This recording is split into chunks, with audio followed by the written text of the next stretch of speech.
Hello, guys. Welcome to the 2022 Sportsnet NHL Trade Deadline show from Vets99.net. We are here today. I wasn't really expecting Flurry to be traded this early, but we got some breaking news to start out the stream. How are we doing, though? Hope you guys are having a fantastic trade deadline day. 2 p.m. Central, 3 p.m. Eastern is our deadline date, and hopefully we'll see some big moves. I know last year we got Braun and Manfa right at the end, so I'm hoping for some buzzer beater trades.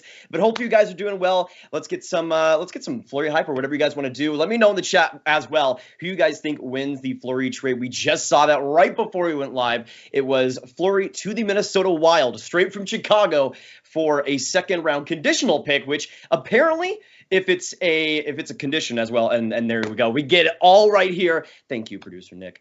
Appreciate it. We got the conditions on that second round pick. It'll be a 2022 one, but it'll become a first round pick, and this is the big one. It'll become a first round pick if Minnesota reaches the Western Conference Final, and Flurry accounts for 4+ wins in the first 2 rounds. Now, the thing is, I predict this to be a second round pick. I don't think Minnesota, even with this deal, is going to be able to get to that spot, but I do think if Flurry is able to bring some of the playoff productions he's had over the past few years, then Minnesota has a much bigger chance, really. For me, a big problem with Minnesota was that goaltending. Cam Talbot was fine throughout this year, but we did see Kaapo Kähkönen at some points take his job a little bit. But with Flurry, you get a bona fide starter. You get somebody you can depend upon. And we also saw the trade resulting after this, where we had Kaapo Kähkönen being traded to the San Jose Sharks in a pretty decent deal.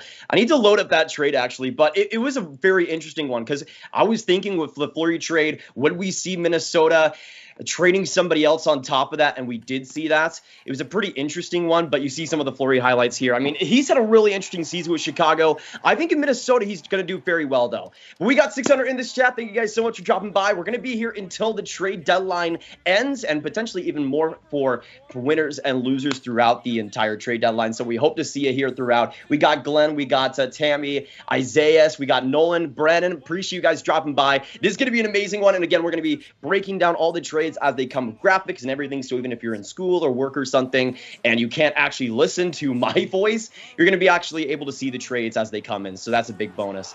But I think when it comes to this Flurry trade, I would say personally the team that wins it is Minnesota, mostly because I don't think it'll be a first round pick. I think Minnesota's likely going to lose in the second round or so. But I do think getting a guy like Flurry will drastically improve that locker room, and they could maybe sign him for another year or two and keep him until he retires. So I think overall Minnesota wins this deal, but let me know, Wild or the Blackhawks, in the chat right now, who do you think wins this Flurry trade? Let us know.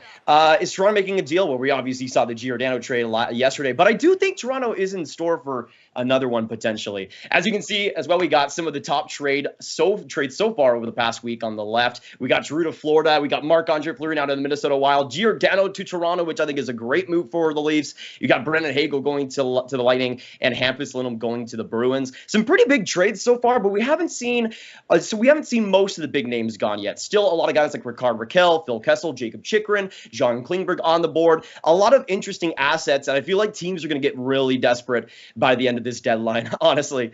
I'm getting a lot of Wild winning the trade, right? Oh, Riker says the Wild.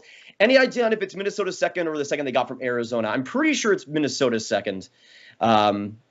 Fleury had no support in Chicago, so his season stats don't reflect his game. That's true. I think at some points, though, when it comes to Fleury, Scott, there was some points where I think that started to take a toll on his statistics as well when it comes to the workload that he had in Chicago. So I would say definitely on that. Stam says, any news for Toronto? I think personally for the Leafs, it's going to be a very interesting next few hours because they have $2.1 million in cap space if Mrazek and Clifford both aren't claimed on waivers. So if they do get sent down and we see that happen, then the Leafs would have quite a bit of money to work with. Not a ton, but still enough where they're able to get a depth player. And as you can see with the Marc Giordano trade, that was a big one. Now, the big part of that one is that it was 50% retention. So they'll have a lot more cap space to work with if you're Toronto, thankfully. I could see them honestly going for a depth player, maybe a forward, or maybe even another defenseman. They were linked with a Luke Schenn. That could potentially be an option for them, I think. That would be perfect, in my opinion, for that bottom pair, especially since you're shipping out some depth with Travis Dermott. Luke Schenn, solid skater, solid gritty player, has been pretty good with Vancouver this year. And I think on that defense could have some good value, especially if they are going to use him maybe a 6th or 7th D-man role come the playoffs. But we'll see. Yeah, Corinne as well saying Connor Garland. We know that both Besser, Garland, really all of the Canucks so far are still on the board with Garland, Besser. We got Tyler Mott still there. Luke Schenn is still there. We did see the Travis Dermott deal, and I suspect that's even more likely now to result in a Luke Schenn trade now that they do get another defenseman for the team this year and potentially for the next few. I would expect personally Luke Schenn to be dealt this deadline. I think he makes a lot of sense. And personally, with the amount of value that defensemen have gotten, I don't know if you guys have noticed, but like Travis Hamonic for a third-round pick, Jeremy Lauzon got a second-round pick earlier today. It's been absolutely nuts, the amount of value going to D-man so far this year. And I feel like when it comes to Luke Schenn, I mean, with how he's playing this year and what he can provide to playoff teams, I think he should definitely get a second-round pick. If Lauzon gets a second-round pick, I think Schenn can definitely get one as well. I think he's a much better overall player. So that's kind of what I'm thinking right now. Let me know where you guys think Luke Schenn would go, by the way. Yeah, Braun's an option. And he actually makes, I think, $1.7 million. So he'd be a pretty cheap option for the Leafs, but I'm not sure if they're going to go for another, because he, I think, would have to play higher than Luke Schenn would. No Canucks trades today. Earlier today, we saw the Nathan Beaulieu to the Penguins trade. We also saw Marcus Johansson getting traded. Let me load that up here. But going back to that Kakkonen trade with Flurry going to Minnesota, the Sharks end up acquiring goaltender Kaapo Kakkonen in exchange for Jacob Middleton and a 5th-round pick from Minnesota. So that was an interesting one for me. Obviously, with the Flurry trade, it felt like they had to get up some other goaltender or even have a player like Kakkonen maybe on the taxi squad or something come playoff time. But the Sharks do get, in my opinion, a goaltender with a lot of potential. So the trade itself is the Sharks acquiring Kakkonen for Jacob Middleton, defenseman, who was rumored with the Leafs as well, and a 5th-round pick. Let me know in the chat down below, y'all. The Sharks or the Wild, who do you think wins that trade? Specifically for Minnesota, it feels like they almost had to make that deal with Fleury coming onto the team. But honestly, getting a decent depth defenseman in Jacob Middleton and a 5th isn't the worst return, especially since they want to contend truly for this year. Middleton will be an everyday player. But I think for the Sharks, Kaapo Kakkonen is an excellent addition. They obviously tried to gamble with Aiden Hill this past offseason, and it hasn't exactly worked out amazing for him. And I think Kakkonen is another guy that has great potential, but hasn't quite unlocked it yet. So we'll see what happens. Is Georgiev going to get traded? I hope so. I really hope so. I mean, here's the thing. He had a great game versus Carolina, so if he continues that, I'll be happy. But I do think for the Rangers, if they're going to trade Georgiev, it has to be another goaltender coming back. I would have loved Kaapo Kakkonen on the Rangers, for sure. Sharks easily win that trade from Hamza. Toronto, I don't understand the Kakkonen trade. He's better than Talbot and he's younger at this point. Yeah, that's what I was kind of thinking as well, Drew. I was kind of confused by that. I'm interested to see, I mean, for Minnesota, again, it feels like they're going for it. So maybe they see Talbot as the better goaltender if they were to have an injury with Marc-Andre Fleury, maybe. That would be kind of what I think. But honestly, I definitely agree with you. When Fleury was traded, I thought Talbot was a part of that trade, to be honest. But let me know in the chat down below as well, what trade do you guys see happening next? We have 3 hours to go until the trade deadline is here. Personally, for me, Frank Cervelli also talked about this earlier, but I think Connor Garland is going to be the next big guy moved. I think personally he's a guy that's pretty likely with the cap space that's Vancouver's trying to acquire. I think it could go that way.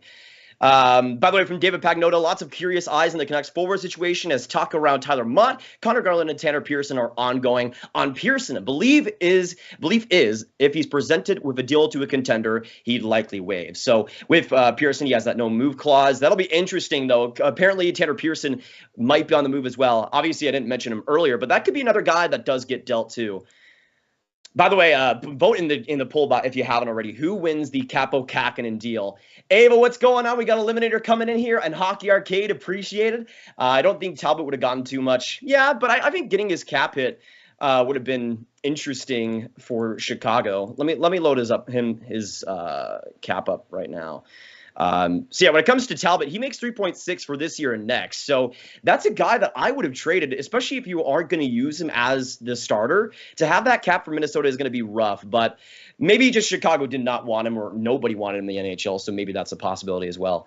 Any news on the Habs? We haven't really heard anything Supernova, which I'm a little bit disappointed by because we could see some huge Habs trades out of the blue. Obviously, Arturi Lehkonen is the big one, but you also got Jet Petrie. You got a couple other players like Brett Kulak who could be on the board. I think Brett Kulak at this point might be the most likely guy to go, but we'll see what happens. I think for Montreal, they're going to have a lot of options. Yeah, see there, Arturi Lehkonen. I really think that if Lehkonen is traded, it has to at least include a first. And if Kent Hughes isn't going to get a first, that might actually be the reason why he hasn't been traded yet. Because you see the other options like Hagel now being dealt. Maybe at the end of this deadline, a team gets desperate and looks for Lecky as an option, which I think would be the perfect solution. He'll be an RFA after this year too. He has some sustainability. I think personally, Lehkonen would be a perfect Blake Coleman and Barclay Goodrow archetype. But around a first-round pick, maybe a prospect on top of that. That's what I think could also happen. By the way, we also somebody put in the chat Domi to Boston earlier today. We got confirmation that Domi wasn't practicing with the Blue Jackets. So we're likely going to see a Max Domi trade in the next few hours. Let me know in the chat, which team do you guys think Domi will go to? I mean, Boston's a possibility. They have $6.2 million to work with, so I could see that happening. But I think like when it comes to Domi, he's going to be an interesting addition. Might be one of the better middle six players available right now, but we'll see. What do you think Nashville does about after last night's trade? Yeah, if Lazan being acquired, I don't know if the Preds, they might. I still think they're a team that would definitely use a middle sixer. I feel like Ricard Raquel still makes a lot of sense for them, especially on that left wing. But I feel like when it comes to Ricard Raquel, he's a guy that's super easy to trade for. He's at a $3.7 million cap hit. Would be a rental, obviously, with being a UFA this year. But he's a player that scored pretty well this season. I think he has 12 goals in the year. He's a player that I think in Nashville would work out pretty well. Obviously, Max Domi is a potential fit. I know Nashville has a lot of cap space, though, this deadline, so that shouldn't really be a worry for them. Yeah, Rishi, Dallas, what does Dallas have to work with? When it comes to the Stars, I don't even know what's going on right now, y'all. I mean, personally, we know that Klingberg is likely not to get dealt unless there's an amazing offer there. But it feels like, and I think David Pagnotta also talked about this, the Stars might be like actually one of the bigger buyers in the next few hours. They're looking at a middle six player, looking at a bottom sixer, potentially another right-handed defenseman. So they're a team that could make a pretty big splash today. Let me know which players you guys think the Stars could go after, because I think Domi would fit pretty well, especially with the speed that he provides. It's something that the Stars don't have a lot of. But maybe a player like a Ricard Raquel could work. I know they've kind of sniffed around other defensemen like Nicoletti. Golovich, what's going on? Good to see you guys in the chat. We got Michael, we got Sean, we got Jordan coming in here. Do you think Toronto is done? I don't think so. I think a big reason why we saw 50% retained on the Giordano deal was so that they can make another deal happen. They have $2.1 million again if Mrazek and Clifford go off and are sent down from waivers. So I feel like if the Leafs have that cap space to work with, I feel like Luke Schenn makes a lot of sense. I really do. I think he's a guy that you could place on that bottom pair, get reliable results, hits well, is extremely physical, brings a lot of experience too. I think for the Leafs, that's the guy that I would definitely look for. But he could be expensive. He could be as much of a second round pick. So maybe with the Leafs trading 2 second-round picks in their entire cupboard, might not happen. But we'll see what happens in these next few hours.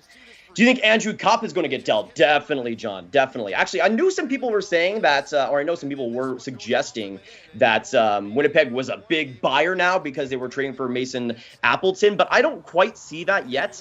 I think when it comes to the Jets, they might be a team that reacquires Appleton because they're going to be selling a lot at this deadline to have somebody back on the lineup. I think Andrew Kopp's definitely going to get dealt. I think Paul Stastny is a super under-the-radar player. He's a guy that I honestly could see having a Colorado reunion. I know Andrew Kopp is another option there for the Avs, but I feel like Stastny makes a lot of sense for them. A lot of sense. Now, for me personally, I feel like the Avs have been a little bit too quiet.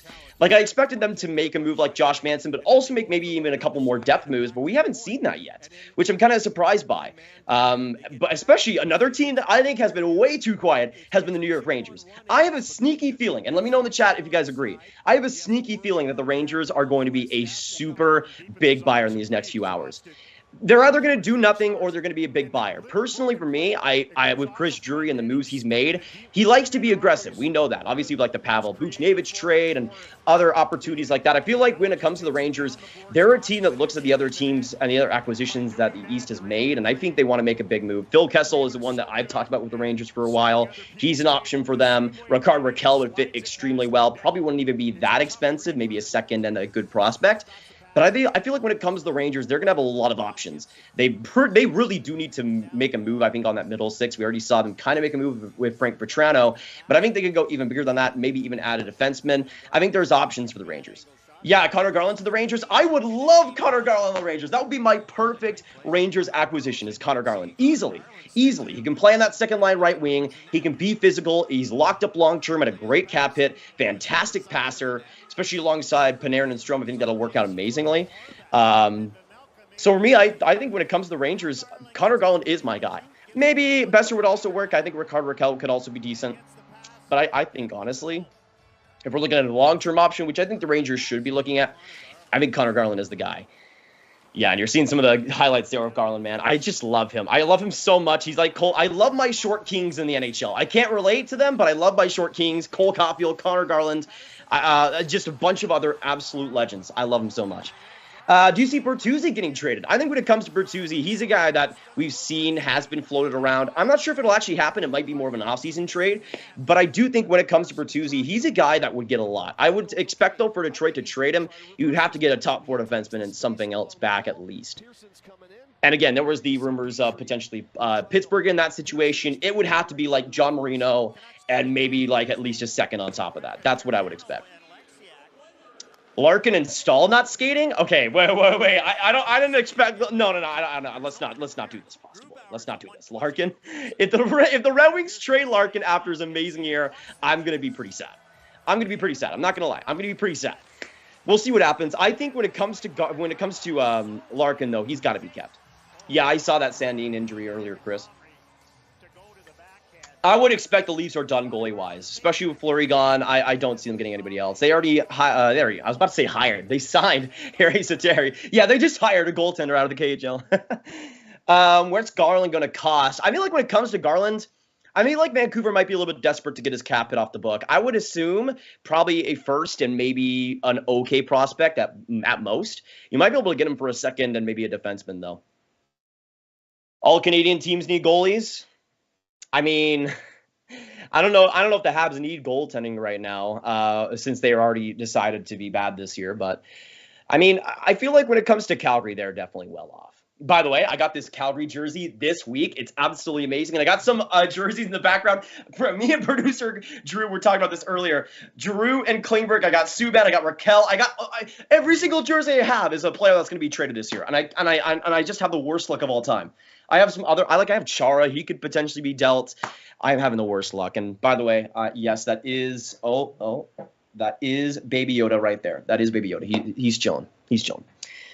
Where does Gorgiev end up? I have a sneaky feeling that Edmonton, maybe it might not be this year, but potentially next, would look at him. I don't know. I have a sneaky feeling, though, that Gorgiev might not be dealt. At least we're looking into Bennington. Garland to Dallas. Nintendo fan. I don't want to get my hopes up, man. I really don't want to get my hopes up. If it's Connor Garland to Dallas, I will be the happiest man alive.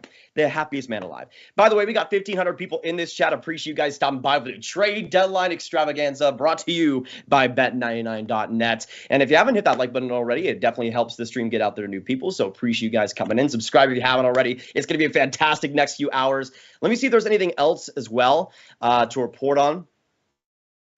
By the way, from Bob McKenzie, Sandin's injury is believed to be his knee. Certainly not day-to-day. Ooh.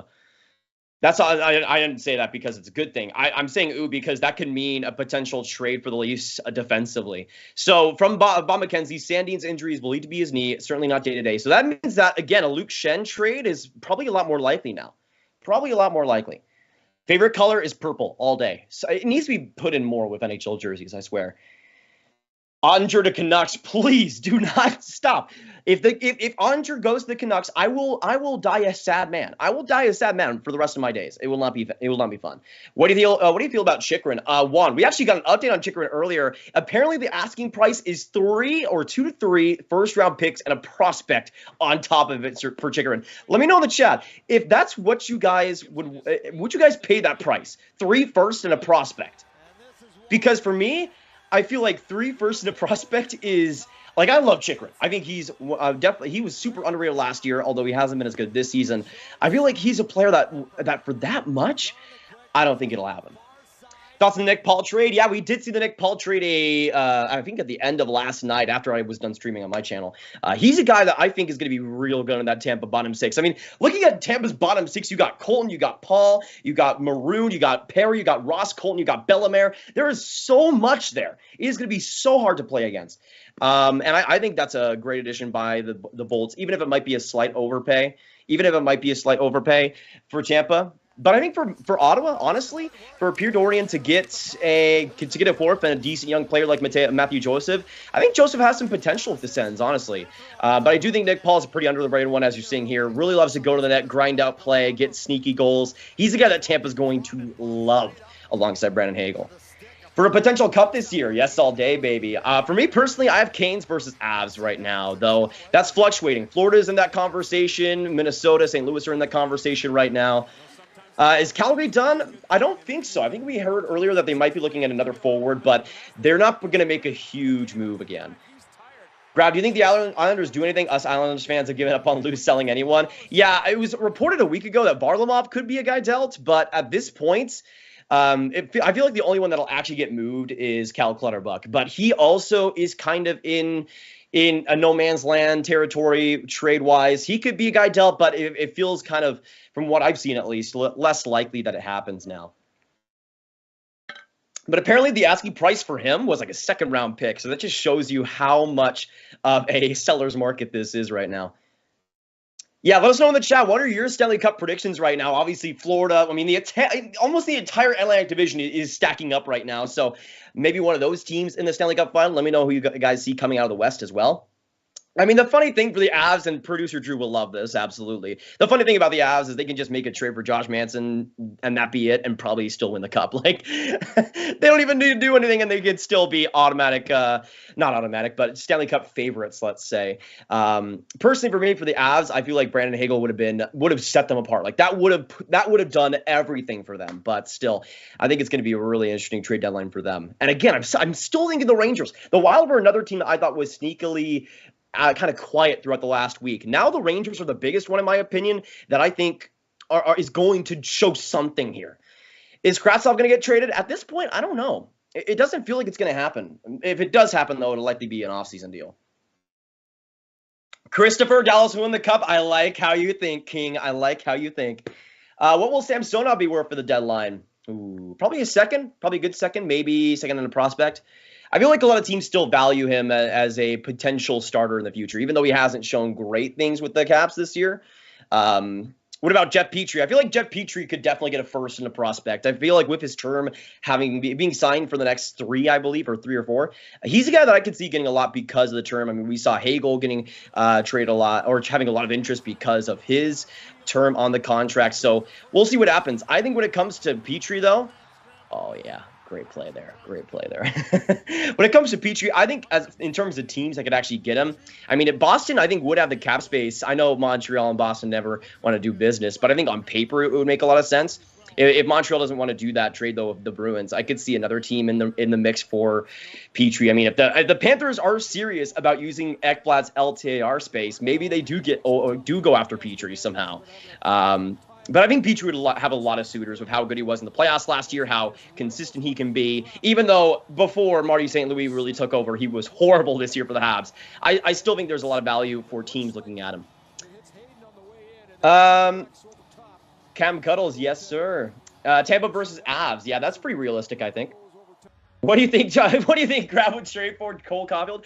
The entire Stars franchise. The entire Stars franchise. You can take it. You can have it. As long as I got Cole Caulfield, I am good. Okay, I'm perfect.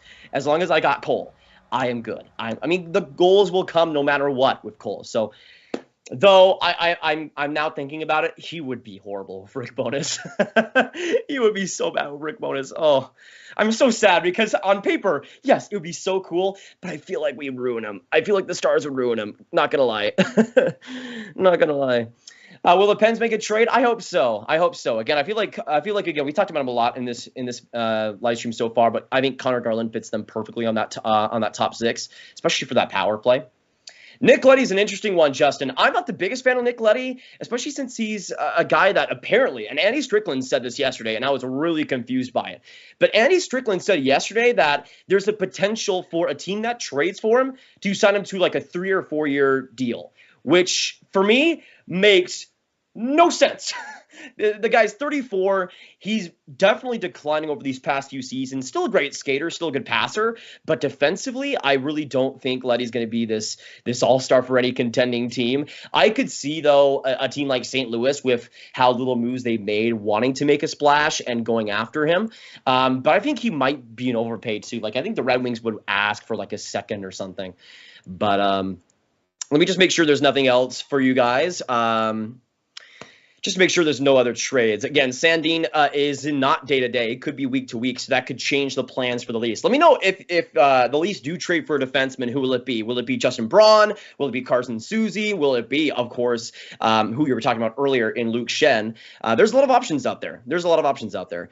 Let me also make sure I haven't missed anything. But yeah, we do know that the Kakkonen trade happened. The Flurry trade happened. If you are just coming in, Flurry was traded to the Wild for a second-round pick conditionally. If the Wild were to make the Western Conference Final and Flurry play or wins 4+ games for them, then it'll be a first. But I would assume that's a second for Flurry.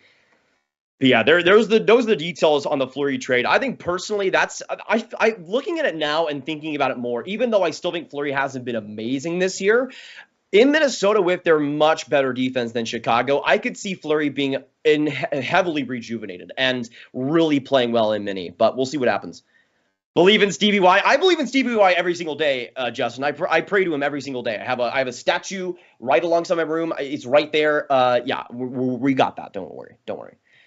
Calvin DeHaan is an interesting one, Glenn, for sure. He's a guy that, let me check up on his cap hit right now, because he's a player that I think, regarding that, might be a little bit too expensive. Yeah, he makes 4.5. So even if it's 50% retained, the Leafs would only have 2.1 to work with. So it wouldn't be enough to just bring him on. They'd have to trade somebody else. But I do think DeHaan on paper fits pretty well with Toronto.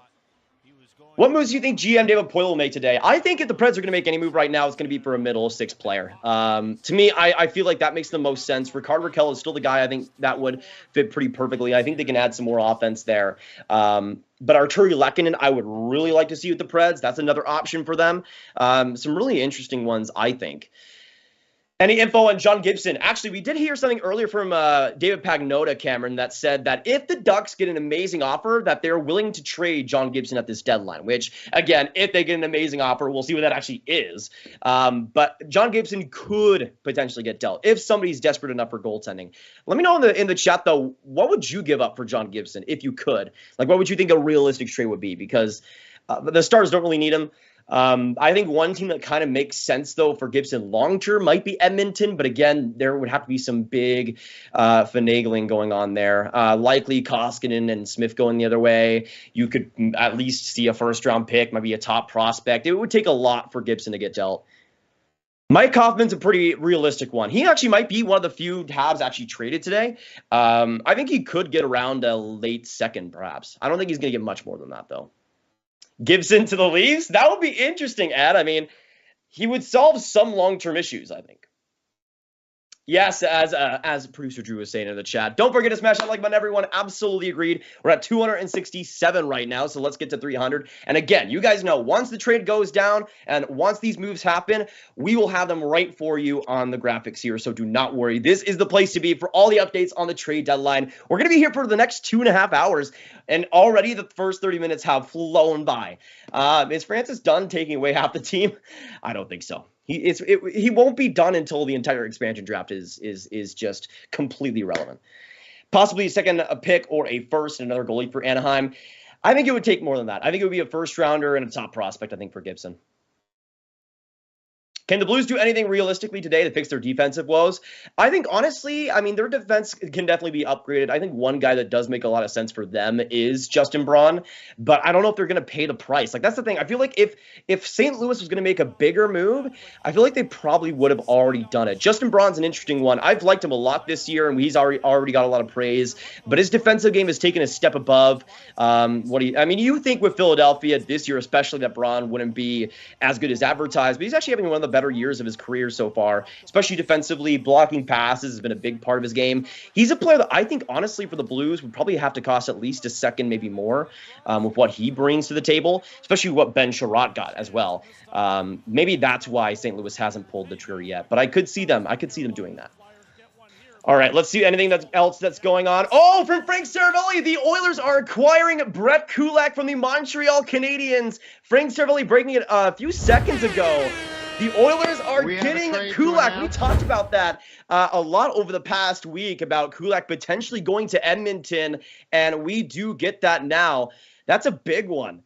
That's a big one. And the Edmonton Oilers were also very, very hell-bent on getting a depth defenseman. We knew that over the past few days. They were looking for someone to play on that bottom pair, and we see that now. So, honestly, that's going to be a really interesting deal. What will the Habs get back, everyone? Let me know in the chat down below. I'm thinking a second and probably a prospect on top, or at least that's what I think it should be. It might just be a third because NHL GMs don't value him as much as I probably do. But I think Brett Kulak's an incredibly smart defenseman, good skater, good and consistent one as well. He's not a super physical guy, not the best offensively. But I do think Kulak's going to be a real good get for the Oilers. On that defense, he's going to provide some stability. He's going to be perfect. And defensively, he's one of the more underrated defenders available. That is an amazing pickup by Edmonton. We'll obviously see what the actual trade is, but that's a big one. Let me know in the chat what you guys think about Edmonton getting Kulak. That's a big deal. That is a big deal, especially for the Oilers defense. That is going to be huge. That is going to be huge. But that is really the first trade to happen on this live stream, and really the first of many, let's be real here, especially right at the end. I have a feeling we're going to get a lot in the last 5 minutes, and of course, producer Nick is going to be having the time of his life with that. But I think actually prediction-wise, I think it's just going to be a third and a prospect. Also from Darren Drager, Alex Biaga is going to the Nashville Predators, so another defensive move there. Not a lot to say about Alex Biaga this year. I haven't watched him too specifically, but the Preds get another depth defenseman. They already traded for Jeremy Lauzon earlier. I'd expect Biaga to probably get like a 5th-round pick, if I had to say anything. Thoughts on Jacob Middleton to the Wild? I think he'll fit pretty well. He's got good physicality. He's got, especially this year, I think his size and his skating has definitely turned a page. We'll see what happens. I think in Minnesota, though, he'll probably just be maximum a bottom pair guy. But I'm really interested to see what this return is on Brett Kulak. Let me know in the chat what you guys think about this. I think Kulak's going to be amazing for them. I would expect a third. Prospect-wise, from the Oilers, it might be Samorukov potentially. He might be a little bit too much, but I think Samorukov in a third might be what we see. But yeah, Alex Biaga as well, going to the Preds. Kat, great to see you in action. Good to have you in the chat. Appreciate it. We got to almost 2,000 people in this stream. Thank you guys so much for coming in. And again, you guys know, as the trades happen, we'll have all the graphics here. So even if you can't listen in, you can still just watch the stream and see the trades as they go down. We're going to see what happens, though, with this Kulak trade. I am thinking for the Oilers right now, let's actually look at their line combinations, and Nick can probably put up the defensive pairings in a couple minutes. But when it comes to Kulak, he'll play on the right side most likely. And let me see what Edmonton has to work with. He'll probably be in the third pairing, nothing too fancy. But yeah, I feel like he could probably be alongside Keith potentially, maybe on that second pair. Thinking about it right now. Carrie, what's going on? McDavid for Draisaitl. What about Provorov to the Blues? Provorov was actually speculated to have interest from St. Louis, but I'm pretty sure some people were saying that for Philadelphia, they're likely not going to trade Provorov or Konechny at the deadline. Maybe more of a off-season trade. Will the Oilers make another move? I feel like if they since they are landing Kulak, I feel like that's probably going to be about it. They might make another depth move, but I think Kulak's about their plan for the deadline, which for me personally, that's still an amazing fit for Edmonton. I love that for them. Kulak over Ceci, I agree on that. Subban to Montreal, Weber to New Jersey, trade is 1-for-1. What do you think the Wings could get for Bertuzzi? I would hope at least a top 4 defenseman and maybe at least a second and a prospect as well on top of it. I think a lot of teams would have to give up a pretty good haul for him. Grav, this is amazing. Jeremy, it is. This stream is amazing, and it's mostly because of my great producers on Sportsnet, so thank them. Thank producer Nick, producer Drew, producer Tom. They've been doing a great job so far. All right, let me see. Do we know the details of the Kulak trade yet? By the way, a recent tweet from Pierre LeBrun, not that there was any danger of it happening, I don't think, but all signs point to Filip Forsberg staying put in Nashville. So there was a lot of talk about Filip Forsberg potentially being traded, but Pierre LeBrun saying that Forsberg will stay with the Preds. So we get another chapter in that whole saga. And apparently, I don't know if Pierre LeBrun is insinuating that there is a trade perhaps, or not a trade, but a signing to happen here, maybe an extension, because he's obviously going to be a UFA after this season. But when it comes to Forsberg, he'll be staying with the Preds. Did you already discuss your thoughts on the Flurry trade? A little bit, Joe. I think personally it could benefit both teams. I think when it comes to Minnesota, I don't know if it's going to turn into a first-round pick with that condition, but I do think it definitely upgrades their goaltending, which was probably one of the biggest weaknesses of Minnesota this year. And for Chicago, I think to get a second round or potentially a first is fine value for them too. And we also saw Minnesota do the Kakkonen trade too, as on top of that. So they're getting a goaltender. They're now getting a defenseman, Jacob Middleton, which I think will be pretty good for them. But honestly, not too bad. Okay, please, can somebody please get the Kulak details? My goodness. I need the Kulak details in my life. Oh my goodness, I need this so bad. Let me also make sure I got notifications on Eric Engels. I got notifications on everybody on Twitter. I just got to make sure that we're all good to go. Oh man, Eric. I mean, honestly, when it comes to Kulak, I think fit-wise, he's going to be pretty good with Edmonton. Grav, do you think Lehkonen to the Leafs? I think Lehkonen fit-wise would fit pretty well.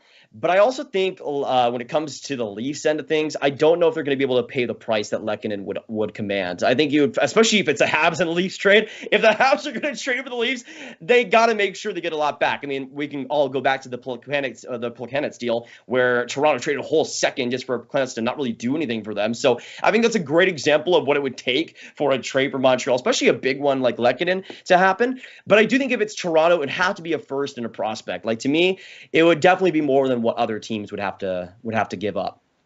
I don't mind Florida win Minnesota. As a Chicago fan, I prefer Lincoln, and having options for rebuilding seems fair. Interesting. So going back to that Kulak trade offer, let me know in the chat as well, which team do you guys think wins this deal? Oh, Jeff Marek, Justin Braun to the New York Rangers. Jeff Marek with a huge break. Braun to New York. Okay, I told you guys that the Rangers are going to make a pretty big one, and they do there. I mean, it's not a huge trade, but honestly, I feel like Braun's going to be a really interesting fit on that third pair. Okay, we'll see what the details are on that deal, but Justin Braun goes to the New York Rangers.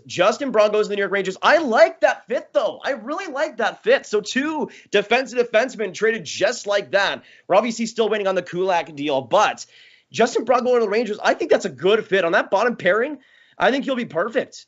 That's not a huge splash, but that improves their defense a lot. They probably don't have to play Nemeth nearly as much, which... thank the heavens above, my goodness. They probably don't have to play anybody else like Hayek as much anymore. That is a great addition for the Rangers. Finally, Chris Drury has done something. Oh, my goodness. It's been 15,000 years, and Chris Drury has done something. I know he did the Frank Bertrand trade, but it's the Frank Bertrand trade, let's be real. I am so excited about that. I really think Justin Braun's going to be a big one for the Rangers. He might even with that trade, they're probably not going to win a round again, especially if it's against Pittsburgh. But still, it kind of reminds me of the Giordano trade where everybody else is loading up and the Rangers are like, okay, we need to make a deal. And even though it doesn't even increase their chances that much, I think it definitely helps them right now. And I love that. And also, he doesn't make that much at $1.7 million. He'll be a UFA after this year, so you don't have to worry too much about that long-term commitment. Brings solid physical play, decent skater, good puck possession as well. I like him a lot on the Rangers. That's going to be a good fit. And again, comparing him to Nemeth or Hayek, I mean, it's not even a contest. He's so much better. That is huge. That is great. So we got two defenseman trades, and I love to see that. I mean, really, two great fits. Kulak on the Oilers and Justin Braun to the Rangers. I'm thoroughly impressed. Good fits for both teams. Rare Ken Holland W. You love to see it. What are your predictions for the Blue Jackets? Well, Max Domi wasn't skating today, so I definitely think he's going to get dealt. I could also see potentially Korpisalo going as well. Yeah, Rangers get Justin Braun. That's going to be a really interesting return. Let me know in the chat what you guys think. Oh, and Jeff Merritt confirms third-round pick going to Philly. Nice deal by the Rangers. Nice. Only a third-round pick. Only a third-round pick for Justin Braun. That's a really good deal. That is a really good deal. I love that for the Rangers. Let me know in the chat. Put a 1 in the chat for the Rangers and a 2 in the chat for the Flyers. Who do you think wins that trade? Let me know. I think that's perfect. I think that is a perfect addition, not too expensive, third-round pick. I thought Braun was going to get a second and a decent prospect at least, especially what Ben Sherratt got and Jeremy Lauzon. How did Jeremy Lauzon get more than Justin Braun? I know he's younger, but still, Braun is way better this year. Oh my goodness, I love that. Finally, a Chris Drury W. You love to see it. Great deal. That is going to be a big one. That is going to be a big one. Third round pick. I mean, that's easy money, especially since it's going to be a lower third if it's the Rangers, especially. Let me actually check what third round picks the Rangers have, because I think personally, if it's the Rangers one, we're solid. Oh wait, the Rangers don't have their third round pick this year, so it might be 2023. That would make a little bit more sense then. Because, I mean, who knows? I mean, obviously the Rangers will likely be good next year, but we don't know exactly. We don't know yet. I would say the Rangers win that trade pretty well. Though the Flyers, again, they weren't going to re-sign Justin Braun, so they get something. I'm not really complaining. And if it is a 2023 pick, then I can see where they're coming from with that. Because, I mean, the Rangers could be worse or better. It's not really, it's kind of up in the air right now. But yeah, Rangers, John making big plays. You'll love to see it. You'll love to see it. That is huge. That is huge. Also, Pierre LeBrun confirming the Rangers will acquire Justin Braun from the Flyers in exchange for a third-round pick in 2023 and no salary retention. So, solid deal on both sides. I would say the Rangers win that one. And then Kevin Weeks as well. Alex Biaga to the Preds from the Maple Leafs for future considerations. So, at least some Preds trade there. At least shed some defensive depth, but a future considerations trade. Let me know in the chat. What is this future considerations going to be? Is it going to be 2 donuts? Is it going to be like a mattress? Like, what are we thinking here? What's going to go back to the Leafs? Because, I mean, Biaga's the MVP. Why would you just get future considerations? Unbelievable. Leafs definitely lose that trade. They're not winning the cup now because of that. Unbelievable. Yes, I was Rusty. Good to see you here, by the way. Thoughts on the Hurricanes? The Hurricanes, trade deadline-wise, reportedly were looking for a forward yesterday. I believe Andy Strickland said that. We'll see if they do go for it. I still think Arturi Lekkinen would be a beautiful fit for them. We still don't know, by the way, what the details are on the Kulak trade yet. But I'm hoping it's a good one for the Habs. Do you think the Hawks could actually move Patrick Kane to bring it? Wow, Drew put it in the chat, putting some fire to the flame. Okay, let me know in the chat. Do you guys think we could see a Kane or DeBrincat trade? I mean, I'm pretty sure Kane said that he wasn't totally comfortable yet for being traded, but it could be more of an offseason thing. DeBrincat's an interesting one, but I think he might actually cost more with how younger he is and how well he can score goals efficiently. I think when it comes to DeBrincat, though, you're at least paying a top prospect, first round pick, good defenseman back. Like, that's the start, if not more. The Hawks ain't doing anything. I mean, the only deal I see them making really at this deadline is Calvin DeHaan. Like, that's the big one, I think. And that's another defensive defenseman that's still on the board. There's a lot of defensive D-man that are still on here. But I honestly, this is the way it gets me, man. Because even though Ben Sherratt was great in the playoffs last year, I think we can kind of all agree on that. How Ben Sherratt got a first, fourth, and a decent prospect, and Justin Braun got a third, just blows my mind. I don't think there's much of a difference between the two players. I would say I would prefer Sherratt in the playoffs, but not that much really. So looking at it now, the Rangers dodging the Sherratt bullet and only paying a third for Braun, that is good, easy work. That is good, easy work by Chris Drury. You know what? Can we get some W's in the chat for the Rangers on just that alone? And there you go. We see the defensive pairings for the Rangers. We'll probably see Braun on that bottom pair. I could see them honestly scratching Nemeth. I know they signed him this past offseason, but he really hasn't been nearly as good as he was with Colorado last year, or as effective defensively. I know he wasn't even that great with Colorado, but defensively, he's definitely taken a step back. With Schneider, he's an up and down one. He's played decent in some games, and others hasn't been nearly as good. But I do think when it comes to the Braun deal, I could see him being on that bottom pairing and being a everyday player. Whether he replaces Nemeth or Schneider, we'll see. But I could actually see the Rangers going Lindgren, Fox, Miller, Trouba, and then having Braun Braun alongside Braden Schneider. So I think that could be an interesting one for them. Kessel to the Rangers, think that happens? I absolutely do, John. I think if anybody's going to trade for Kessel at this point, I think it would be New York. What happened to the Edmonton trade? We still haven't gotten the details back, I don't think. I can refresh Twitter for y'all, though. Yeah, so once again, confirming from Frank Cervelli and Elliot Friedman, Braun for a 2023 third-round pick. And we also got Oilers D pairs. Thank you, Nick. Appreciate it. When it comes to Brett Kulak, I honestly think he could play all around the list. Let me look back up on if he can play both sides, though, because that's going to be interesting. So, yeah, he can play both left D and right D. I would suspect they might play him in Chris Russell's spot to start out, but they might also potentially bring down Bouchard, even strength-wise. Maybe they put Kulak with Duncan Keefe. But yeah, he's going to be on that. He's going to be on those bottom two pairs there. I don't think he's going to replace Ceci. He could, but I don't know if he's going to earn that trust automatically. But I do think Kulak's going to be a pretty big part of this Oilers defense, and that is a huge deal for me. That is a huge deal for me. Nolan, Rangers fan here. Hey, good to see my Rangers game coming in here. Let's go, Rangers. Hot Dog Man or Raquel to the Mustard Cats. I think personally Raquel makes more sense for them, looking at the speed that he can provide, but we'll see. I definitely think the Preds are going to trade for a middle six player. It's going to happen, I think.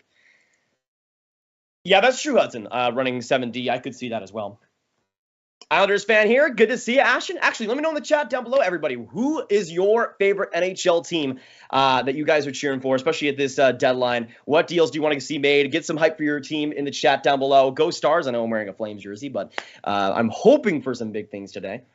The thing is, I'm hoping for some big things for the Stars because this is the last year they're going to be competitive. After this year, they are going to be in the pits of despair. It's going to be awful. They're going to be down deep with the Coyotes in the standings. I have a feeling it's not going to be pretty. They're going to be led by Ottinger, Robertson, and Rupe, basically. So I'm hoping they kind of go for it, get some good playoff revenue, and try again in 5 years, pretty much.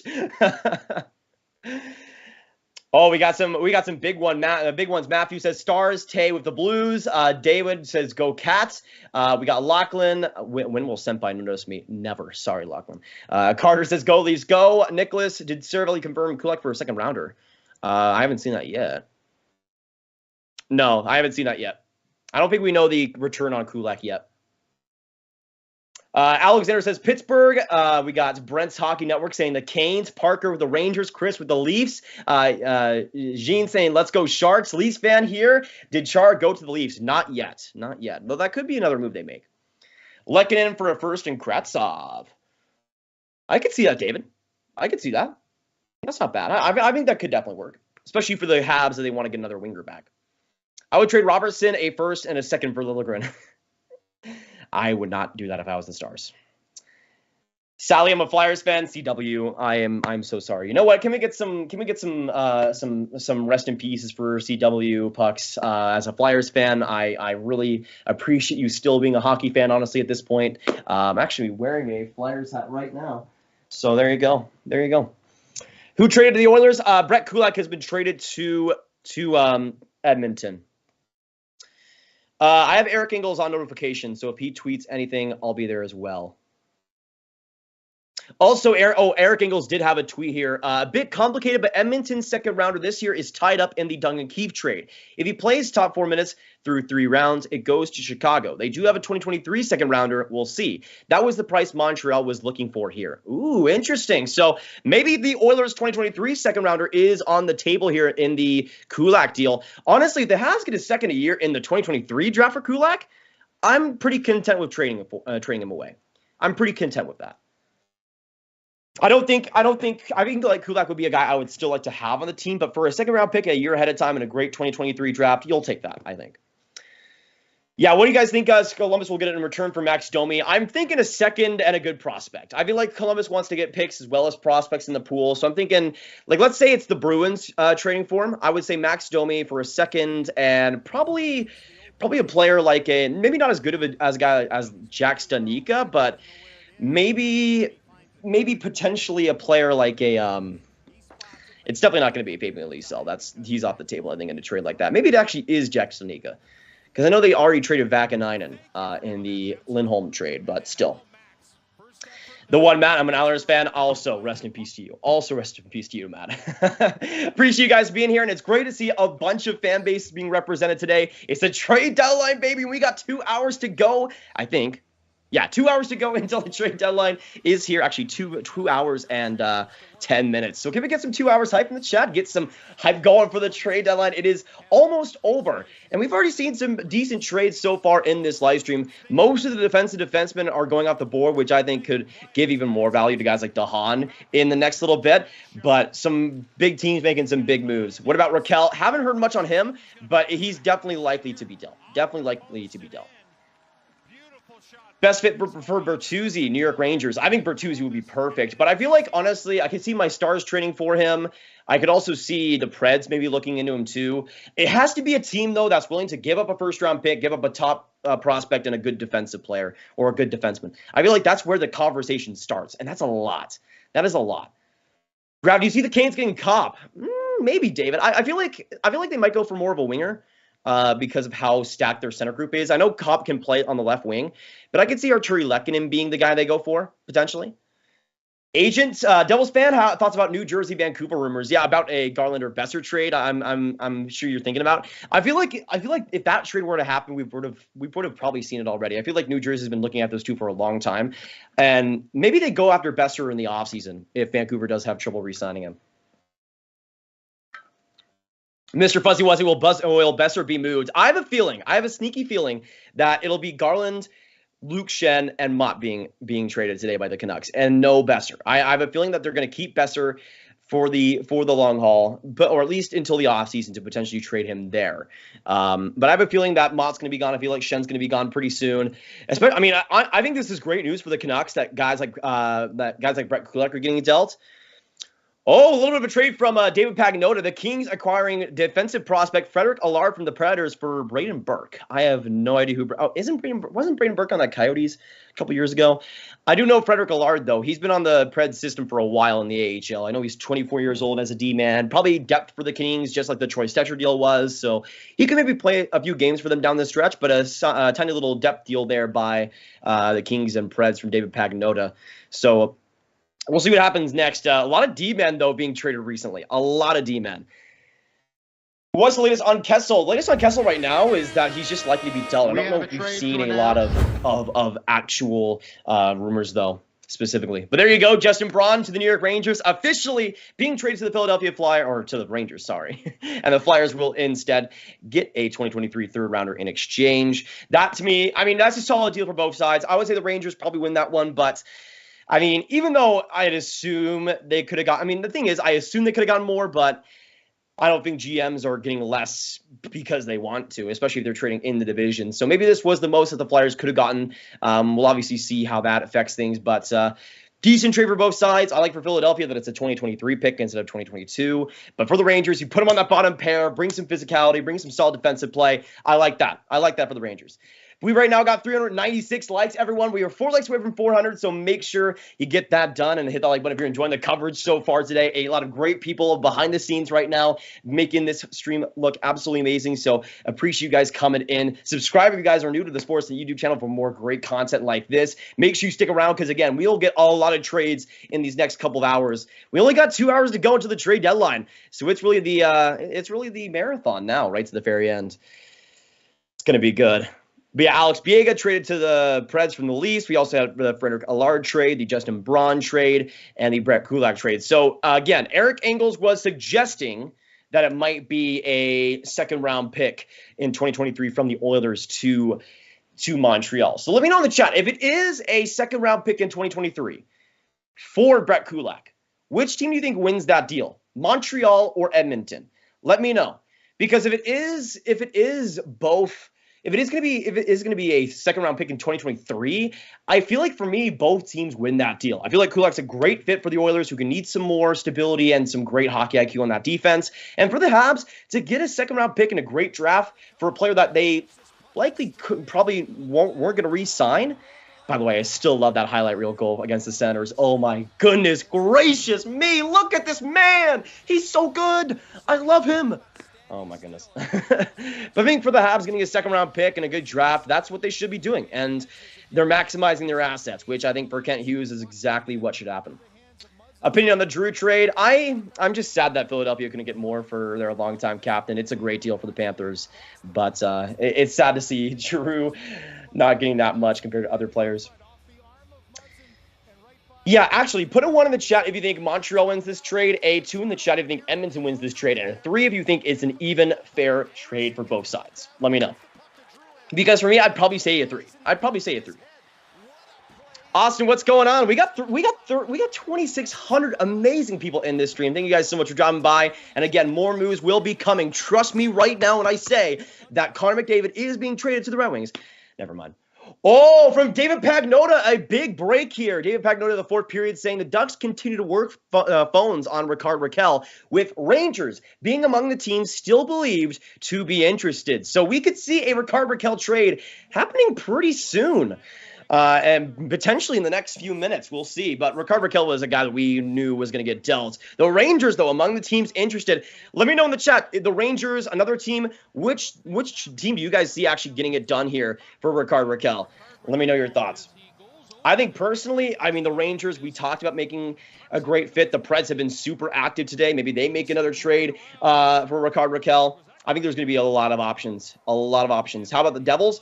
I think right now, honestly, they might be, I don't know if they're going to be done necessarily. I think PK Subban's going to be dealt, but I don't know if they're going to make big moves this time around.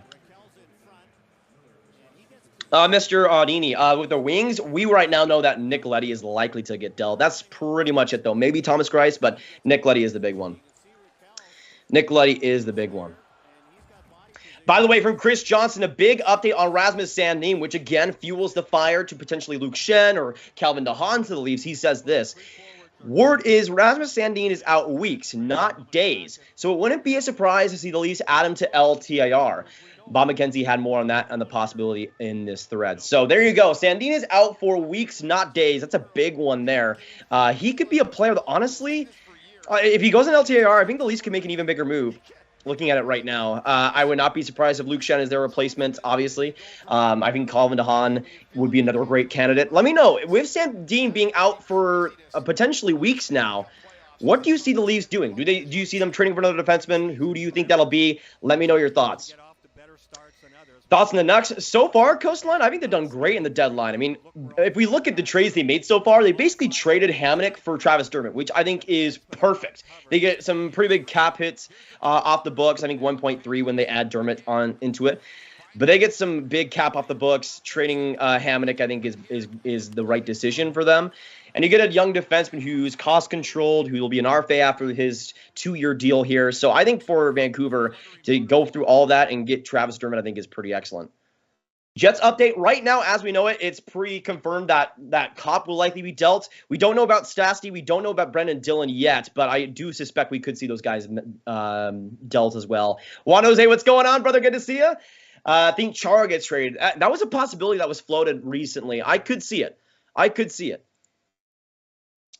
Oh, this is going to be an interesting next couple of hours, eh? This is going to be a really interesting next couple of hours because there's still, like I was talking about it before, there is still a lot of quantity out there. Some of the bigger names like Flurry, Giroux have already been dealt, but the amount of quantity out there on really both forward and defense is pretty miraculous. We were just talking about defensemen like Calvin DeHaan and Luke Schenn and other players like Nick Leddy that are a part of that conversation. But you also got bigger candidates like Jacob Chikrin, obviously. On the forward side of things, there are so many wingers in this trade deadline. I am shocked we haven't seen more dealt. But you have Rickard Rakell, you have potentially Andrew Kopp on the wing, you have Paul Stastny just in forwards. You have other players like Vitaly Kravtsov who could be on the move from the Rangers. There is a lot to look forward to here, honestly.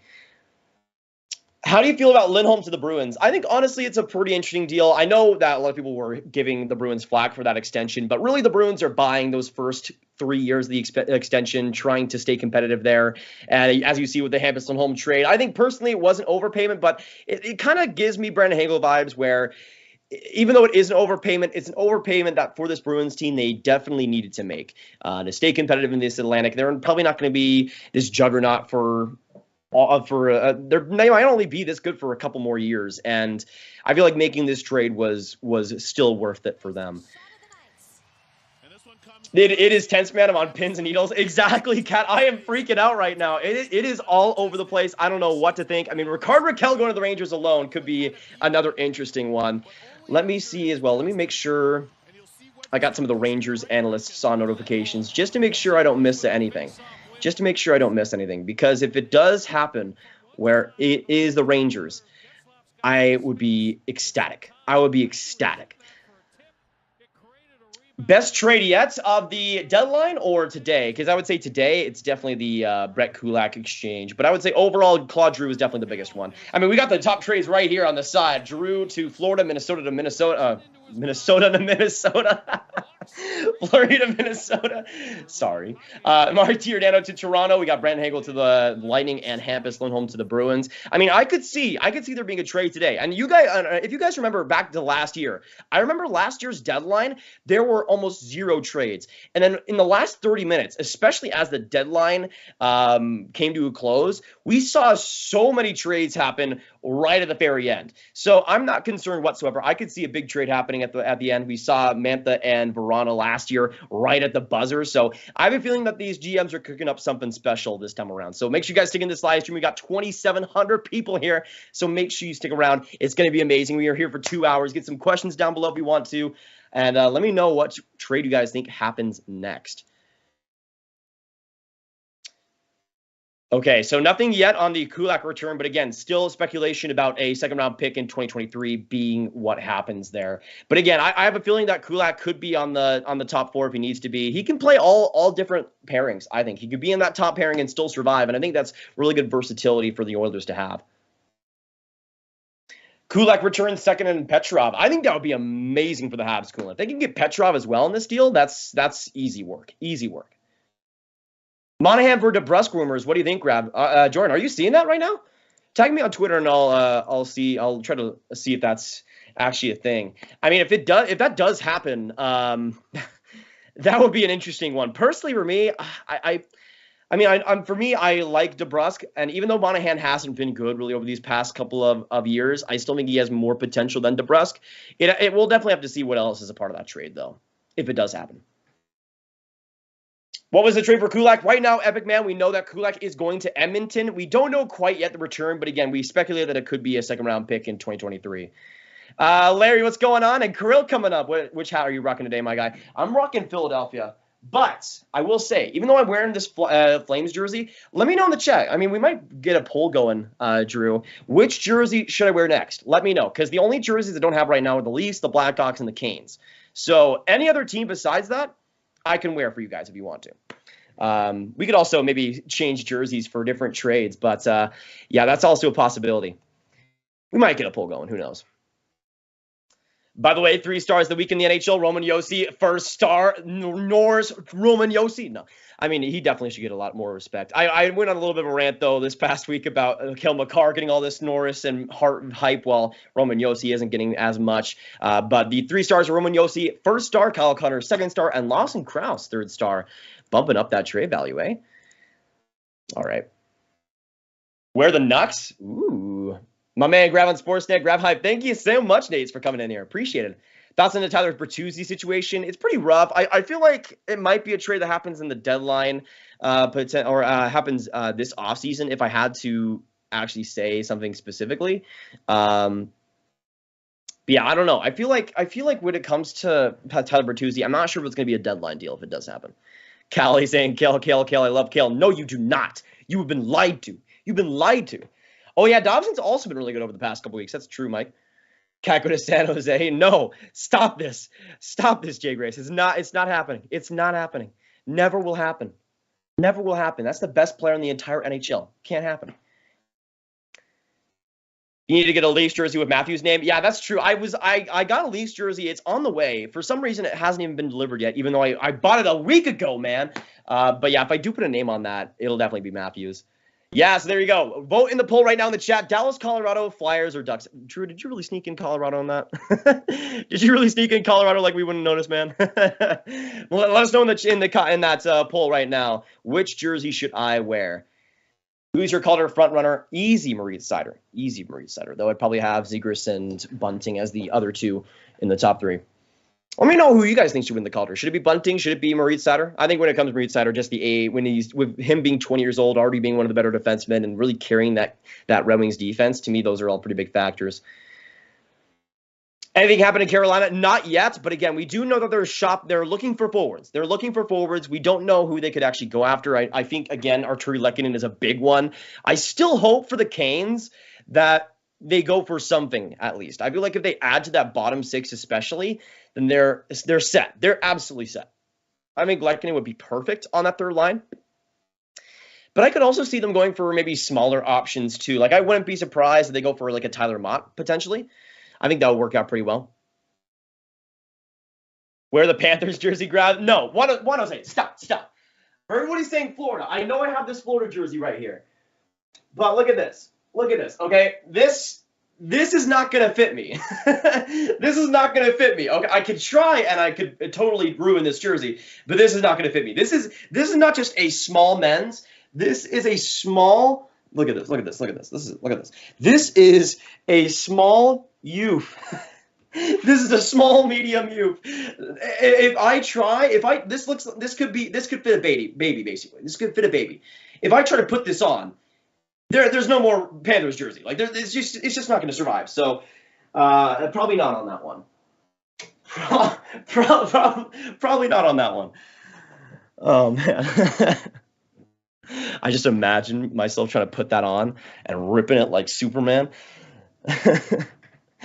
But vote in that poll. We'll give it a few minutes, and then we'll see which jersey we should acquire next. Allen to the Edmonton, maybe Jabal. Bunting, but Seider I can see for sure. Bunting will win, but Caulfield will shame him by the end of the season. Caulfield, I mean, he has like 21 points in his last 17 games, so I agree. Cole Caulfield for Calder.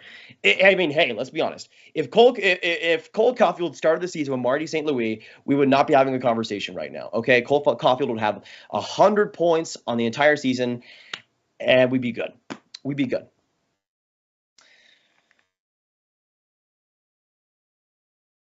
That doesn't count as owning a Panthers jersey. Well, I mean, the thing is, I got it for like $20. So yeah, but also I don't want to buy another one because I can't find any good Panthers jerseys out there. So, I mean, I think this is like the best design they've had in a long time, but I couldn't find like an actual size that works for me on it. But to actually find a Panthers jersey in my size that I want is very hard. Do you think there'll be any more big trades? Absolutely. We have a Raquel trade that's about to happen, or feels like it's about to happen. I feel like Connor Garland's going to be dealt very soon. We could see Tyler Mott, Luke Schenn as well from the Canucks. I think honestly there's going to be a pretty big surprise this year too. Put in the Raquel jersey, we know he's likely on the move. That is a good point, John. Actually, let me see what the results are in the poll. Right now, Colorado is leading 47%. We also got Dallas 20%, Flyers 10%, and Ducks 24%. So vote in that poll which jersey we're going to wear next on this live stream, and we'll keep it going. Yeah, 3 p.m. Eastern is the deadline. We have 2 hours officially to go. Less than 2 hours now. So let's get some 2 hour. You know what? I'll start the train. Let's get some 2 hour hype in the chat because it's all we are getting closer and closer to this deadline officially getting underway or getting really going over. Petrie news, I haven't really heard too much. Montreal's been really quiet over the last few days, guys, which I think is either going to be a great thing or a horrible thing because with Montreal, I feel like they have the potential to not even make that many other trades besides Kulak. Like, there's a chance that Montreal doesn't do anything else, but I don't think there's a great chance for Lehkonen to be traded. I think there's an even better chance for Hoffman to be dealt. So for me, I think it's a really good chance that we see somebody else in the Habs moved pretty soon. Question, was Florida not protecting Florida stupid for not protecting the first round pick in the Sherratt trade? I don't think so. I think they're going to be good, but it's fun to speculate, right, Habs Gaming? I mean, if the Panthers are bad at that point, I mean, then it's not going to look too pretty.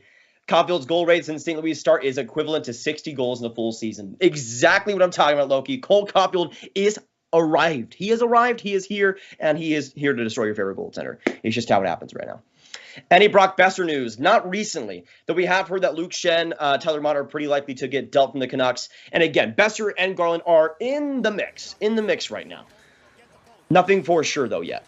Do you think the Knights will make a big deal today? They're going through a lot of bad luck with injuries. Yeah, that's the thing, Jack. I don't know if the cap space that they have, they'll be able to make it happen. They're probably going to need to make some guys on LTIR to actually be able to pull off anything. I mean, let me look at what the Golden Knights cap space is. Maybe I'm wrong. I need to clarify that. So they have 2.87 in deadline cap space. So maybe like a depth player, but they probably have to move somebody out, like a Riley Smith potentially, to be able to actually trade for somebody substantial. And that's, by the way, with Stone and Martinez already on LTIR.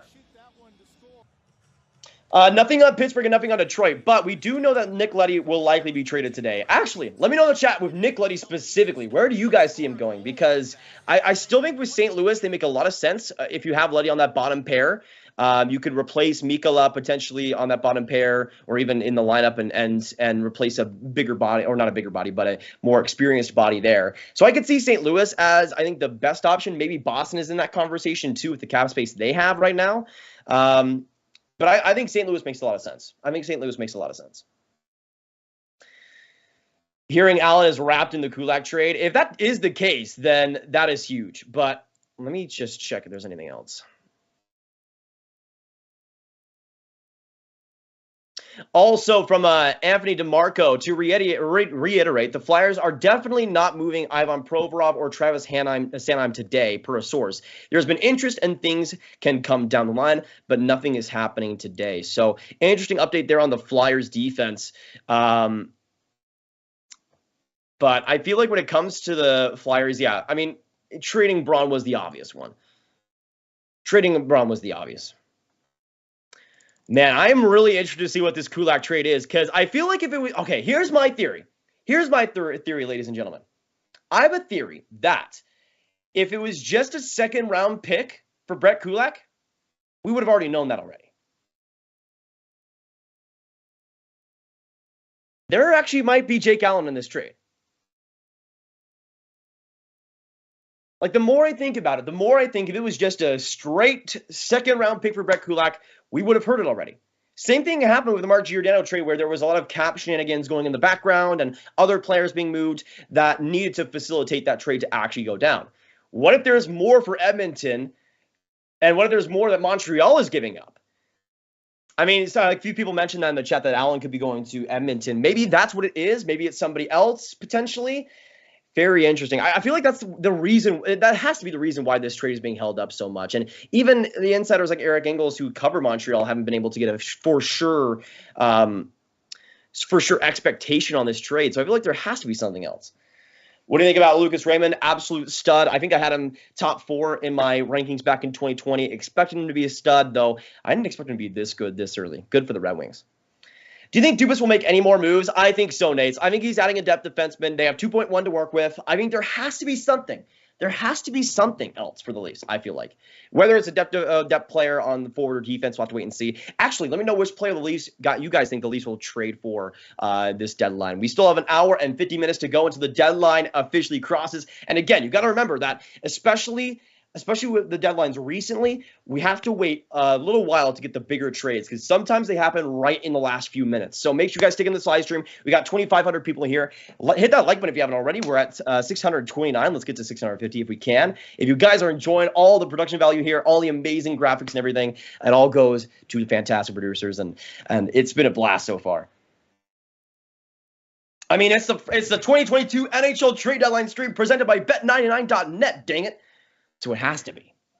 Weber rights trade, that was also theorized. I know that Arizona was looking at Weber's rights, but they also traded for Adam Lowry's contract earlier, and they also received Nathan Smith from the Jets. So they might go for another, but I feel like they went for Little instead. Rickard Rakell, pick, prospect, and Kerfoot. That would make sense. That would actually, I think that would make sense for the Leafs. Especially with them in a position where with Rakell, he only makes 3.7. So if you half retain there, especially if you're trading Kerfoot, if you have retained, then I think Rickard Rakell makes a lot of sense on that middle six specifically. Especially if you're going to trade out Kerfoot, I think you should get a guy like Rickard Rakell back who probably fits their system a little bit better.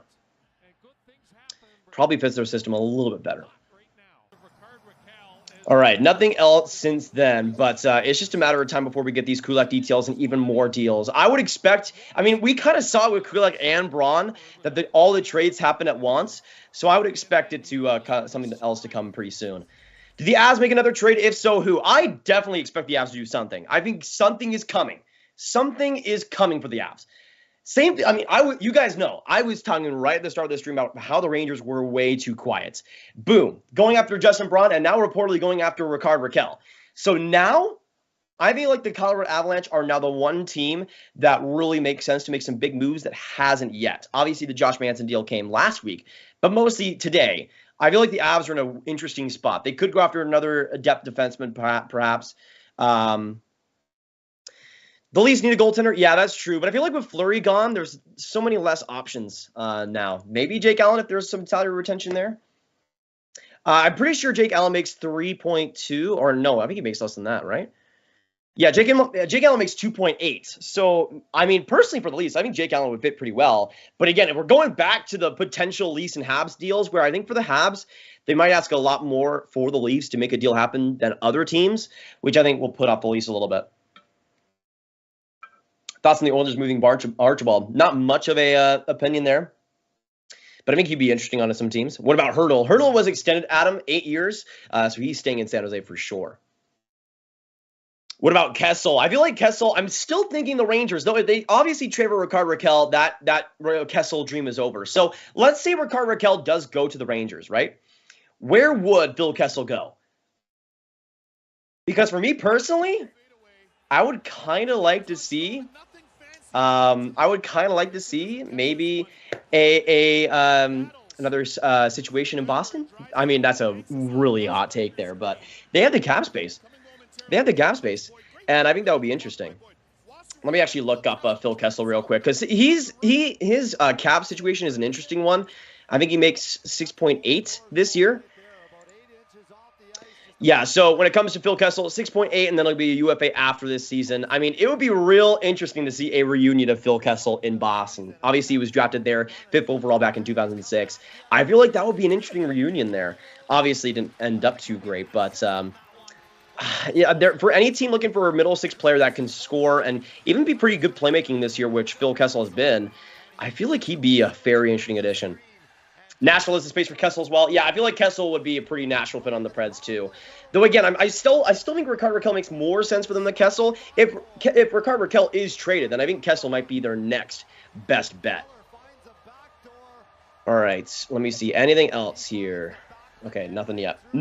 But again, we know with the trade deadline, when the floodgates open, it's going to be nuts. Do you think Columbus tries to move Korpisalo? Absolutely. I think Max Domi is their priority right now, trade-wise. But Korpisalo makes a lot of sense. I think he's a guy that hasn't really performed up to expectation with the Blue Jackets. I think still has some potential, but at the same time, I feel like Korpisalo is going to be a player that gets more than he should for the Blue Jackets. So in my opinion, yeah, I think they should deal for him, or somebody else should deal for him. Schmaltz to Pittsburgh, that would be an excellent addition. But honestly, unless somebody just trades the sun and the moon, I really doubt that Schmaltz is going to be dealt. Same thing with Keller in Arizona. Phil Kessel is going to VGK, team in Vegas. Him with the Golden Knights would be interesting. I don't know if that's what I would for destination with Kessel, but if they can make the cap work, maybe. The info we have on Domi right now, Nate, and it was actually very interesting. I was kind of surprised.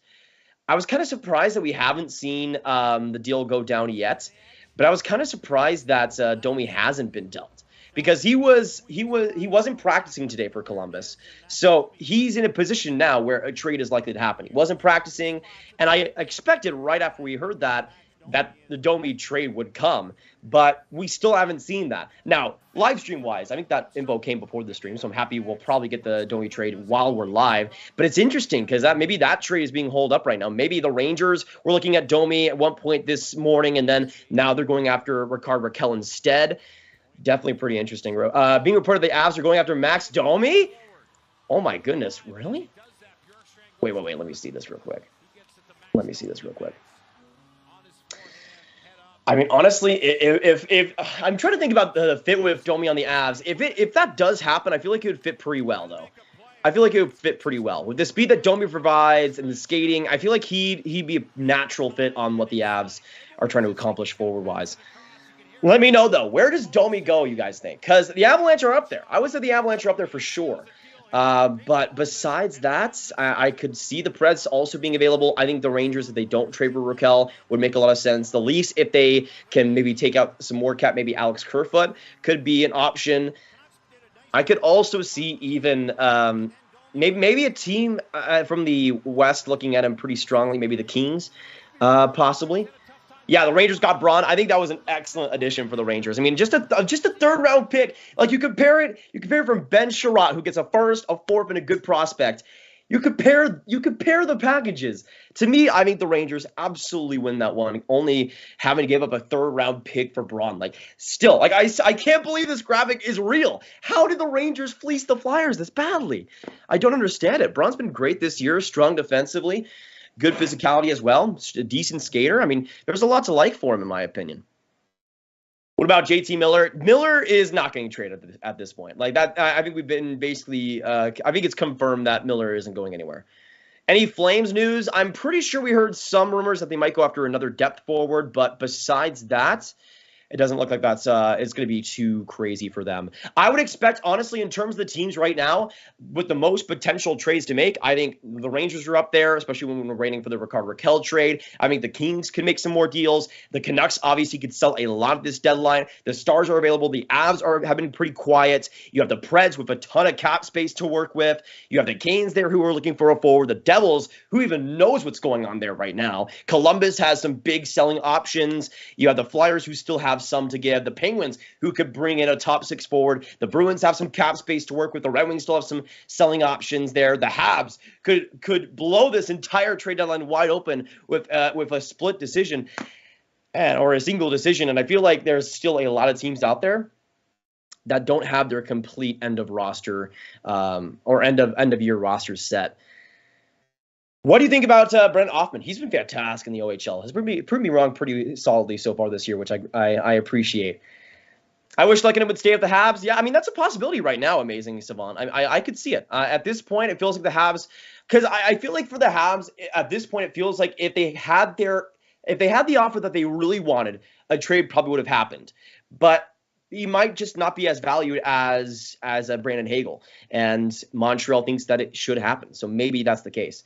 Good to see you, Michael, in the chat. If the Avs get Domi, are they Cup favorites? I would say they're already Cup favorites, even without him. Just waking up in Australia. Any news on the Leafs? Before the Leafs, before we saw anything yesterday, obviously we got the Giordano trade yesterday. But today we had the Alex Biaga trade where they sent Biaga to the Preds for future considerations. I do expect there to be another Leafs trade, though. Again, I think it'll be around 2.1 million. They have 2.1 million to work with. I just think it's Luke Schenn. Like I feel like Luke Schenn makes the most sense with what he can bring. I feel like it's perfect. Kessel with 50% retained to Vegas for Dadonov for a second and third. Ooh, maybe. Let me know your mock trades in the chat down below as well, guys, if you have any. For Kessel, for Chychrun, for all these players available, let me know what your thoughts are now. Is a Chychrun trade unlikely now? I would say unlikely is a pretty good way to put it. There's obviously still a chance. But the thing was, we heard earlier that the price was 3 firsts and a good prospect on top of that, which I like Chychrun. But that is a whole boatload for him that I just don't know if I would give up. But that's the thing for a young defenseman who can be a top 20 D, who's locked up for the next 4 seasons. That's what you have to pay. So there just hasn't been anybody willing to do that yet. Anything about the Canucks right now? From what we know, we'll likely see a Mott trade, a Luke Schenn trade, and we could see Besser and Connor Garland moved as well. All right, let me see if there's anything else. Wow, nothing yet, though. Adrian Dater as well saying told the Avs do not have interest in Max Domi as some has speculated. I don't know if I trust Adrian Dater, honestly. Though I think he did break the Giroux stuff. But he did say it was going to be Mackie Samoskevich, so maybe not. Gallagher to Edmonton? I don't know about Gallagher to Edmonton. I think they already got their grindy middle six player in Zach Hyman. And especially with Gallagher's long-term contract, I doubt Edmonton's going to be able to keep that up. By the way, vote in the Sportsnet poll right now in the chat. What do you guys think, or who do you think gets the final wild card spot in the West? I mean, I pick Dallas because I'm biased, but let's go Stars. If Dallas misses the playoffs, they need to fire Jim Nill. I think it'll be a pretty big cleanup if the Stars miss the playoffs.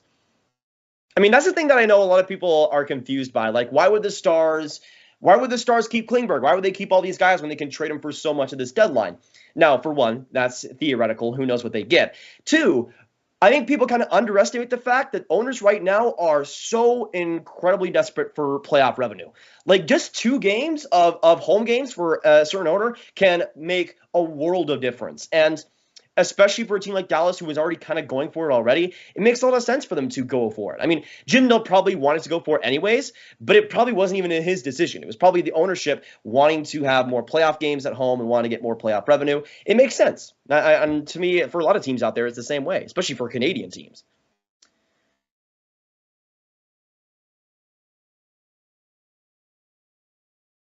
I'll do that then. Oh, as well, David Pagnotta. It sounds like a second-round pick going to Montreal, I believe in 2023, but not confirmed yet. So David Pagnotta giving us something there. So likely a second-round pick in 2023. I guess it wasn't even that crazy of a deal. Maybe there is still something on top of that, but David Pagnotta saying it will likely be a second-round pick in 2023, going back to the Habs. So Let's just do a little bit of an early trade breakdown here. Brett Kulak going to the Oilers for a 2023 likely second-round pick. If that is what happens, if that is what the deal is, let me know who do you guys think wins that trade, Habs or Oilers? Because apparently from David Pagnotta, that is what's going to go on here. Jake Allen for Dylan Holloway. I don't think so. I mean, I would love that, but I don't think so. What if receiving prospects for any big trades? Char is not getting any more. I'd agree on that. But, I mean, hey, if somebody wants to give up an arm and a leg for him, I'm sure Lou Lamoriello will be very happy. Let's be honest. Lou Lamoriello is going to find a way. That man, I don't know what kind of things he does to the other GMs.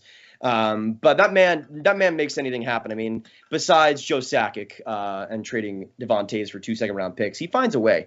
I'm sure he'll get a first-round pick for Chara. I'm sure he will.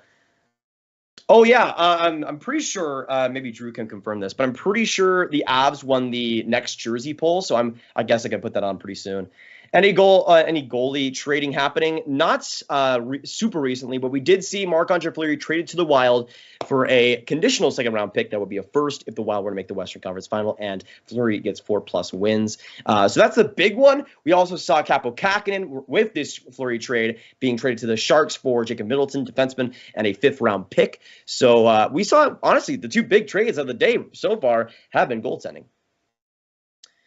Yeah, I don't think Jake Allen's going to be dealt, but possibly something else. All right, so you know what? Let's just do this then. Let's just do this then, because I feel like with the Avs and them just not doing anything, I feel like we have to motivate them. We have to motivate them somehow to do something.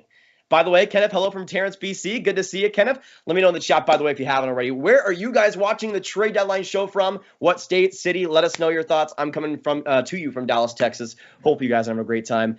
And yeah, there we go. The Avs forward group here. I mean, personally, looking at this right now, I really like Logan O'Connor. I know they've also had some injuries with Landeskog, so he's not on this lineup right now. But I personally think, looking at this, I mean, Max Domi could easily fit on that third line, maybe even on that second line if they really need to. Grav, love the Wedgwood deal, big steal. Hey, do not trust Drew putting that in the chat right now. Do not. Okay, actually, you know what? With Holtby potentially being injured, I don't hate it.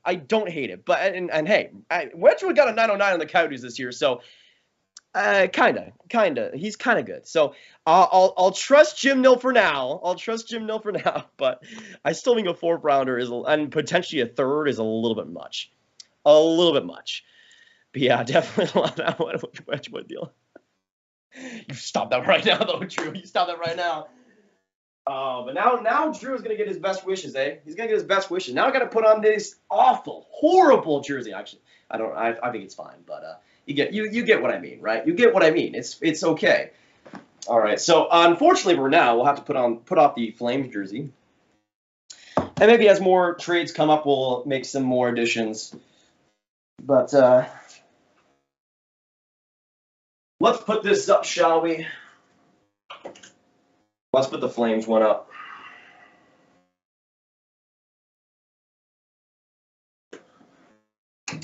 Beautiful. Uh-oh. Sorry, Avs fans. I just put the jersey on the ground. Sorry. Let me also. I'll keep my Flyers hat for now. Oh wait, no. I got my Kraken hat. I got to respect the sell that they're putting on right now. I got to respect it, so we'll give them some credit. All right, so we'll put the Flames jersey in the background. We'll have it still there. This was supposed to be a PG stream. Sorry. I'm trying my best. Okay, trying my best. By the way, Rangers make it official from their Twitter account. They have acquired Justin Braun and a third-round pick in the 2023 draft. So there you go. Confirmed there. And again, from David Pagnota, a second-round pick, likely 2023, going to the Habs in the Brett Kulak deal. I like that trade a lot from Montreal. And I like it for both teams. Dallas are out. Time to sell off what they got. Colin, but that's the thing, man. Like, two playoff games at home are so key for every team, especially for the Stars that rely a lot on gate revenue.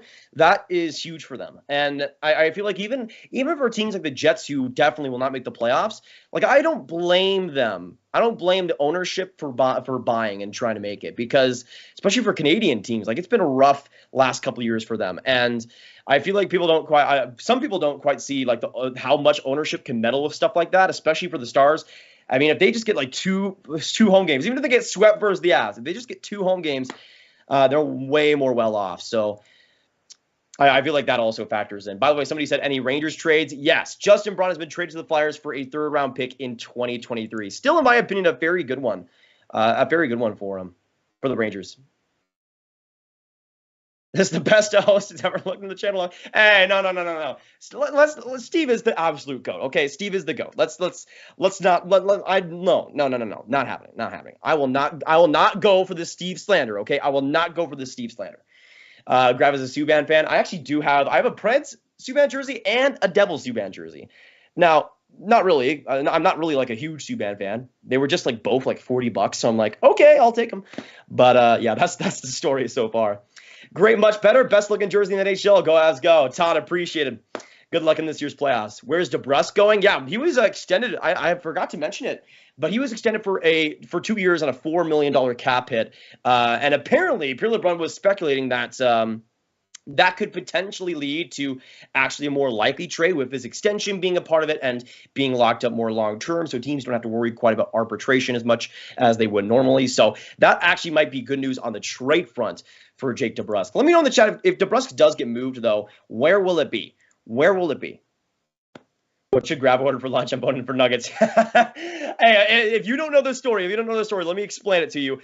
I remember like 3 days ago or something, I made chicken nuggets for my little brother. He loves them. He is the best I can possibly make. And 10 minutes after that, the Josh Manson trade happened. And I was out of the blue because we didn't have any trades happening at any point. Then 2 days later, I'm pretty sure I also did the same thing. And then I'm pretty sure like 10 minutes after that, the Ben Sherratt trade happened. So maybe I actually should make some chicken nuggets. I mean, I don't know if I can move my camera, but you guys could probably hear me downstairs making chicken nuggets, like doing a chicken nugget live stream. Let's go. Will the Canes do anything? I hope so. I still think Arturi Lehkonen is the big one for them. Man, it's been a little bit too quiet though over these last 30 minutes. Do you guys agree? It's been a little bit too quiet. And we only got an hour and a half to go. It has snuck up a lot over the last little bit. Yeah, you can see some of the highlights here. Lehkonen, I just think for the Canes system, they like to play smart. They like to play positional hockey. I think Lehkonen is perfect in that. Any Red Wings trades? Not yet, but Nick Leddy will likely be gone. That's the big one. Most likely landing spot for Chikrin, I say LA, but I also think it's more of an off-season deal if it's going to happen. Where could Kerfoot end up? Somebody said Raquel for Kerfoot and something else on top of that. I think that could work. No Panthers stuff yet. Could you explain what future considerations mean? Absolutely. For future considerations-wise in the NHL, from what I believe it to be, it's one of those things where it's not decided upon yet, but basically the other team owes them something. It usually isn't anything substantial. It's usually like an AHL player or something. But, I mean, future considerations usually means it's like less value almost than the seventh sometimes. You feed your little brother a nice, healthy food. Thank you, Chris. He's definitely doing well on those chicken nuggets for sure. DeBrusque for Pearson. That would be an amazing trade for the Canucks to make. If that's just a 1-for-1, absolutely. I mean, the Canucks have already done really well in this deadline so far, basically trading Hamonic for Travis Dermott. So I would not be surprised if they do well once again. Shane Wright or Connor Bedard chat. Oh, Bedard. Are we kidding? Are we kidding, Drew? I mean, I like me some Shane Wright. But it's Bedard. It's Bedard. Quick little Rangers segment. I mean, Sal, they've been really interesting today. They obviously got Justin Braun, who I expect to be on that third pair alongside Schneider or maybe even Nemeth if they really want to go as go two defensemen. But I feel like when it comes to the Rangers, they're right now interested in Rickard Rakell. I could also see them trading for Phil Kessel. They're a team that was really quiet, though, coming into today. And I could see them making some big moves before it's all said and done. Let me know in the chat, which next move do you see the Rangers making after this Braun trade? Because I don't think they're done. The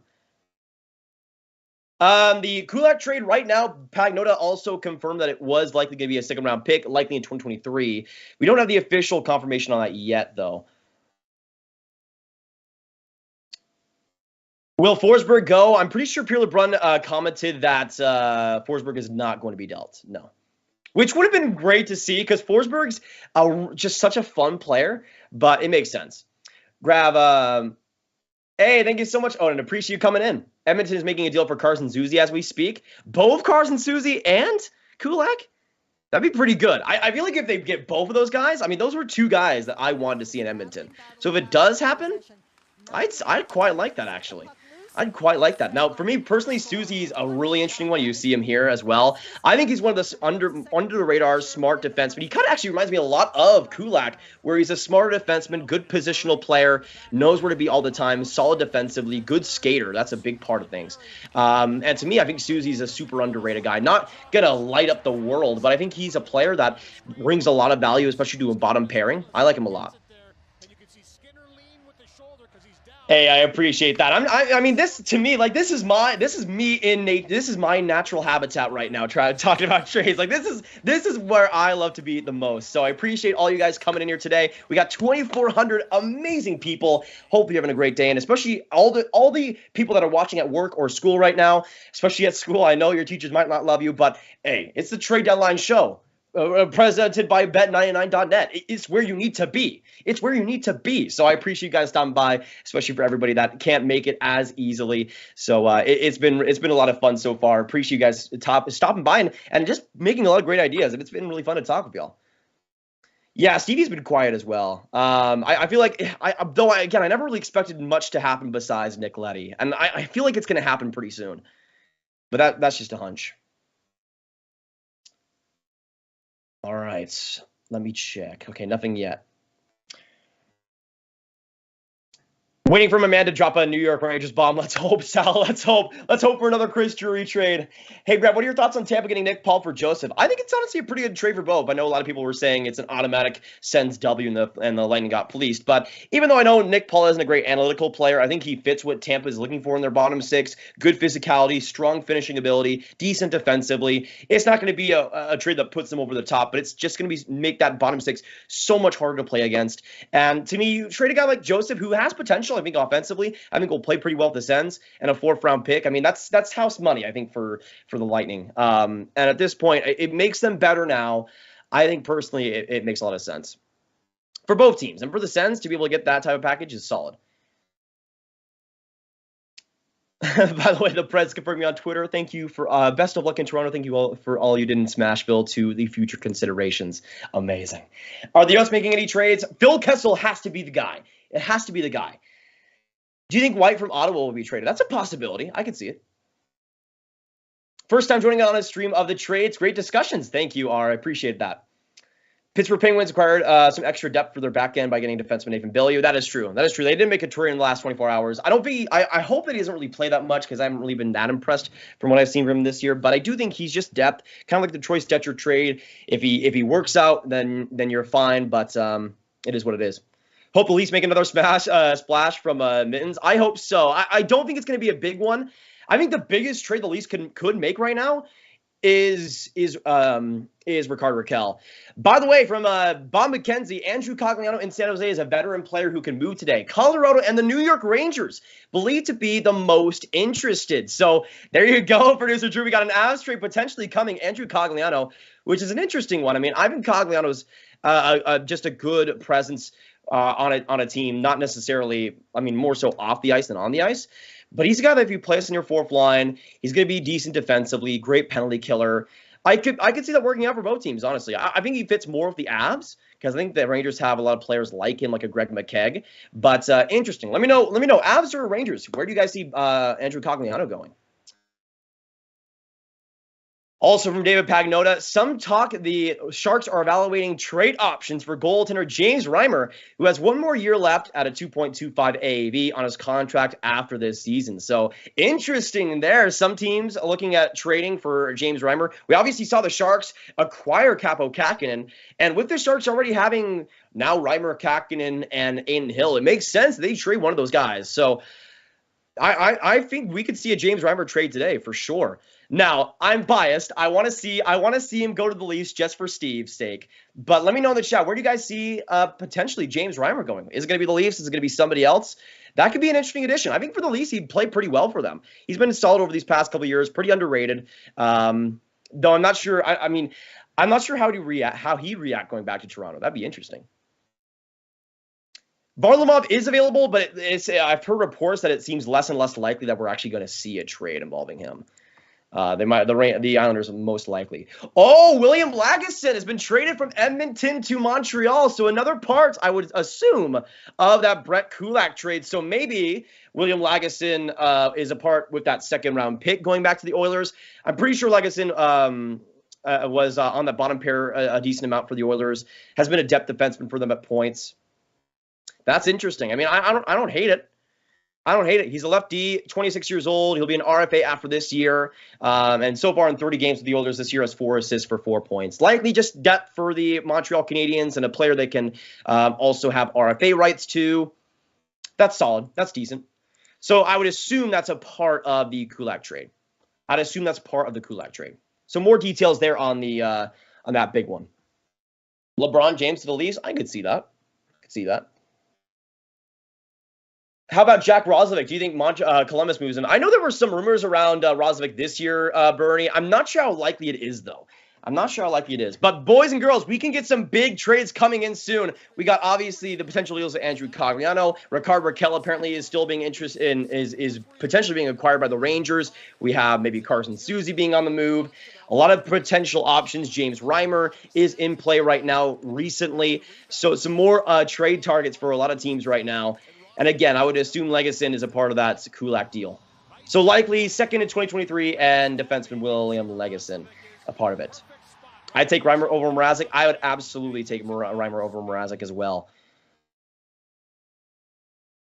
Yeah, and even as a stopgap, I think for the Leafs under Jack Campbell, I think he'd be a decent option. He's a guy that starter-wise can hold his own at points. He kind of reminds me of maybe a better Alexander Georgiev in terms of situation where he might be better as a starter, but even as a backup, he can still be very reliable.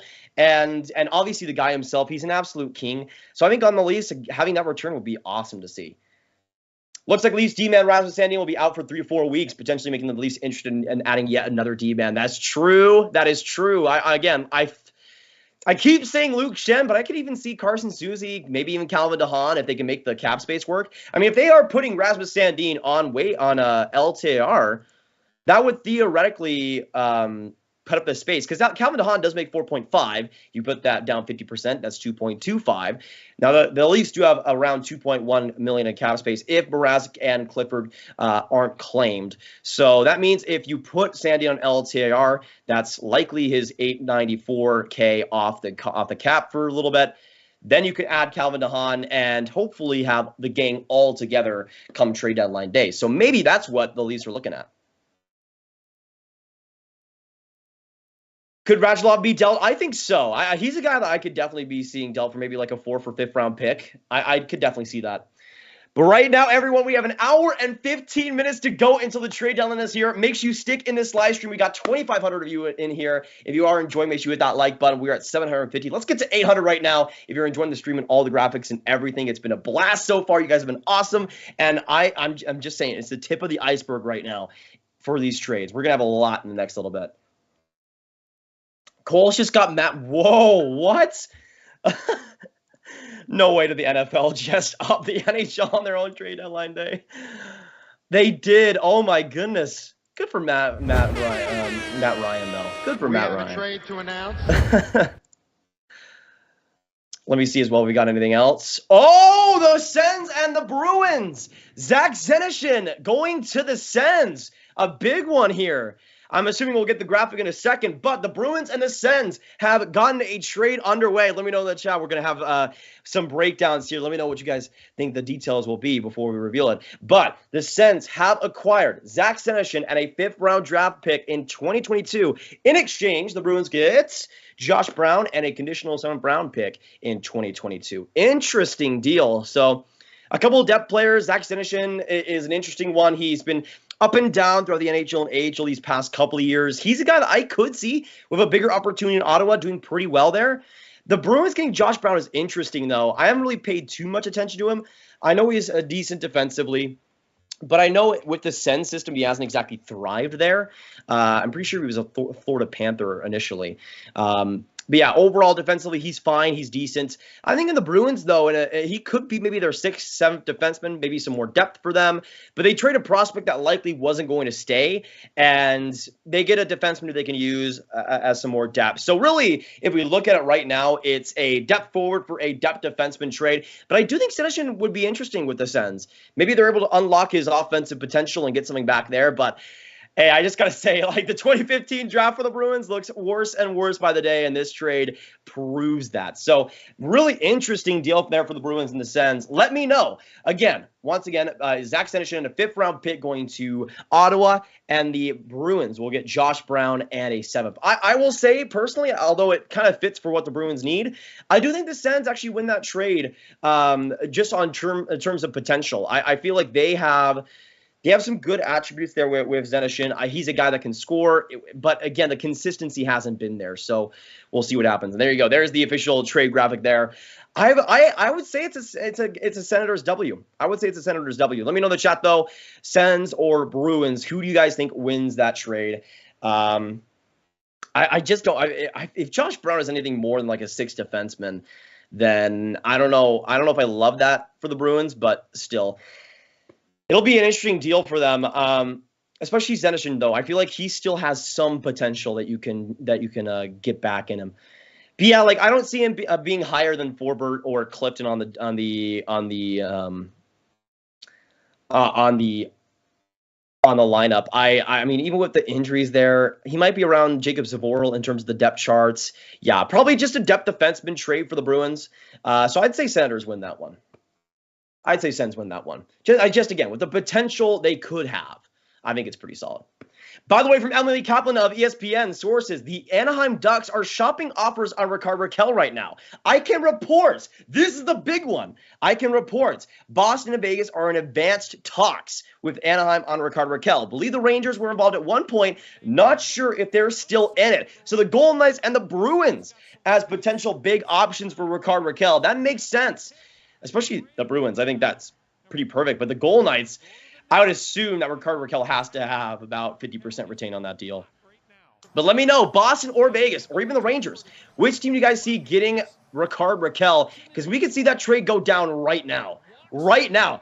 This trade deadline is getting interesting, ladies and gentlemen. Make sure you stick in this live stream and hit the like button if you haven't already. We're so close to 800, so let's get there. Appreciate you guys coming in. And again, as these trades go down, you will see them right in the live stream, so do not worry. It'll come right live to you. So I'm refreshing like every 10 seconds to make sure we got it for you. But I would assume that the Boston Bruins have maybe a better offer than Vegas does, but it just goes back to what cap space could be had there. I mean, it depends, because if Anaheim potentially wants to get more assets, they could retain 50%, since the Golden Knights would need to retain 50%, and maybe could get more in that deal potentially. We'll see what happens, but that's an interesting little tidbit on the Rickard Rakell situation. I'm going to predict it's Boston, but Vegas and New York as well in the conversations. I'm going to predict Boston, though. I would say for the Bruins, it might just be a first-round pick. Though they don't have theirs this season, so that makes it difficult. Yeah, so I'd say, so they don't have their first-round pick. They have their second-round pick this year, and they have Calgary's third this year. So I'd assume it's a second-rounder and probably a prospect, maybe a second-rounder and a third, and potentially a lower-end prospect. But I would assume like a second-rounder and maybe a prospect like Oscar Steen or even a Jacob Luco, perhaps. But interesting. So, once again, Rickard Rakell could be close to a deal here. And also, Bob McKenzie making it official. Montreal is trading Brett Kulak to Edmonton for William Legason and a second-round pick. Trade call not yet complete. So, we get the official details there on the Brett Kulak trade. So, it's Legason and a second-round pick going back to the Habs. That's a good deal for both teams. I like that for both. Once again, let's get 1 for Montreal, 2 for Edmonton, and a 3 for a good deal for both sides in the chat on what you guys think of that Brett Kulak deal. So again, Brett Kulak to Edmonton for Legason in a second, 1 for Montreal, 2 for Edmonton, and 3 for solid both sides. I would put a 3. No problem, Larry. Good to have you in the stream. Carolina in that conversation, too. They need a winger. I would assume they would be, right? But we haven't heard really much on them recently, which I'm kind of surprised by. I would have assumed that we'd see something on the Canes. But I will say, it's interesting. If all the other Atlantic teams are loading up, even though I still think the Canes are like top 2 in terms of cup favorites for me, are they still in that conversation if they don't get anybody at this deadline? Like that's an interesting conversation to have, because I still think their roster is fantastic. But like if they went out and got an Arturi Lehkonen, like other teams are loading up comparatively, I feel like that would put them over the top potentially. But now you see Tampa. I mean, it's mostly with the other division in the Atlantic, but you see Tampa, you see Florida loading up. Like those are really their 2 biggest opponents and likely opponents in the playoffs. So I think personally it's going to be an interesting next couple hours for them. Any new trades? Zach Senyshyn and Josh Brown have been exchanged. Senyshyn and a 5th-round pick to the Sens, and Josh Brown and a 7th going to the Bruins. Yeah, I mean, if Josh Brown has to play substantial time, then that's going to be rough for them. I just got to say that right now. What should the priority position target be for the Penguins? Middle 6 forward versus backup goalie or both? I would go middle 6 forward, since you might as well bet on Jari at this point. But I feel like for the Pens, it's a really tough market for them. I would have said that they would also be in Rickard Rakell sweepstakes, but we'll see what actually goes down. I'm really interested to see, though, how William Legason fits into this Montreal system, though. Rakell for Dadonov a second and Hague. I think that would be an amazing trade for the Ducks to make. Absolutely. Who is Brett Kulak? Brett Kulak is a solid defenseman. Love his smarts. Love his hockey IQ. Good skater. Not the most physical defenseman around, but a very smart and calculated defensive guy. He's a player that I think for the Oilers will fit perfectly on that bottom pairing. And if he even needs to be brought up more due to injury, I feel like he's shown in the past that in Montreal, he can use those minutes correctly. He can seize the opportunity and still be able to survive. And I think that's a really valuable player for the Oilers to have. Versatility is the name of his game. And I feel like in Edmonton, it's going to work out pretty well. Even if it might be an overpay for some, I feel like that package, a second and a depth defenseman, is exactly what Kulak should get. No Leafs updates right now recently, but 69 minutes to go until the NHL Trade Deadline. Nice, as Elliot Freeman would say. By the way, Frank Servali once again giving us the confirmed details. 2nd-round pick and William Legason for Brett Kulak. I would say solid deal for both sides. Josh James, what's going on?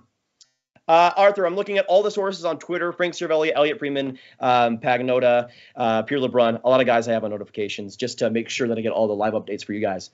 Thoughts on the Sprong-Johansson trade? I think it's an interesting one. I feel like for Seattle to get a guy like Sprong could provide some good value, but I think like for the Caps, bring on Johansson back again, I think is pretty fun. Any wing updates? Not yet, but again, Leddy has to be the guy that's next move, I think, for them. Anything on the Rangers? Boaz, they have traded for Justin Braun for a third-round pick, and they're in the conversation right now for Rickard Rakell, though not the favorites to this point. Deanna, what's going on? Any news on Dallas moves? Not yet, but they were reported to be a potential buyer at the deadline. Also from a Mark Spector, so we'll assume this will read Kulak to Edmonton for Legason and a conditional second, either this year or next. So maybe, I guess, a condition on the second.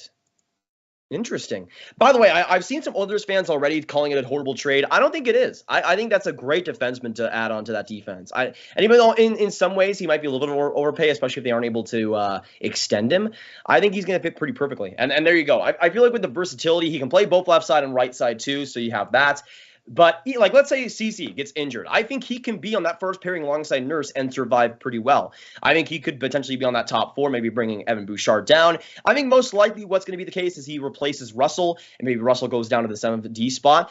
But wherever he plays, I think he's going to be just fine. He can have a lot of responsibility or little responsibility. I think there's a lot of potential there. Blues news, nothing right now. But again, I've thought that Leddy would be an option for them. He's continuing to be on the market. There is still a lot of defensemen left. Dahan, Leddy, Luke Shen. Not a lot of quality, like supreme quality, but still a lot of guys left that would help playoff teams. Any news on the Avs? Right now, David, Andrew Cogliano, right now the Avs and Rangers are in a fight for him. But that's really the biggest we've heard so far. We also heard potentially Andrew Copp could be going there recently. There's some options. Again, the Avs right now are the biggest team that hasn't really done all that much, alongside the Canes. Though I do think with the Avs, they have more potential to add guys. Any news on Armia and Hoffman? Not right now. Not right now. Patrick Kane to the Rangers. If that happens, this stream is about to get even crazier. I don't think so, though. I don't think so. I mean, let's be honest. Patrick Kane is going to Toronto. It's happening. He's going to be retained for like $1 million. It's going to happen. Any word on Korpisalo getting traded? Not yet with Korpisalo, Justin, but we did hear that Domi wasn't skating with the Blue Jackets in their practice today. So I'd assume that there is going to be a deal. And Domi's going to be one of the more likely guys forward-wise to be dealt. He's going to be an interesting one. I like Domi a lot, though, with his speed. He's a guy that's going to have a lot of versatility. He's kind of like Kadri a little bit, where he gets a little bit too hot-headed sometimes, but I think for certain teams that's going to be a plus for them. Halak has not gone anywhere. We've heard conflicting reports on if he'll actually waive his no-move clause. That's the biggest thing. The biggest thing is if Halak wants to be moved, I just realized that goal was against the Stars. I just realized that goal was against the Stars. And now I'm sad. Oh, Frank Cervelli! With breaking news, the Blues are getting Nick Leddy from the Detroit Red Wings. What did your boy tell you throughout this entire stream? I told you, Nick Leddy to St. Louis. And there it is. From Frank Cervelli, hearing Blues are getting Nick Leddy from the Detroit Red Wings. And there you go. There you go. That is a big one. I mean, one of the bigger defensemen left.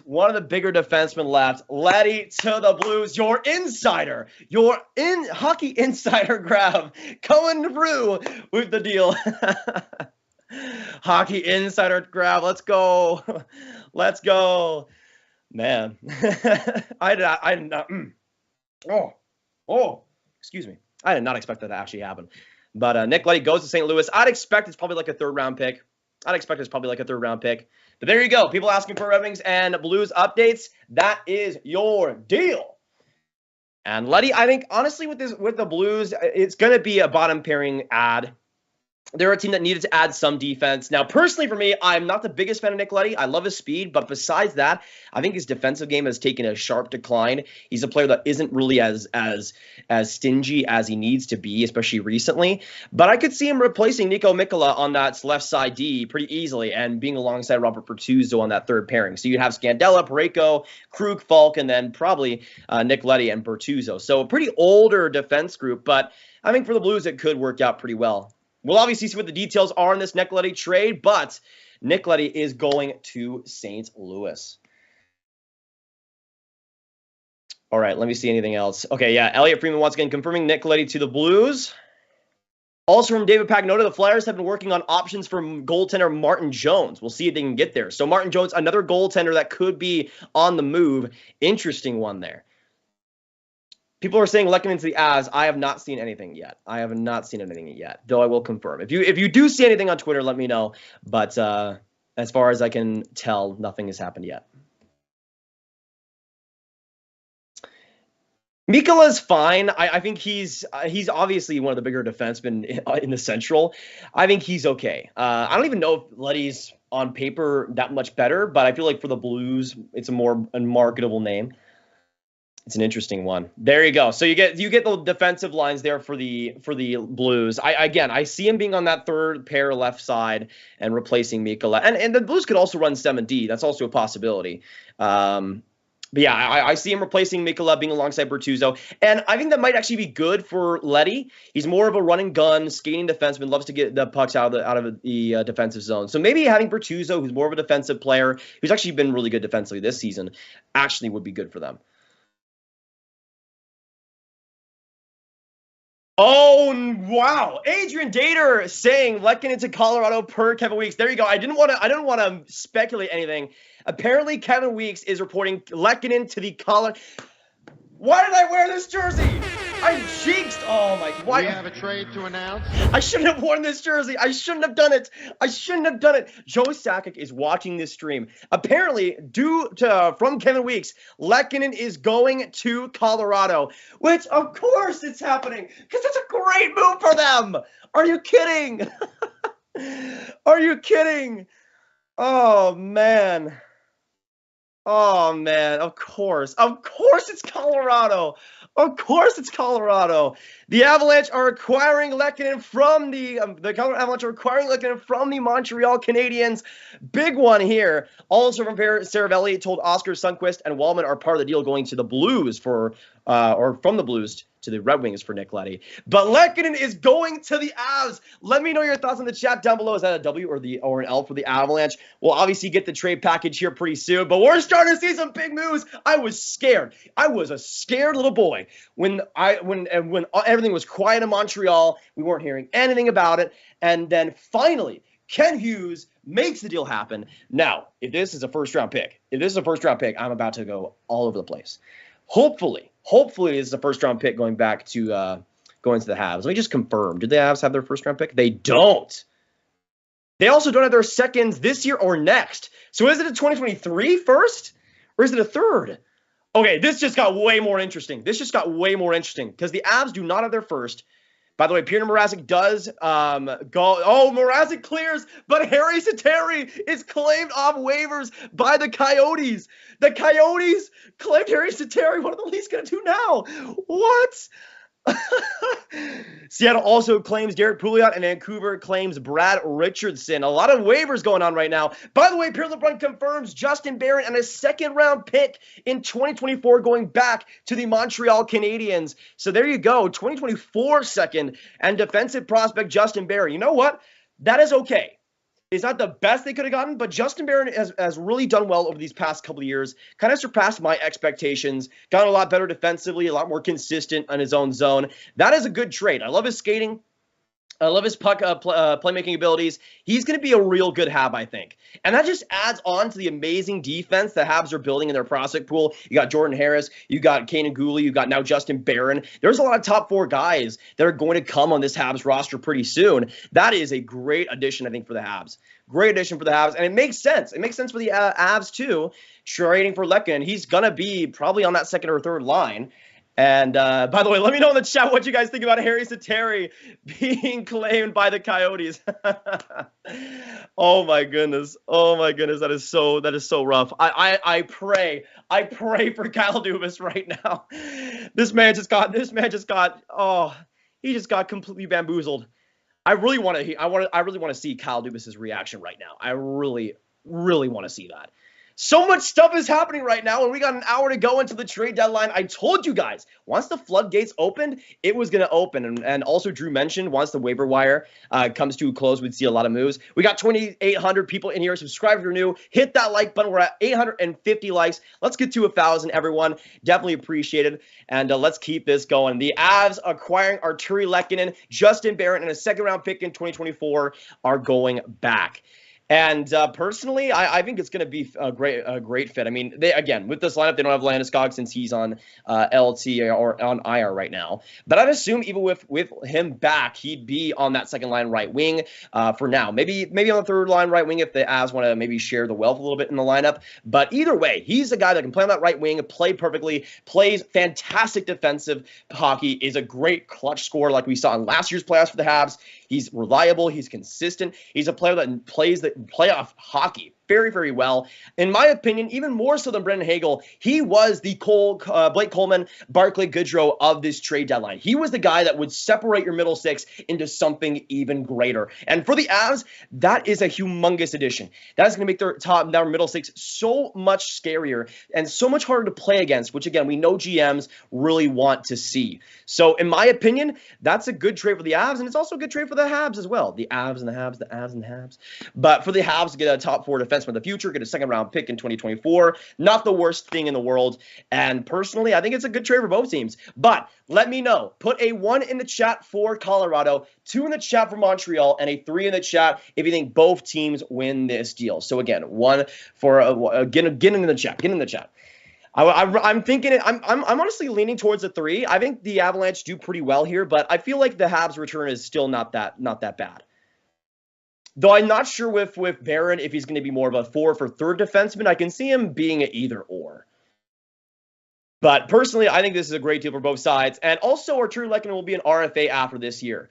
Okay, so we also get the confirmation on the Nick Leddy deal from the Red Wings. The Red Wings will acquire Jake Wallman, Oscar Sundqvist, and a 2023 second-round pick in exchange for Nick Leddy and Luke Witkowski. Luke Witkowski, the amazing goon himself. You'd love to see that. But the Blues really give up a second-round pick. I mean, that's kind of what I was expecting. I was expecting more of a third-rounder for Leddy. But there you go. There you go. So a second-round pick for Leddy, that's a big one. I think the Red Wings do amazing. I mean, for the Red Wings to get a second-round pick for Leddy, that's pretty perfect in my opinion. They also get a depth forward in Oscar Sundqvist and a depth defenseman in Jake Wallman. That's solid work by Steve Yzerman. Not a steal, but I think that's pretty good. By the way, right now, 69% of you guys, nice, are saying that the Avs winning the Lehkonen deal. I would say, again, I would lean Colorado, but I think both teams win it.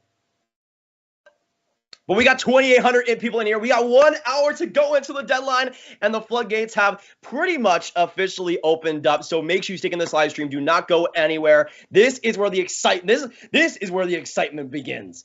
I'm so ready. Are you guys ready for this next hour? Are you guys? Let me know. Put just yes in all caps if you are ready for the next hour of NHL trades, because it is starting to really go down. We see Lehkonen going to the Avs. That's a huge one, an absolutely huge one, and it's just going to continue. Hey, Callie, no, I did not choose wearing an Avs jersey. That was not my choice, okay? That was not my choice. All I'm going to say is Drew made me. And that's it. All right, let me check if there's anything else going on right now. And again, Frank Cervelli confirming Justin Barron and a second-round pick for Artturi Lehkonen. That's a good, solid hockey deal, man. That is a good, solid hockey deal by two smart GMs. Joe Sakic and Kent Hughes. I will say, though, personally, Kent Hughes has done a fantastic job with the trade so far. I mean, with the Toffoli return, which isn't looking as good now, but considering what Claude Giroux got, I think it's still pretty good. So you get that Tyler Toffoli deal. You got the Ben Sherratt deal. Oh, my goodness. For a guy you weren't going to re-sign, a first, fourth, and a good prospect. And also to get a good top 4 D-man in the future and a second-round pick and a decent draft in 2024, that's perfect. That's what you want to see. And I was saying, if it was a second-round pick coming to the Habs, I'd want somebody on top of that. I wasn't expecting like Alex Newhook or anything, but Justin Barron is along those lines where I think it's pretty worth it for both teams. A good, solid hockey deal. Any rumors on Dallas? Not recently, but again, we heard reports that they were going to be pretty big buyers. Sounds like the Golden Knights may be working on a trade involving Evgeny Dadonov from David Pagnotta. So potentially, I'd assume this is the Rickard Rakell. Are we seeing the Rickard Rakell trade now? Everything is now happening. Everything is now happening. From David Pagnotta, the Golden Knights may be working on a trade involving Evgeny Dadonov. It has to be. It has to be either Phil Kessel or Rickard Rakell. It has to be. There's no other way.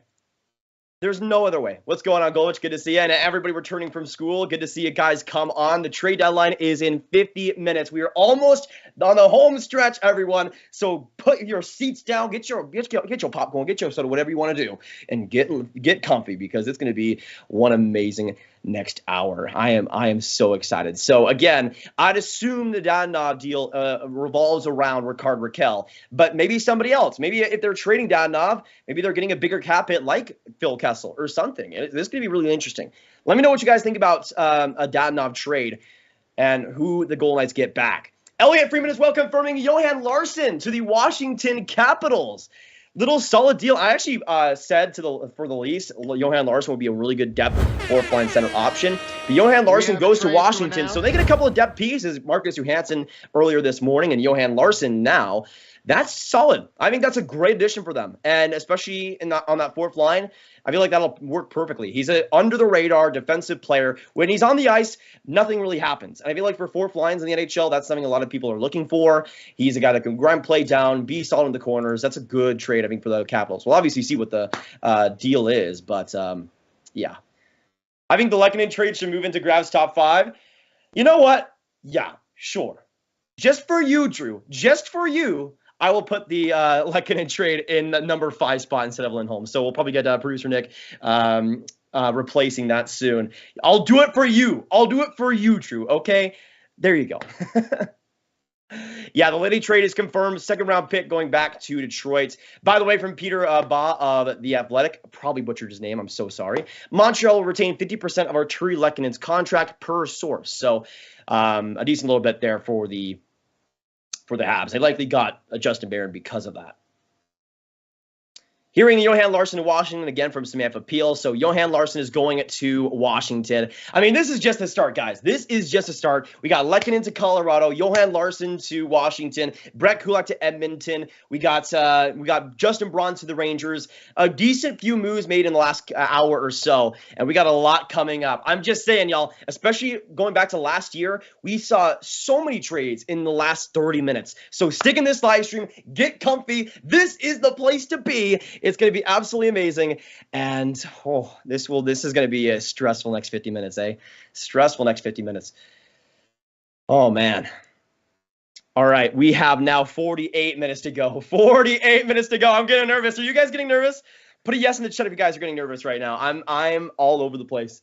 I am all over the place. My brain is on every single team, every single planet right now. I'm doing my best. Xenoblade Chronicles goated. I would agree on that. Solid game. Kings just extended Lizotte. What do you think their next move is going to be? I'd assume they go after a depth forward now, at least. Are the Oilers done? They might, but I don't know. I feel like they could also go for another forward. Potentially. All right, let me see. Anything else? By the way, thank you guys for letting me know in the chat that Kevin Weeks reported on that Lehkonen deal, because if that didn't happen, I wouldn't have gotten to it nearly as early. So I appreciate that. Let me just make sure. Okay, nothing else yet. Thoughts on the Oilers moving Archibald? I haven't seen it. I'll comment on it if it happens. Any updates on Cam Talbot? Nothing yet, Ken. But since they already traded Kaapo Kähkönen, I'd assume they keep Talbot now. Yeah, man, I'm so nervous. This is not. I feel like there's just so much quietness from Dallas that we're gonna see them trade Miro Heiskanen for a 7th round pick or something. I don't even know. Predict is Bertuzzi or Larkin going to get moved? 1 for yes, 2 or no. Definitely Bertuzzi out of the 2. I don't see Larkin getting moved, honestly. Are the Canucks done for trades? I don't think so. I really don't think so. I think Mott's going to get moved. I think Schenn is definitely, I would be surprised if Luke Schenn is not moved. I would be super surprised. I could see him getting, like, here's the thing. If Nick Leddy gets a second round pick, I definitely think that Luke Schenn should as well. By the way, Jeremy Rutherford of The Athletic saying there's not been any discussions yet on a contract extension between the Blues and Leddy, which I think is good for the Blues. I don't know if they should really extend him. Because apparently there was a rumor yesterday that whoever traded for him, or if he went into free agency, he'd be asking for a 4-year deal, which I think is ludicrous for him. He's at best, but to get a 4-year deal for that type of player, I think would be awful. So I'm thankful for the Blues they aren't going down that route yet. I think Colorado should be done because they need cap space to extend Nathan MacKinnon. That's true, but they could also go for some more rentals. Are the Canucks really going quiet? I hope not, Triz. I really hope not. I think the Canucks have some real good potential here. They have some real good potential to get some solid steals, I think. With the market being as good as it is for sellers, I mean, Tyler Mott should get a lot just by himself. Luke Schenn should probably get like a second-round pick. At least I would assume so. Are the Leafs done? I don't think so, Zachary. They have $2.1 million in cap left for this deadline. I think they have, at the very least, they have the room to acquire somebody else. We almost got 3,000 people in this chat, though. Thank you guys for coming in. Stick with us today for all the breakdowns and everything. Appreciate you guys dropping in here today because we are just getting started. We are just getting started. It's about to get nuts. It is about to get nuts. Oh man, it's interesting though because we had the Kulak and Braun trade happen right at the same time, and now we're hearing the Johan Larsson and the Leddy and the Artturi Lehkonen trades happening all at the same time. So it's coming in waves so far, which just gives us even more chaos. Caps need a D or a goalie. I would assume that as well. They could definitely use a depth defenseman. I don't think the Sens are done. They have a couple other players they could trade, but I would like them to potentially acquire some big contracts and use their cap space well. What is going on with that Lucky deal? I feel robbed as a Habs fan. I don't know. I feel like there's a lot to like there for the Habs. Obviously, Justin Barron is the big part of that deal. I think he will become a fourth defenseman. Maybe if he reaches his full potential, there's a third defenseman there. But I think he's a middle pairing D-man. You get a second-round pick on top of that and a decent draft in 2024. I think that's fair value for Lehkonen. I love Lehkonen. I think he probably should have gotten a first-round pick. But I'll accept the fact that a second and a top four defenseman in the future is what's coming back to Montreal. Personally, I think that's about what you were going to get for a guy like that. Oh, and coming from Bob McKenzie, Andrew Cogliano is being traded to the Colorado Avalanche. Details to follow. So not just a trade for Artturi Lehkonen, not bottom six. We also got Andrew Cogliano going to the Avs. I hope, Drew, you're happy. And we also got from Chris Johnston, Arizona gets a 2023 third-round pick from Washington for Johan Larsson. The Coyotes retained 50% on Larsson's deal. So a third-round pick for Johan Larsson, that's pretty good, I think, for the Yotes. It's pretty good for the Yotes. But yeah, Andrew Cogliano is going to the Avs, so some even more depth going to Colorado, which I think is what they should be doing. I think that's what they should be doing. Barron is a bottom pairing guy, IMO. I could see him being a fifth defenseman. I like his skating, though, enough where I think in Montreal he'll do pretty well. It depends on if they will keep him, though, until he needs to be ready. You think Subban's staying in New Jersey? Yeah, we haven't heard anything about PK right now, which I'm kind of surprised by. Like, you'd think we'd see more than just than what we've been hearing, but we haven't heard anything really, which is kind of disappointing. I kind of felt going into this deadline that PK Subban would be one of the more likely guys to be dealt. Let me know, though, if PK Subban does get traded, where will it be? Which team will make it happen? But yeah, man, I actually really like these trades for the Avalanche. We'll obviously see what's going back to Colorado, but personally for me, I think for the Avs getting both Cogliano and Lehkonen, those are two guys that you can put on your third and fourth line and be extremely happy with, especially come playoff time. Those are two playoff players and good locker room guys. I like those acquisitions a lot. Now, again, Lehkonen is going to be at 50% retained on his deal, so that'll likely influence the Cogliano deals as well. Dylan Strome moving, that's a possibility. Actually, let me know in the chat, which player do you guys see being traded next? We got 42 minutes to go until the trade deadline is over. And also, big note for everyone here. Do not worry if there's a big trade that you didn't see happen right at the deadline at 3 p.m. Eastern, because we saw, especially last year, a ton of trades go down after the deadline passed. There's still a lot of trades that, due to cap situations and conditions, still need to be approved after the deadline goes. So we could see no trades happen in the next 3 minutes, which I don't expect. I think we'll see some big moves still. But we could see no trades happen, the trade deadline go, and then a bunch of trades happen afterwards. So do not get disappointed if that's the case. But again, I see there being a lot of trades in these next 30 minutes and leading up to the deadline. But it's almost a guarantee that we will see trades after the fact. By the way, Pierre LeBrun confirming Cogliano to Colorado in exchange for a 5th-round pick in 2024. That is a fine deal. That is okay. I think personally with Cogliano, I mean, he's a good penalty killer, solid defensively. That's fine. I think Colorado wins that deal, but I also think getting a 5th-round pick for Cogliano ain't too bad. He was house money for the Sharks anyways. So solid hockey deal either way. Let me know in the chat, Avs or Sharks, who wins that one. James Reimer to Toronto Maple Leafs, Garland to LA. That's a possibility. The lucky deal was Justin Barron from the Avs, a 2nd-round pick in 2024 for Arturi Lehkonen. Do the Leafs make a move for an elite goaltender, sending someone like Kerfoot, Nylander plus Campbell the other way? That would be insane. I mean, Josh Gibson is like the only one potentially available in that conversation, but it'd be wacky. I'd love to see it. I mean, hey, for live stream's sake, I'd love to see that. Not gonna lie. Yeah, exactly. 3,000 viewers. Thank you guys so much for dropping with us. We have 40 minutes to go until the trade deadline. Do not go anywhere. Get comfortable because it's about to go. It's still going down. It's going to go down. Make sure you hit that like button. We are 49 away from 1,000, so let's get there. Appreciate you guys' support, though, tonight. It's been so fun to spend this time with you guys and appreciate you guys giving your time as well. I mean, you could watch anybody else, but you're here on the channel supporting us and having a great time, which I appreciate a lot. Do you think Cup will still be traded? Yeah, I think Cup will honestly be one of the last deals we see. I have a feeling it's going to happen. But yeah, 2024 5th-round pick going to the Sharks. So I don't know why. Pierre LeBrun said it was a 2024 pick, but I just now saw that. So I actually think that's a better trade for the Avs still. Yep, James, exactly. Paperwork. That does affect a lot. Kubalik's another big one that hasn't been traded, Dole Owl. Absolutely. Let me know where you guys think Kubalik could go, because I kind of expected if anybody was going to be traded early at the deadline, it would have been Kubalik. He was a guy that I saw kind of getting moved a week ago. It hasn't happened yet. He's a good scorer, been inconsistent, though, this year, especially on defense. But I think he's a player that in the right situation with a change of scenery could be a solid second-line scorer for a lot of teams.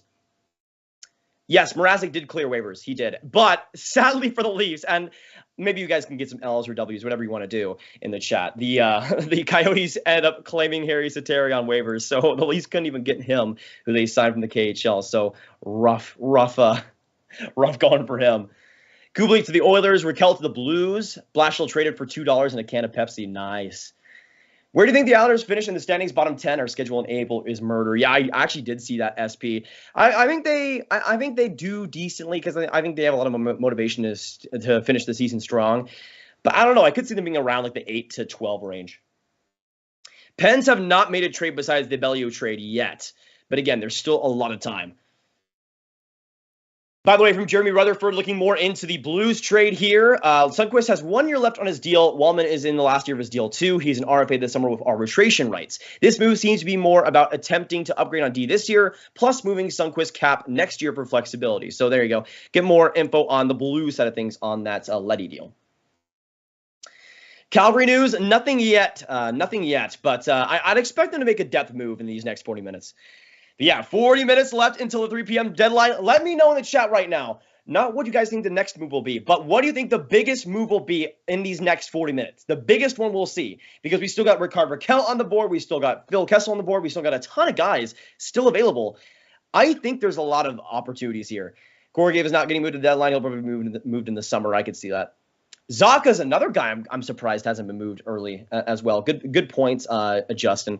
I think he could be another guy dealt. I know Montreal had some interest. There was also interest from Arizona. I assume that Zaka could get dealt for sure, but he's a maybe right now. Do you think the return from Leddy prompts for another forward move from Detroit? Maybe, potentially. I'm not sure though. Bertuzzi could definitely be the biggest one dealt in the next 4 minutes. I have a good feeling though that we'll see a couple of big moves. I have a feeling that we'll see one trade again, just like last year we saw the Mantha and Verona deal. I have a big feeling that we're going to see just a trade coming out of nowhere, a player that nobody expected to get dealt on in these next 40 minutes.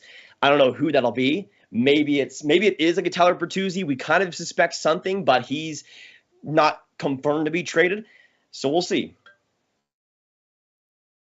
Any word on Klingberg? Stars are likely keeping him, Daniel. And I'm kind of surprised, actually, the Stars have not made a trade today yet, because we heard that they were going to be buyers. We heard that they were going to be doing something today, potentially making a move on the middle six, maybe getting a depth forward and a depth defenseman, but nothing, which I'm kind of surprised by.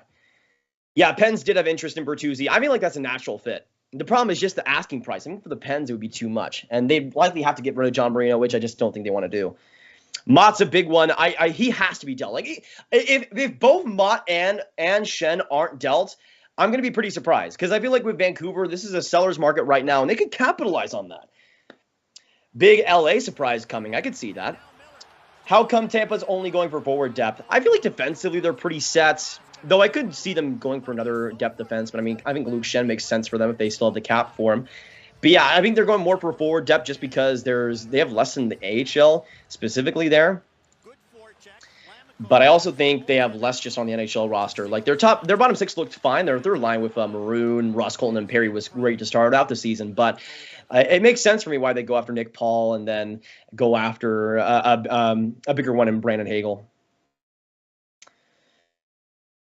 I mean, yeah, Klingberg has like a huge off-the-wall trade. Could happen. There was still a chance that he got dealt. There was still a chance, so we'll see.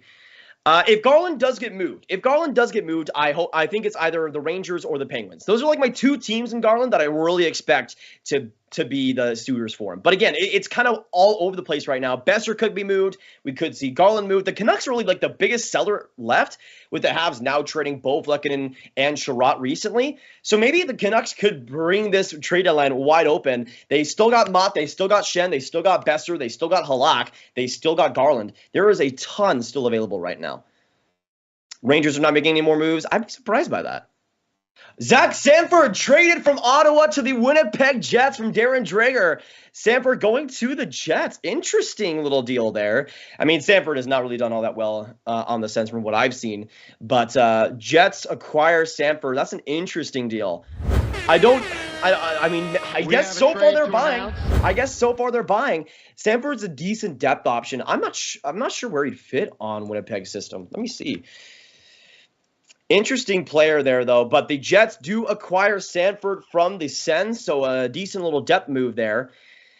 Sanford's decent defensively. His finishing has kind of fallen off this year, though. He's an interesting player for the Jets. I think he could rebound in that system, but that'll be one to look out for. I'd assume he's probably going to be on that fourth or third line. But the Jets so far requiring Mason Appleton and acquiring Zach Sanford, in theory, on paper, being one of the bigger buyers. We still have not seen Kopp dealt, Stastny, no Brandon Dillon. Very interesting. Jillian, what's going on? But yeah, so far, Jets being buyers, which I would not have expected. But again, going back to what the Jets want to do, if they want to get playoff revenue and make the playoffs, it makes sense for them. Yeah, I agree on that as well, Eliminator. Didn't feel like he put 100% in. So maybe in Winnipeg, that's where he's able to get a lot better. How did the Oilers-Montreal trade finalize? It was William Lagesson, a second-round pick in 2023, I believe, for Brett Kulak.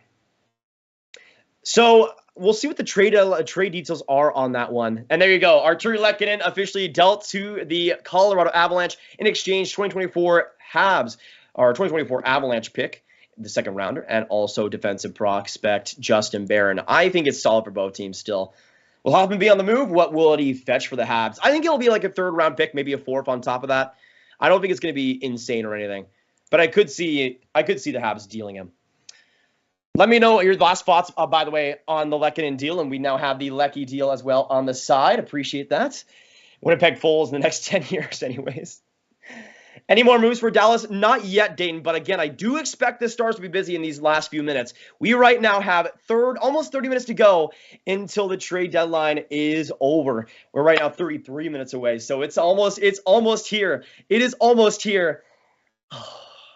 And once again, if you haven't, let us know your bold predictions for the deadline as we get closer. Besser to the Red Wings for Zdeno and a second. Just kidding. Yeah, right. I mean, I feel like in a Besser trade, I feel like the team acquiring him would have to give up a defenseman. So I feel like for the Red Wings, it doesn't quite add up. Let me know as well, everyone, what you guys think your team will do in the next little bit. Also from Chris Johnson, he finalizes the Zach Sanford trade. Winnipeg sends a 2022 fifth-round pick to Ottawa versus Zach Sanford. I mean, it's fine. I would say overall, I mean, there's some potential with Sanford with the Jets, but yeah, that didn't the Sens give away a second for him? Zach Sanford to Sens trade. Let me rekindle the mind here. Oh yeah, it was Logan Brown. I remember that trade. So the St. Louis receives a conditional 4th-round pick in 2022, as well as Logan Brown for Zach Sanford. So there you go. That was the trade a year ago, I believe. Interesting deal, though, there. I love Kevin Weeks so much. I love Kevin Weeks so much. And hey, appreciate you guys with the 1K likes. Absolutely love y'all. Thank you so much for sending the support on the stream. And again, a lot of people on the background doing the graphics and everything. We got producer Nick, producer Tom, producer Drew, really just being the absolute MVPs. So you know what? Get some Drew hype, get some Nick hype, get some Tom hype. Appreciate them being so awesome and nice beforehand and producing a very solid stream so far. We'll see what happens, and they're gonna have their work cut out for them over these next 30 minutes. So it's gonna be really chaotic in the war room in this next few minutes. What's next for the Yasser plan? Honestly, after this, I see maybe Thomas Greiss being moved, but I don't see many Red Wings moves coming after Nick Leddy. Garland to LA for Helge Grans, the second and a third. Yeah, I did see that Vancouver was looking at Helge Grans as an option in the Garland trade, which I think would be perfect. If the Canucks get Grans in the deal, I think that's amazing value for them. I think Grans is super underrated. Has been pretty good in the AHL this year. I think overall perfect solution to what the Canucks would want. He's not in the NHL yet, but I think he'll eventually be a solid top 4 guy for them. Thoughts on the Kulak trade? I think it's pretty good overall for both teams. I do like it for the Oilers fit-wise, and I think for the Habs, getting a second-round pick and another depth D is pretty perfect. Now, for the Habs so far, they've acquired 2 second-rounders up to this point, so not too bad of a job. Any Rangers moves possible? Right now, they're in the race for Rickard Rakell. Besides that, we don't know anything else. They could be in on Kessel. They could be on a few other players. They have cap space. They have the opportunity to do so. Let me know in the chat, though, which player do the Rangers trade for next? Because we could see a lot of action with them soon. Down not to Anaheim. If you guys see that, at me that on Twitter, and I'll try to see. I haven't seen anything yet. After 3 p.m., are trades done? No. So, to recap for everybody, after 3 p.m., that is when the deadline happens. But that doesn't mean that trades can't come out and may be made public afterwards. If a trade has a lot of cap shenanigans or there's a lot that goes into the trade, it might take a while for the NHL to officially make it official. And we could see trades happening as soon as late as like 15 minutes after the fact. So in theory, yes, 3 p.m. is the deadline, but if no trades happen between now and then, there still could be trades after that get leaked and announced. Yeah, let's get 2K likes. Absolutely agreed. Absolutely agreed. Let's keep it going. What did I miss for Oilers? Is Char coming to the Oilers? No. Brett Kulak has been traded to the Edmonton Oilers for a second-round pick and defenseman William Lagesson. That's the only moves the Oilers have made up to this point, though. Any chance Quinn Houston to New Jersey Devils? Not yet, David. Not yet. JT Miller? No, he's likely not going to get dealt by the Canucks. It'll most likely be Garland, Besser, and Shannon Mott that would be dealt if the Canucks are going to make big moves. The Devils, yeah, the Devils have been pretty silent. No PK Subban trade, no Severson trade, no nothing like that. So interesting strategy so far for the Devils. We'll see if it works out for them. I'm kind of confused by what they're trying to accomplish right now. Minnesota going to make any more moves? I doubt with the cap space situation they're in. I don't know. I don't think so. Does Nugent Hopkins get moved? No, I don't. No, not with him signing long term. Dadonov to Anaheim. Yeah, I think that's realistic if we do see Rickard Rakell moved. Oh, interesting. This is from David Schoen, the Vegas Golden Knights NHL writer at Las Vegas RJ Sports. He says, as others have put out there, not sure who was first. I'm hearing again Dadonov to the Ducks, but nothing official. So you'd have to assume now that Rickard Rakell is a part of that trade. You have to. Would Kubalik be a good fit for the Preds? I think so. I looking at that second line, I think he can provide some scoring. He's going to be an inconsistent player for Nashville and for any team he plays for, but I think as a second line scorer, I think he fits pretty well. Grav, you haven't mentioned the Canes wants. I actually have. A lot of people have been asking about their situation. They've done nothing so far. I really wanted them to go after Lehkonen, and obviously that's not happening anymore. So I'm really interested to see what they have cooking for us in these next few minutes. We got 27 minutes to go until the trade deadline is here, boys. Stick in this live stream. Keep with us because we are just getting started. It's going to be, and like from this point on, we're basically going to be swarming with trades. We're going to be swarming with trades. It's going to be nuts. So hope you guys stick around. It's going to be an amazing next 30 minutes. Petrie, please. Petrie, please. He could be another guy traded by the Habs. Adam, get your Leaf jersey ready. Interesting. Kulak went to the Oilers. Malik. Yeah, I feel like Lehkonen to Colorado is going to be such a good fit, and I'm so sad about it. I'm so sad about it. Phil Kessel to the Rangers, Pens, or Oilers. I would say Rangers is the most likely out of those three teams. It felt like with Phil Kessel, it didn't feel like his escape from Pittsburgh was all too great for him.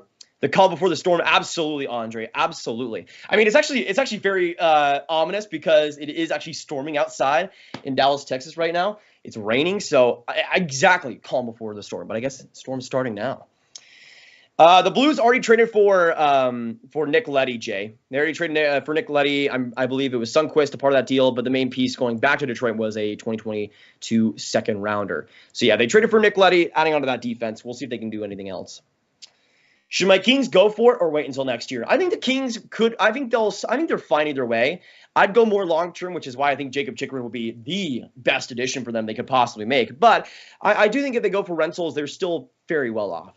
The Habs, what are they doing? Anything else? I mean, Petrie and Hoffman. I feel like Petrie and Hoffman are like the two guys that really make sense. If the Habs are going to make any more deals, that's kind of what I'm thinking right now. Oilers need to get Gibson. That would be a perfect trade to make, I think. But again, it would take a lot for that to happen. What do you think about the Caps? Honestly, two solid moves with both Johansson and Larson. I think Larson's a super under-the-radar deal. Even if a third-round pick is a lot, I still think he's going to help that fourth line a lot. Maybe even third line if they play him up that high. But a lot of options there for the Caps. And I'm pretty glad they didn't go, or probably are not going to go for a big name, but are shoring up that bottom six, which I think is the right decision for them. Thoughts on the Lehkonen trade? I think it's a good deal for both teams. I like the return for the Habs with Justin Barron potentially being a top four guy, but I also think for the Habs, wherever he plays, he'll be absolutely amazing. Like I feel like I watch whatever line the combination, he'll adjust very well. I think he'll do great there, and I'm really sad because I don't want him to be on Colorado, but it's what has to happen. It's what has to happen. Can the Flames fit Domi? I don't know. They'd have to probably trade somebody else alongside 50% retained on Domi's contract. Do you think Dallas is going to trade Klingberg? No, not at this point, Hardy. The thing is, we've heard a lot about them being a buyer, but nothing has happened with them so far. So I'm kind of interested. They might just do nothing. They might just trade for Wedgwood and do nothing, which I don't know how to feel about that, actually.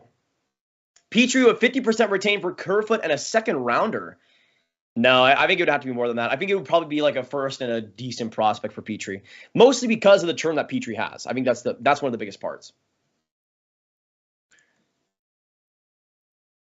All right, nothing else yet. And if you guys do see anything, make sure you at me on Twitter, Nathan Gravite. Appreciate it. Follow me there if you haven't. But we are almost, oh my goodness, we are 23 minutes away. We are 23 minutes away. And this is what I'm saying. All the trades seem to go in waves. We saw all those trades happen with Lehkonen and Leddy and everything. And now we're getting the actual calm before the next storm. It's been a really weird trade deadline, but you know what? It makes for some fun. So I'm okay with it. We got 23 minutes to go until the deadline. Let me know, what is the next trade that happens? Who is the next player dealt? Let me know your thoughts, because it's just a matter of time before we see the next one. Just a matter of time. Would love to see Klingberg gone from Dallas. Well, I wouldn't. I mean, here's the thing. Maybe my Raquel and Klingberg jerseys survive another trade deadline. Maybe my Subban jersey. I have his jersey with the Preds. No, that's already out of date, so I don't know what I'm talking about. Canes need Domi for a draft pick and Suzuki in the AHL. What do you think? I think that'd be a pretty good trade for the Blue Jackets, honestly. I mean, if they get Domi, if the Canes get Domi, I think that's a really interesting one. He'd probably play on that third line, but I think as a middle sixth edition, just like Arturi Lehkonen, he'd add so much to that team. Petrie to Dallas. Yeah, I thought that once Heiskanen was injured, they were going to instantly trade for Petrie. But now that Heiskanen is apparently coming back within the next couple of weeks or so, I don't really see that happening. Zaka's next. That's a good one, David. I could see that. No way Hurdle's coming to the Wild, just extended. Exactly. Could it be Dadonov for Gibson? No way. No way Gibson goes to the Golden Knights. If Gibson goes to the Golden Knights, then I'll die, I think. Jersey swap time? Wait.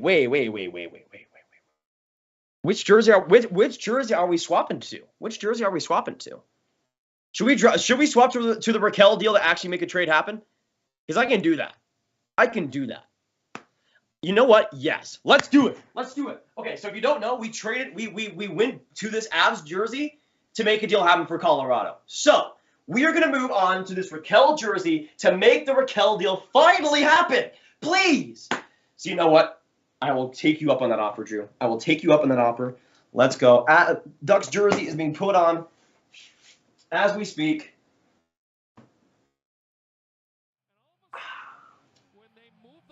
All right. You know what? We'll put on the Ducks hat as well. We'll put on the Ducks hat. Go 2 for 2.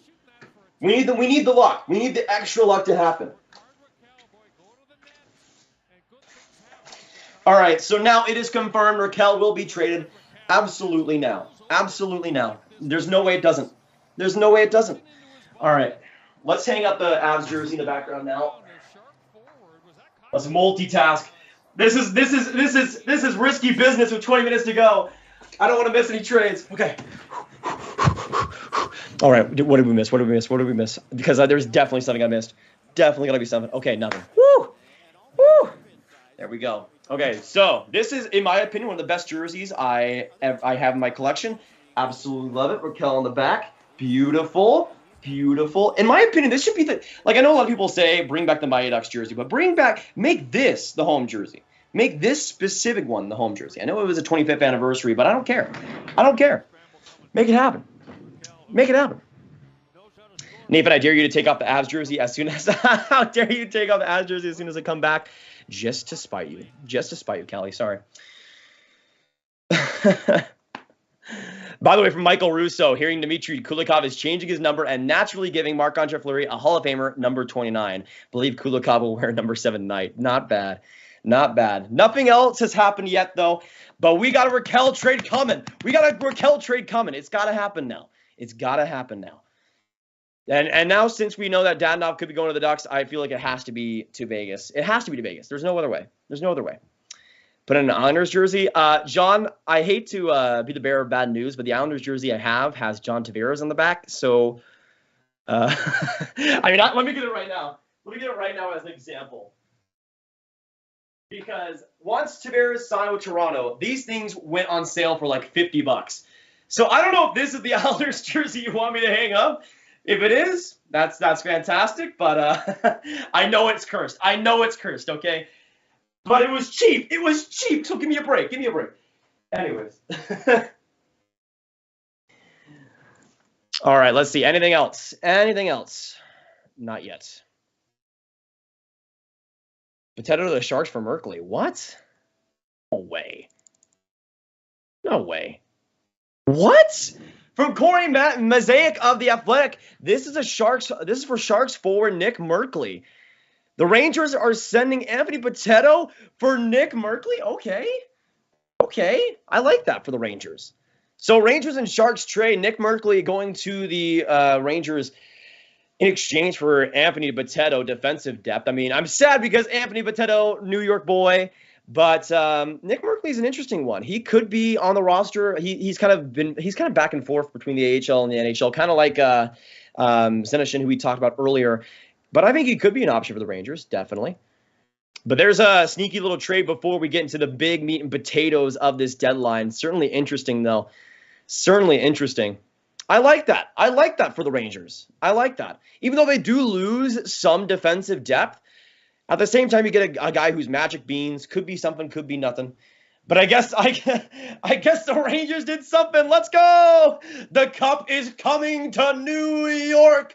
Nick Merkley, welcome to the squad. Let's go. Chris Drury, common masterclass.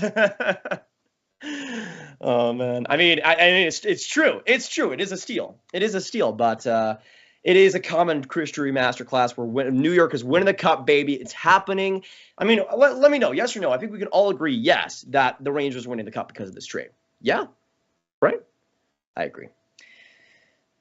Drury is not doing enough. I thought they were planning to win this year. They are, which is why they got common stud Nick Merkley. Come on, Triz. We got to catch up here. We got to catch. No, we can't. They got absolute stud Nick Merkley. That's why. That is exactly why. That is exactly why. Anthony Potato, though, going to the Sharks. Congrats for him, I guess. Barley to Vegas. I don't know about that. Oilers news. We haven't heard anything since the Kulak trade, but I could see them making another depth move. Thoughts on Timo Meier to the Kraken? No, Timo Meier to the Stars, please. That's what I need in my life, okay? That's what I need in my life. We got 15 minutes to go into the trade deadline, everyone. Absolutely appreciate you sticking in here. We got 3,500 viewers in this stream. You guys are absolutely amazing. Thank you guys so much for dropping by. And I mean, this is the first stream I've ever done for Sportsnet, and it's been a blast so far. So make sure you guys stick in the live stream. Keep here. It's going to be a blast in these last few minutes. And this is the place to be. We're going to be breaking out all the trades as they happen and everything. So do not go anywhere. Bruins really need a centerman. I think Andrew Copp makes a lot of sense for the Bruins, especially now with the Avs trading for Lehkonen and Cogliano. I think Copp makes a lot of sense now for the Bruins. I think the Avs are now out of that race. Philip Forsberg to the Rangers. I don't think so. I think it was reported by Pierre LeBrun that he would stay with Nashville. Yeah, Penguins still. I mean, there's a few teams that have still been quiet. The Canes, the Penguins have been quiet. The Panthers have been quiet with their LTIR space with Ekblad. Going through other teams, the Blue Jackets have been quiet. We still know Korpisalo and Domi can be in the conversation there. The Islanders have definitely been quiet. The Flyers, no, not the Flyers. They made that Justin Braun trade. Colorado was quiet until this last hour. The Preds have been fairly quiet, but after that Lazan trade. Anaheim's been quiet, but again, there's been a lot of conversations on Rickard Rakell. Calgary's been quiet this day. The Kings have been really quiet for how much cap space they have. The Canucks have been extremely quiet. Like, I might have to put on a Canucks jersey to actually make a trade happen for them because seriously, they have like half the players available right now and are not trading anybody. It's despicable. It's despicable. I can't believe it. Oh, interesting trade. The Canadiens have traded goaltender Andrew Hammond to New Jersey in exchange for forward Nate Schnarr. Interesting. So Andrew Hammond gets dealt and some less goalie depth on Montreal, but they get Nate Schnarr, who I'm pretty sure has been in the AHL this year. Or I know he was with Guelph Storm earlier in his career. But Andrew Hammond goes to New Jersey, so maybe some more stopgap goaltending for the Devils. I don't know. I mean, we were getting conversations about the Devils wanting to fix their goaltending. I don't think that's going to fix their goaltending long term, but hey, I mean, for this year, maybe there's something. But yeah, Hammond goes to New Jersey. Interesting little smaller deal there. So I guess the Devils aren't quiet anymore. They get their guy, Andrew Hammond. Can we get some Hamburglar in the chat right now? Halak is willing to waive no trade clause. Really? Is that true? Because that's pretty big news. If he's willing to waive the no trade, then he's likely going to get dealt. He's likely going to get dealt, but I haven't seen anything yet. I love the hockey community. I agree. Yeah, Govich, Devils get the Hamburglar. Nice. Good to see it. Can we get some? Yeah, Ken's got the right idea. Can we get some burger emojis in the chat? You know what? I have to do this. I have to do this now. I will not wear the Canucks jersey, but it needs to be in the background so they can actually make a trade happen. Is that good? I hope that's good. Let me get it. All right, let's replace the Stars jersey because they ain't doing crap today. Let's replace the Stars jersey. All right, now that the Canucks jersey is back there, we are good to go. It's on the door, so we should be fine. If they could save this deadline.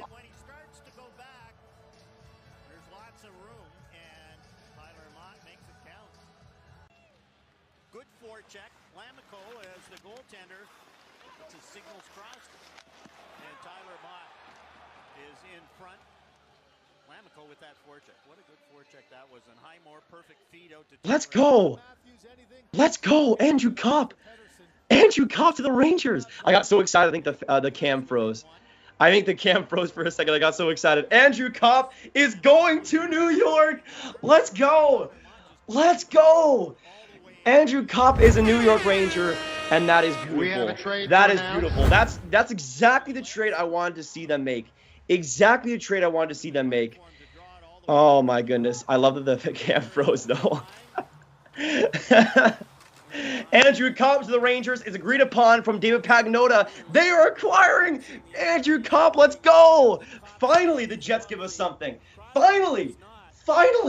I mean, I don't even know if the Ducks influenced this. Ducks jersey influenced this, but oh man, Copp is going to the Rangers. Apparently, also Tyler Mott might also be going to the Rangers. Those are two absolutely amazing bottom sixers for the Rangers. They do acquire them.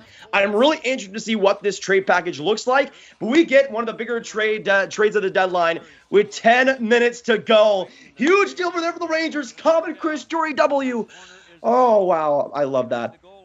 I love that so much. I just hope that they don't give the entire pool away to make it happen. Still, Andrew Copp going to the Rangers. Let me know your thoughts in the chat. Is it a W? Is it an L? Let us know your thoughts. That is a huge pickup by Chris Big Man Drury. Let's go.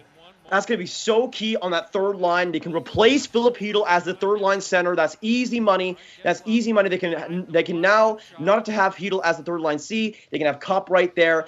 Frank Zerli confirming Andrew Copp has been traded to the New York Rangers. Let's go. Unbelievable. That is huge. You can replace him as the third line center. Have Hedl on the wing if you need to. That is perfect. That is what I wanted. That's what I've been waiting for. Oh, my goodness. Unbelievable. Oh, now that is what I wanted.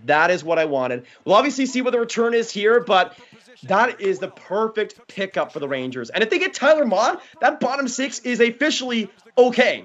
Like, it was not good before this, but it might actually be okay after this, which is so huge come playoff time.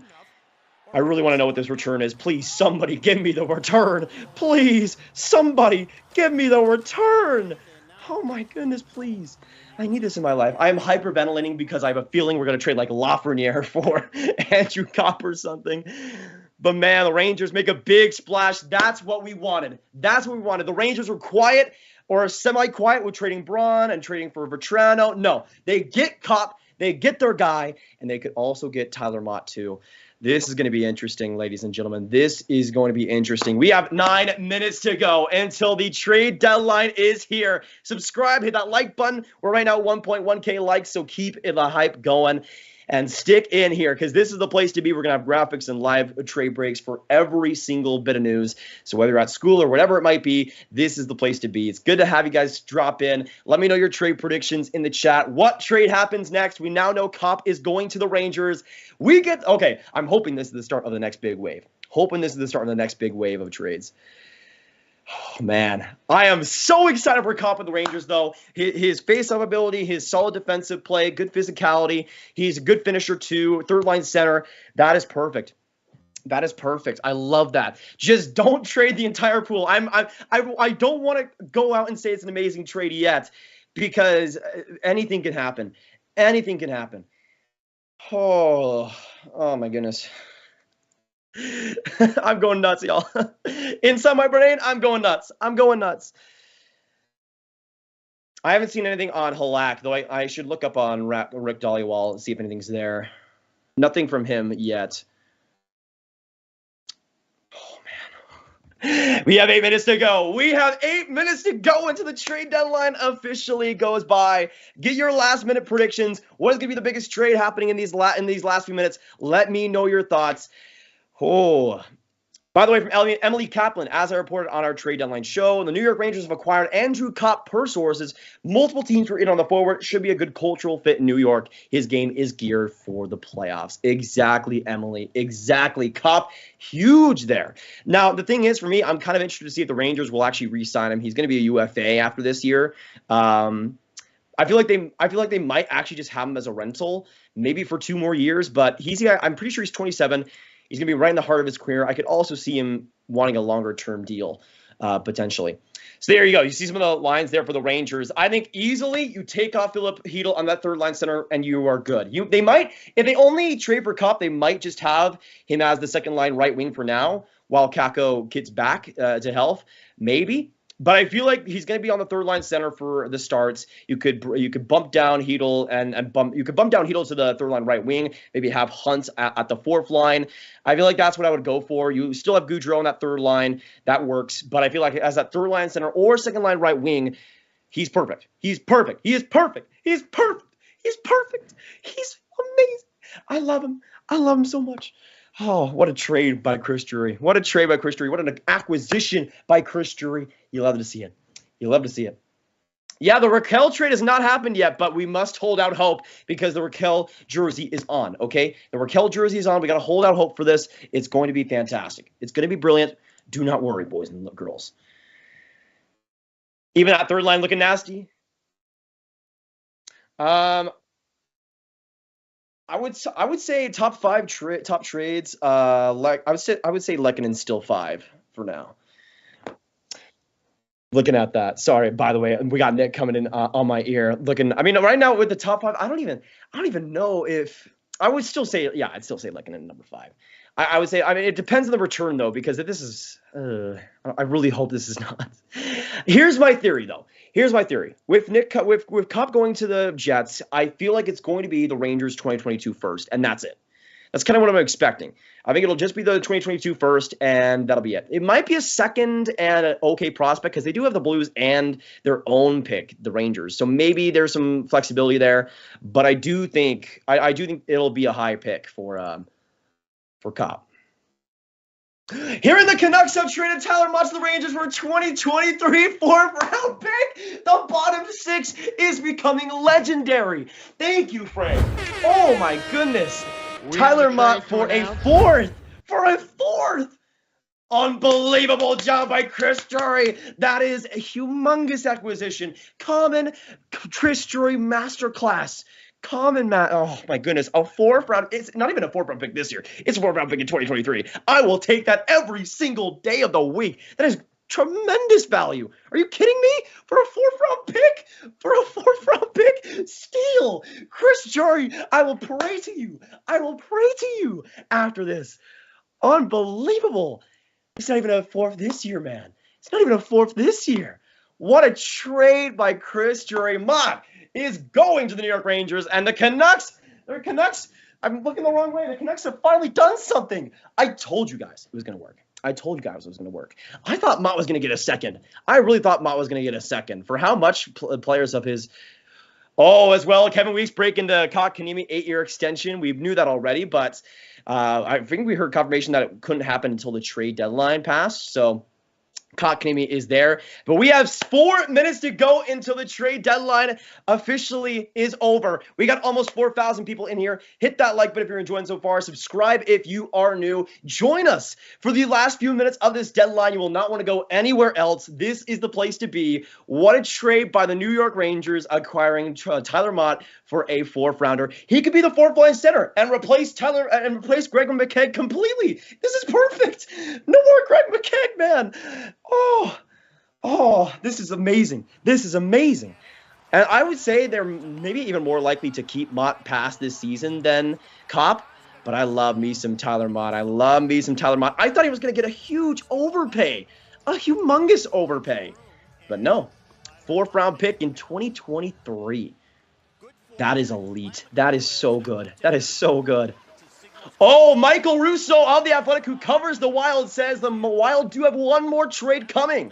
So with 3 minutes to go, a potential big trade here from Minnesota.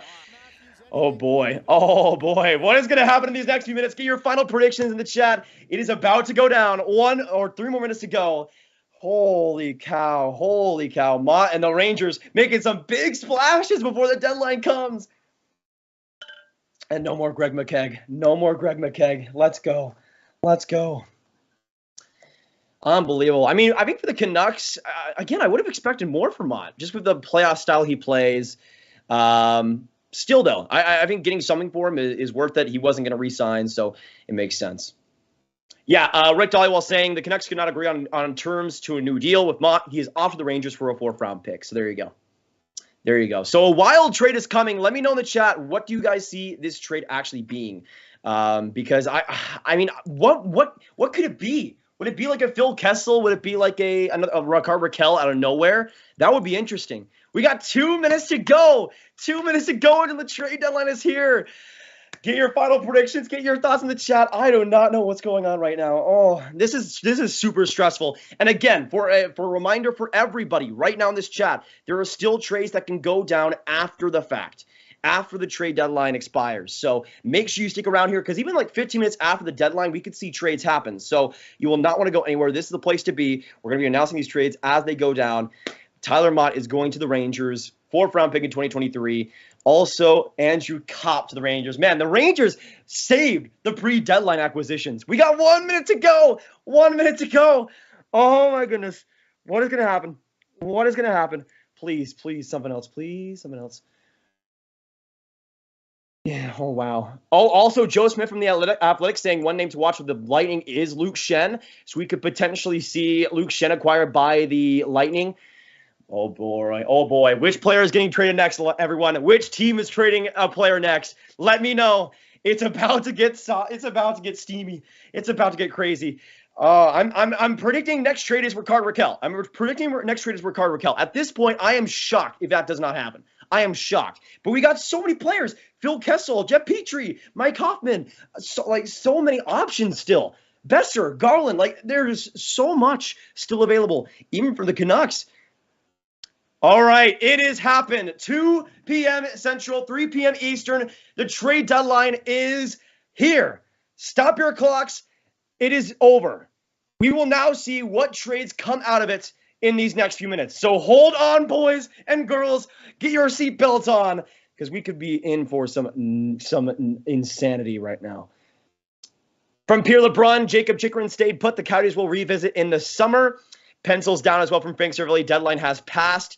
All deals must have been submitted to Central Registry and timestamped at 2:59 p.m. Eastern. No question, a few deals still go in the queue. Stay tuned. Outside of the Mott to New York Rangers trade, the Vancouver Canucks did not make any other acquisitions after the 2 p.m. waiver wire claim on Brad Richardson. So no other deals with Vancouver. Also, no Chikrin trade, as we know right now. So no other deals for the Canucks. No other deals for the Canucks, but there has to be something else. There has to be a Rickard Rakell trade. Has to be. Has to be. Get your final predictions as we go into these next few minutes, because it could get a little bit wacky. It could get a little bit wacky. Nothing else on Vancouver, though. Nothing else on Vancouver. I'm thinking Rakell trade, I'm thinking Hoffman trade, and I'm thinking Phil Kessel trade. Those 3 guys, I think, will be the big ones dealt after this. Appreciate it, Morgan. Good to be in here. Okay. Sources, the Penguins are also in on Rickard Rakell from Emily Kaplan. Wait, what? Emily Kaplan also says the Penguins are in on Rickard Rakell, but the trade deadline has already passed. So what's going on here? Could the Penguins get Rickard Rakell instead of the Golden Knights or the Bruins? Interesting. This just got even more crazy. This just got even more crazy. Okay, so maybe Rickard Rakell is going to be dealt to the Penguins. That'd be a really good top middle 6 player. Really good middle 6 player. If it is the Penguins, though, that's going to be an interesting fit. So it looks like right now the true candidates are on Rakell, the Bruins, the Golden Knights, and the Penguins. We knew the Rangers were in on him beforehand, but they also did trade for Andrew Kopp and Tyler Mott, so they're probably out of the negotiations. From Pierre LeBrun, PK Subban stays put. The Devils did not trade him. So PK Subban staying in New Jersey. Very interesting. Again, going back to the last 2 months, it was an obvious pick for him to be moved. Nothing on PK Subban, though. Nothing on PK Subban. Okay, we're getting a lot of leaks recently. Whew. 3 p.m. is here. We're after 3 p.m. Eastern. Oh man, get some last popcorn in you. Get some last popcorn in you. This is gonna be crazy. Big report from Craig Morgan. Can confirm that both Phil Kessel and Jacob Chikrin will remain Coyotes for the rest of the season. I'm guessing that Kessel's cap hit was an issue for teams. We'll hear from GM Bill Armstrong at 1:30 AZ time. So Phil Kessel is staying in Arizona, which is a pretty big bomb as well. Kessel is staying. which, again, kind of makes sense. Again, he was making 6.8, but I'm kind of surprised the team didn't 50% retain and go for somebody else. We'll see if there's any other deals here, though.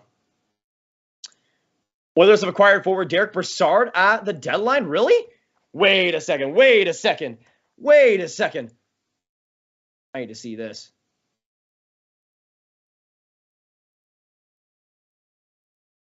Oh, from Mark Spector. Oilers have acquired forward Derek Brassard. I'm pretty sure he's with the Flyers at the deadline. So the Oilers get another depth player alongside Brett Kulak. Looks like Derek Brassard is going to Edmonton. Decent little fit. He's been okay this year. I like that. So Edmonton makes another move right at the deadline, right as the deadline closes. So they probably get potential fourth line center there if they really need to. Interesting little fourth line move there by the Oilers. So from that perspective, looks like the Oilers are done at the deadline with Kulak and Brassard being their main additions. So Brassard goes to the Oilers. That'll likely be it for them, I'd assume, unless they have some humongous cap trades to make. But still, looks like the Oilers are done. Looks like the Canucks are done as well. And looks like the Coyotes are done. So a few interesting teams looking back on it. Yeah, it'll depend on what the trade return actually is. But I think Brassard could fit pretty well with the Oilers. Now, we are 4 minutes past the deadline, but there is still a lot of trades that will trickle through. And again, we saw Mantha for Verona pretty late into the deadline last year. So do not go anywhere. Still a lot to talk about here and a lot to look forward to. This is going to be an interesting next 10 minutes. Yeah, from Emily Kaplan also confirms Phil Kessel did not get traded. So PK Subban, Phil Kessel did not get moved. We don't know the return for the Oilers yet on the Brassard trade. But yeah, Philadelphia is trading Derek Brassard to Edmonton. Raquel on the move, Grav? I'd assume so. Again, we know the Penguins, the Bruins, and the Golden Knights are in on him. So maybe those teams are the teams that will save this trade deadline. I mean, the Rangers made a couple of pretty huge moves with Mott and Kopp, so that's going to be two good acquisitions. We don't actually know the details for Kopp yet. From Jeff Merrick and Frank Cervelli, the Ducks are trading Rickard Rakell to the Pens. It happened. The jersey came through. The Ducks are acquiring Rakell. Or the Ducks are trading Rakell to the Penguins. We have a trade. Oh my goodness, that is what we needed. Giving us some life at this trade deadline. The Penguins get their middle six forward. And it goes from Rickard Rakell. Wow. There we go.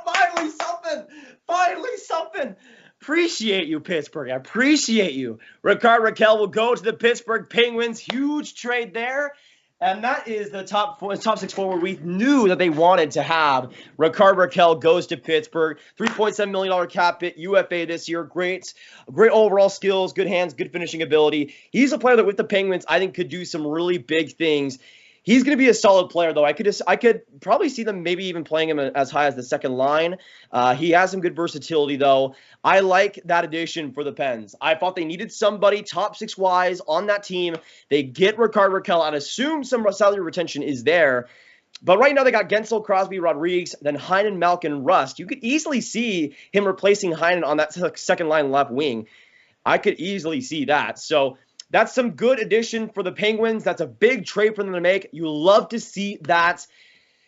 So also from Pierre LeBrun, the Penguins will trade for Rickard Rakell in exchange for a prospect and a pick. So we get some more interesting tidbits on what the Penguins will give up. And also Chris Johnson saying is headed to the Pens for a prospect and second round pick.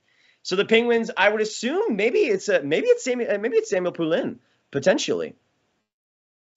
I'd have to think about that. Actually, let me check. Because I feel like for the Penguins, they don't have a lot of top quality prospects. Samuel Poulin could be an interesting one, though. 21 years playing in both the AHL and QMJH over the past couple of seasons. He's an interesting one. Hasn't panned out exactly how you'd expect, but I'd expect it would be Poulin. So yeah, we don't know who the prospect will be yet in the Rickard Rakell deal, but that is the biggest trade so far leaked after the deadline closes. We also got confirmation the Blues did not make any more trades, so Nick Leddy is their one acquisition. By the way, Kotkaniemi's 8-year deal coming at officially $4.82 million, like we expected. But yeah, Rickard Rakell going to Pittsburgh. That's a great addition for them. I love that for them. That second line is going to be much better, especially in the playoffs. And it seems like, from what we can tell, it won't be that huge of a haul going back to Anaheim per se. But that's what I was kind of expecting. I was expecting a second rounder and a prospect for Rakell, and the Penguins are the team to get that type of offer to the table for Anaheim. We saw a lot of rumors with Rickard Rakell today about the Rangers checking in and being close, then the Bruins and the Golden Knights, and then the Penguins swoop all the way in and make a trade happen. And we'll see if there's anything else going on. Ducks getting a pick and prospect. Okay. Oh, also from Aaron Porcelain, tweeted 1 minute ago, hearing talk that Columbus Max Domi could be on the move. So that's another potential deal happening soon. Again, Aaron Porcelain from The Athletic could potentially see a Max Domi trade soon. Also, from Pierre LeBrun, hearing that the Carolina Hurricanes made a late push for Domi right at the deadline. Not sure if they got the deal done or not under the wire. So the Canes almost acquiring Max Domi, which we were speculating about earlier to happen. So some more trades happening over the last couple of minutes. Do not go anywhere, guys. Still a lot to happen.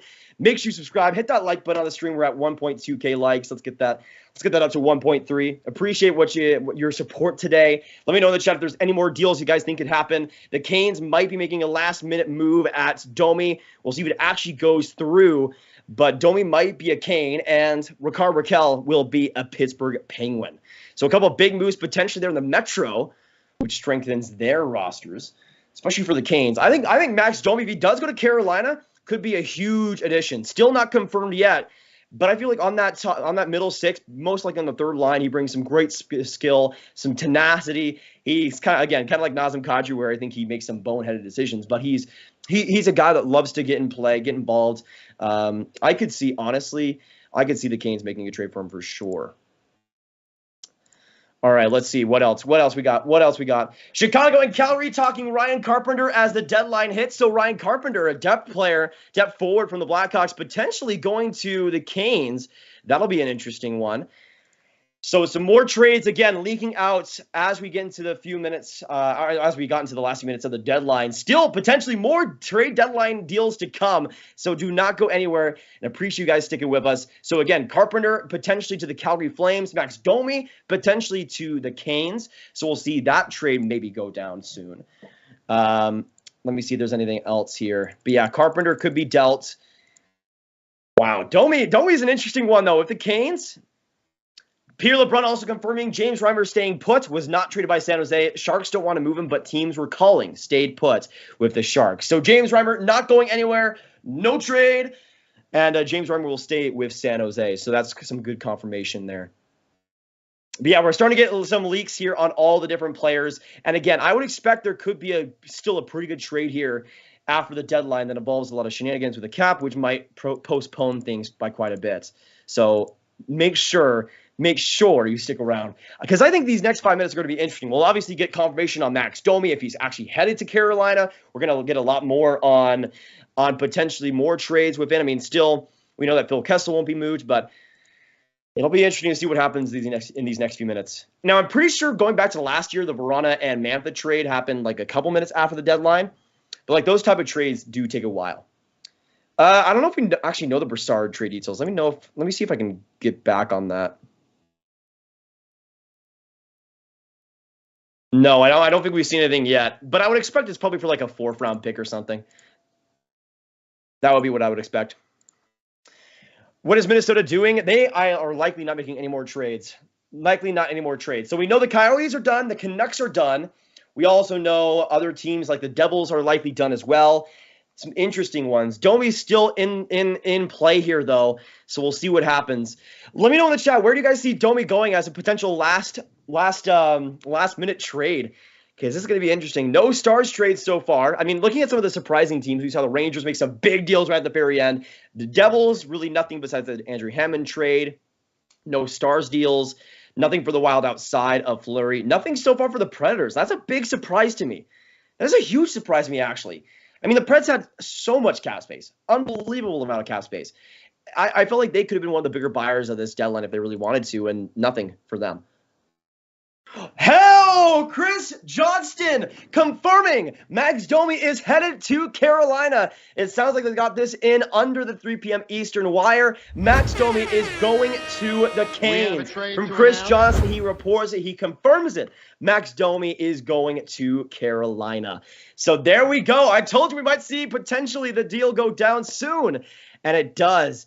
Carolina is indeed getting Max Domi. Deal went through from Pierre LeBrun as well, so we get some more confirmation. Domi is going to the Canes. That's a huge addition for them on that second line. That's going to be such a key player to add. The speed, the tenacity, that is huge for the Canes playoffs. That is unbelievable. But yeah, Max Domi does go to Carolina. That is a huge addition. Huge addition. I was looking at the Canes, man, because we were looking at all the playoff contenders. Colorado, Florida, Tampa. So many teams that are Stanley Cup contenders. The Canes were the one team that really hadn't done anything. But they go out and they get Max Domi, who can play on their middle six, bring some speed, bring some playoff play, and they go out and get him right at the buzzer. Max Domi is a jerk. There you go. There you go. We still don't know, by the way, what the cop return is for the Jets. But a lot there. Max Domi going to the Canes. I'm going to assume it's a second, and I'm going to assume it's kind of the same return as Raquel, maybe a second and a lower end prospect going to the Blue Jackets.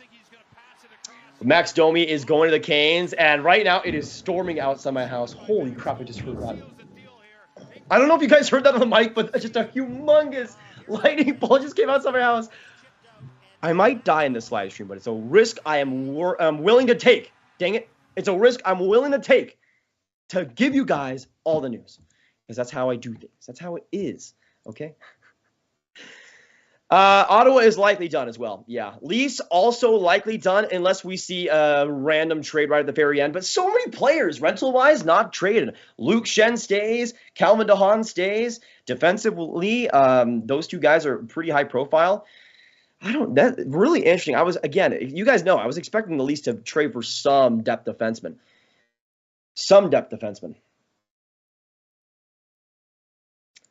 I mean, I don't know. Maybe that's a sign for the Tampa Bay Lightning or something, but still. It might be a sign for Tampa. Maybe they're not happy about this Max Domi deal. Maybe they're just not happy at all. Give us a storm watch. It is pouring outside. Like, it is actually pouring. Let me see if I can show. Oh, whoa. Light, don't you dare fall down on me. Don't you dare fall down. You probably can't see it. I have to go all the way over there, and that is not a risk I'm willing to take. That's not a risk I'm willing to. Light, can you stop falling down? Please. I got this light stand for like $50, and it is absolutely killing me right now.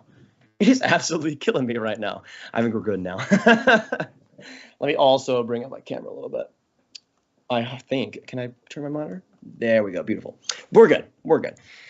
The lightning and now my light is trying to just kill me right now. The Mother Nature has something out for me. I don't know what it is, but I'm gonna pull through. We'll be fine.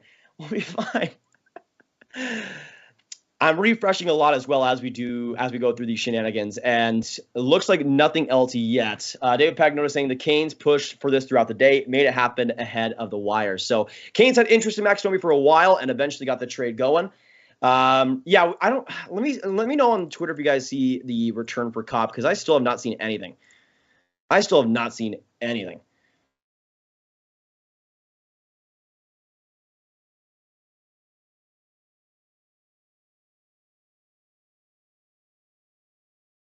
Yeah, that's true. So we'll probably do our winners and losers of the trade deadline in about 10 minutes, 5 minutes. Depends on if we see any more deals, but we'll see what happens here. I'm still feeling there might be something else, because I've seen trades go.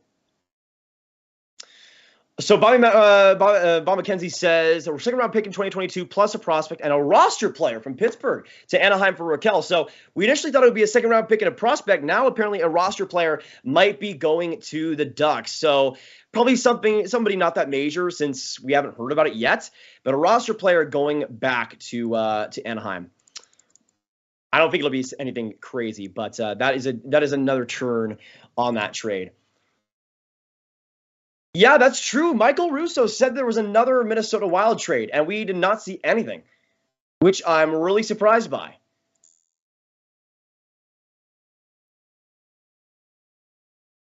Interesting. Yeah, that's a great point. Michael Russo's told us one last Wild trade. If he's lying to me, I'm going to come to his house and give him a very big hug because I really appreciate his reporting, but also give him a stern talking to. Capitals, Kings, go nowhere. Yeah, the Kings have not done anything today. Kings have not done anything today yet, but we'll see.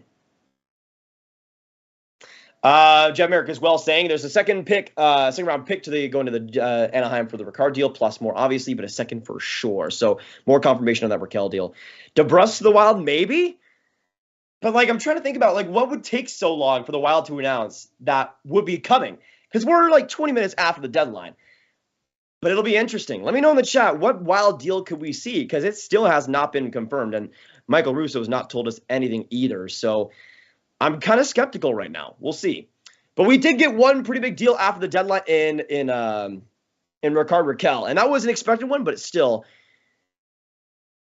Hey, Kill, appreciate it. I mean, honestly, looking at it right now, I'm going to be honest. It's in terms of stars being dealt on deadline day, we definitely didn't have as many as other deadlines. By the way, Frank Cervelli also confirming about the Ryan Carpenter trade. The Blackhawks and the Flames strike a deal. Carpenter going to the Flames in exchange for a 2024 fifth rounder. So, yeah, pretty solid deal. I think Carpenter is an interesting fourth line guy. More depth for the Flames, and can't go wrong with that.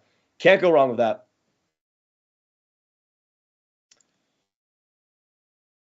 Let me see. No, Friedman hasn't tweeted anything about the return for Domi yet. I don't think. Maybe something else. Oh, never mind. Freeman just had a reply to his own tweet. Aiden Reshik.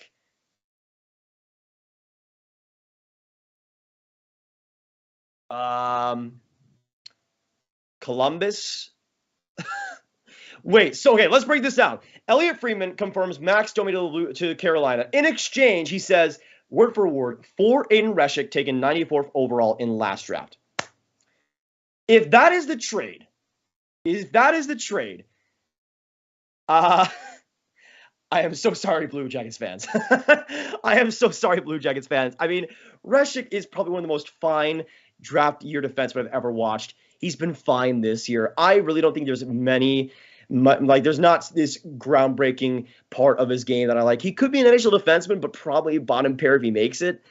That is awful. That is really bad. If it's just Aiden Reshik, and again, this is from what I've seen in both the collegiate and USTP level. If it's just that, that's disappointing for Columbus. That's really disappointing for Columbus. No Jonas Korpisalo trade. I don't get what they're doing with that one.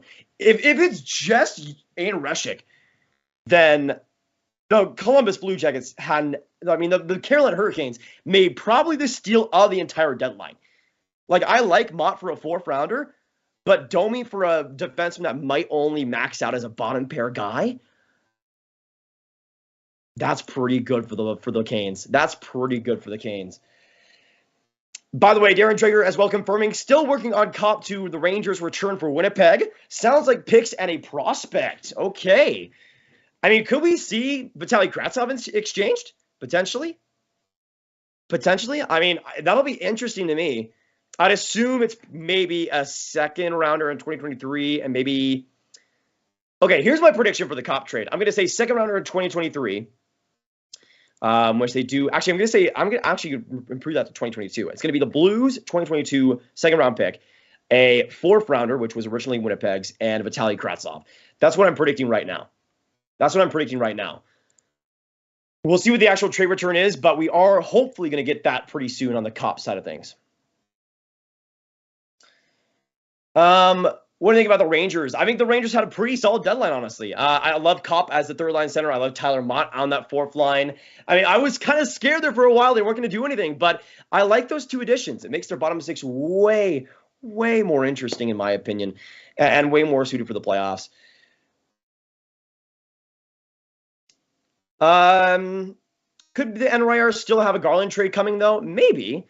Though I think that's a little bit far-fetched right now. But again, looking at what Kopp can bring, I think he'll be on that third line second spot. Maybe he's on the second line right wing. And honestly, when it comes to Mott, he could play a lot of different positions. I feel like he most likely would be on the fourth line, but he could also maybe be on that third if they maybe bump Vatrano down potentially. I'm not sure exactly what they'll do, but that bottom six looks way better with the Vatrano trade, the Kopp trade, the Mott trade. There's a lot more to sink our teeth into, thankfully, because I think when it comes to the Rangers bottom six, that was a huge problem for them for a decent bit there. And I think come playoff time, it's definitely going to be improved. They still might not actually get past the first round, but these are moves I think the Rangers needed to make, especially to improve 5-on-5 wise, which in my opinion was the biggest downside for this Rangers team was their 5-on-5 play.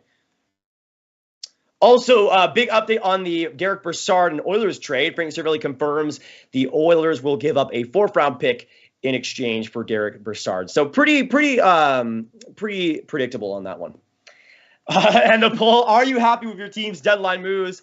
No. If I'm a Stars fan, I'm kind of all over the place. In some respects, I don't hate it, but in also some ways, I feel like this was the last year the Stars could actually do anything. And with them not doing no trades at all besides the Ed Wedgwood deal, which was basically just. Now, okay, wait a second. What's going on with the Stars goaltending? Because I feel like we kind of expected at some point for there to be a deal with Holtby, right?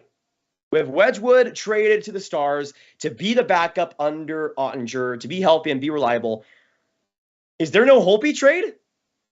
So what's going to happen come playoff time when you have 3 NHL goaltenders all together, all just having a great time? I mean, I guess the only reason I think the Stars trade for Wedgwood and maybe don't trade Holtby is because it's maybe Holtby's injuries, lower body injury is worse than we thought. But still, I feel like it's a little bit crowded for me. All right, let me see. Anything else here? Kevin Weeks just said Dallas has acquired Vladislav Nemestikov. Okay. Never mind. I retreat all of my past statements. That's coming from Taylor Bird of NHL.com. Kevin Weeks just said Dallas has acquired Vladislav Nemestikov from the Detroit Red Wings. So, I mean, that's a lower term. He's obviously going to be a rental, probably going to play on that third line, maybe alongside Jacob Peterson, maybe. I like that addition, though. It's under the radar. He's a good scorer. Although he's inconsistent, I think that's okay. I think that's all right. The timing was hilarious, though. I was well on my way to a Dallas rant, and then immediately Nemestikov to the Stars. So there you go. I mean, that's solid. I would expect probably like a 4th to the Red Wings. So the Wings make another deal, and that's going to be interesting. That's going to be interesting on that middle 6. Also, Nolan, I guess Kevin Weeks also reporting it was a 4th-round pick. So there you go. 4th-round pick for Nemestikov. There it is. I'm fine with that deal. Yeah, that's true. Okay, let's do winners and losers, shall we, everyone? Let's do winners and losers. I think now, yeah, Kevin Weeks breaking that Nemestikov deal. All right. Let me know in the chat down below, everybody. Since we probably got most of the deals done, and we somewhat know what the Kopp deal is also looking like, I want to know in the chat for y'all, which teams do you guys think are the winners and the losers? Let me know in the chat. Winners and losers, what are we thinking? I'm thinking first things first, winner is absolutely the Florida Panthers, making themselves way better in almost every position with Claude Giroux, with Ben Sherrod. I was surprised, though, to see them not make another trade today with that LTIR space. Personally, I think that was an inevitability that just never happened. But I do think overall, even without those other moves, I think adding Giroux, adding Sherratt to that defense come playoff time will definitely be good for them. By the way, also confirming Ryan Rishaug, Jake DeBrusk remains a Bruin. No late trade coming. So there you go. DeBrusk will stay with Boston. But I'm going to say, first things first, Florida is a winner. Even though they might have overpaid for Ben Sherratt, I still think putting themselves in that position is important. I would say a winner as well for me personally might actually be Toronto, like a slight winner, because I think the Giordano trade and acquiring Colin Blackwell is pretty huge for them. They still might lose in the first round, but I think it improves their chances way more. I feel like Giordano is going to be an amazing addition on that top 4, and they didn't really give up that much either. So I'm pretty fine with it, honestly. One team that I think was a pretty good winner too. I need to go through some of these as well. because there also could be some pretty big winners on the selling side of things. The Avs, I think, did pretty well. I wanted to see them get a middle six player, and obviously Arturi Lehkonen is exactly that. Plus, they get Cogliano, who I think will be solid on that fourth line, which I think will be pretty much perfect. One loser, though, that comes to mind for me to start off is Nashville. To me, I think they had so much potential to make some big moves, yet their biggest move was trading Lazan for a second rounder, which in my opinion, I think Lazan can be something, but it's a big risk to make for a guy that hasn't really proven himself. And as a 24-year-old, I think it's a big risk there. So I think Nashville, they could have gotten Rickard Rakell. They could have gotten some other middle six player. They could have added more onto that defense, I think. They added some depth guys, but I think overall the Preds had a lot of potential with their cap space. They had like $50 million in deadline cap to work with. I think that would have been a couple of good additions. I mean, Phil Kessel, I thought would have been a really fun one to have on top of that. I mean, the Ducks, I think, do very well getting rid of Hampus Lindholm and now Rickard Rakell. Two deals that I think will definitely help them. I feel like for the Ducks, they see themselves as a team that could be there, but is still in the retooling phase. And I think that is definitely important because this Ducks team, I don't think should rush things. They're a team that has a lot of good pieces, but aren't quite complete yet in building that. They get a lot of picks in the Hampus Lindholm deal. They get a lot of picks or hopefully a good pick in a prospect in the Rickard Rakell deal. I think the Ducks do pretty well there. Another winner to me personally is Calgary. Getting Tyler Toffoli as a big one is huge. You also get Cal Yarncroc, who just scored his first goal with the Flames the other day. To me personally, that's a great addition, and Tyler Toffoli has been marvelous with the Flames so far, which I kind of expected, but at the same time, having him there and having him before the deadline, I think is huge for them. I think the Flames forward-wise definitely improved themselves and I think set themselves up a lot better for the first round. One team that I think didn't do as much as I thought they could have was the LA Kings. They're in a situation where they can't afford to just not do much and still look long-term with things, but at the same time, I feel like the Kings, just like the Ducks, had a decent amount of cap space, had enough guys to work with. I feel like they could have done some more, especially, again, Rickard Rakell could have been another addition, but obviously in the same division, it complicates things. But I think, honestly, for the LA Kings, they have real potential to make themselves even more of a contender, yet they went more for depth like Troy Stetcher, and although that's fine, I think it definitely doesn't move the needle too much for them. One interesting team, I don't even know if they're a winner or a loser right now, is Vancouver. They're a team that really, they only traded Tyler Mott, and we didn't see a trade for Besser. We didn't see a trade for Garland. We didn't see a trade for Shen. We didn't see a trade for Halak. None of those guys actually got dealt, which is an interesting one for me. With the Canucks, I don't really think they're going to make the playoffs.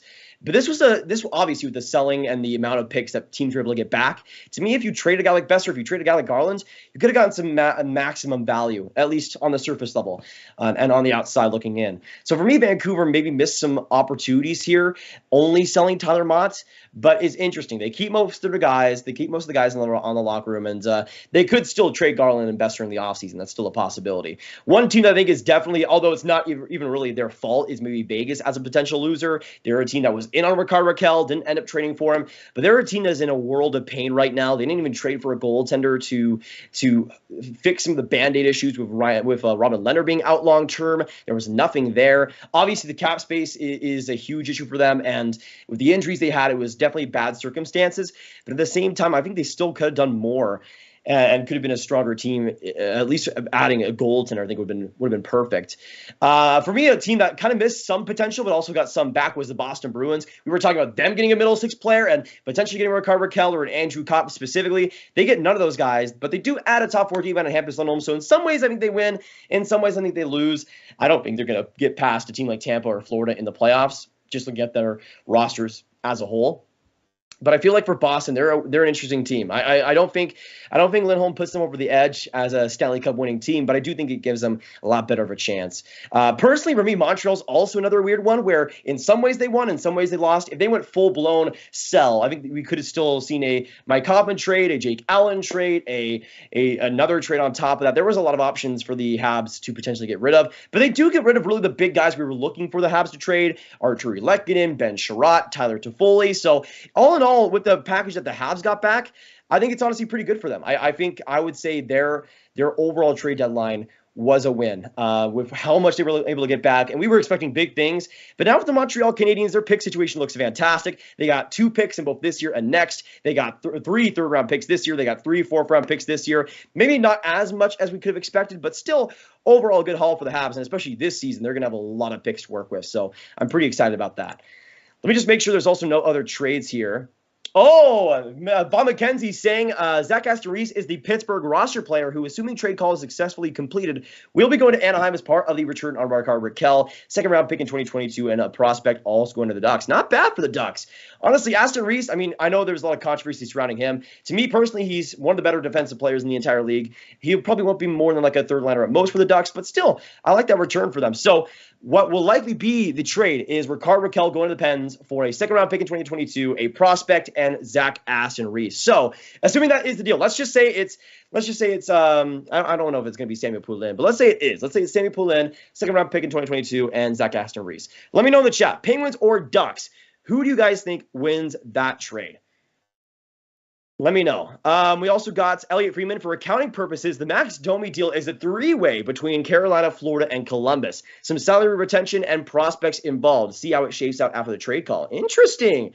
So it looks like not just Reshik going to the Blue Jackets. So that is a key piece of information. We're still waiting on the Cup return. We're still waiting on the Aston-Reese return. But yeah, those are some of my buyers and seller or winners and losers of this deadline. I would also add potentially, I would add Lightning and somewhat winners. They overpay, but they kind of needed to, or not needed to, but they have the opportunity to. I would say a little bit of a loser, in my opinion, is the Blues. I know their cap situation isn't amazing, but just getting Nicoletti is a little bit disappointing for me. The Jets were an interesting one. They traded for Mason Appleton and traded for other assets, but also got rid of Andrew Kopp. No Paul Stastny trade, though, which I think is a little bit curious. I was kind of expecting Stastny to also be moved. He doesn't even have a no-move clause, still at $3.7 million. So I was expecting him to be pretty easy, to be a pretty easy guy to deal. But we haven't seen that happen.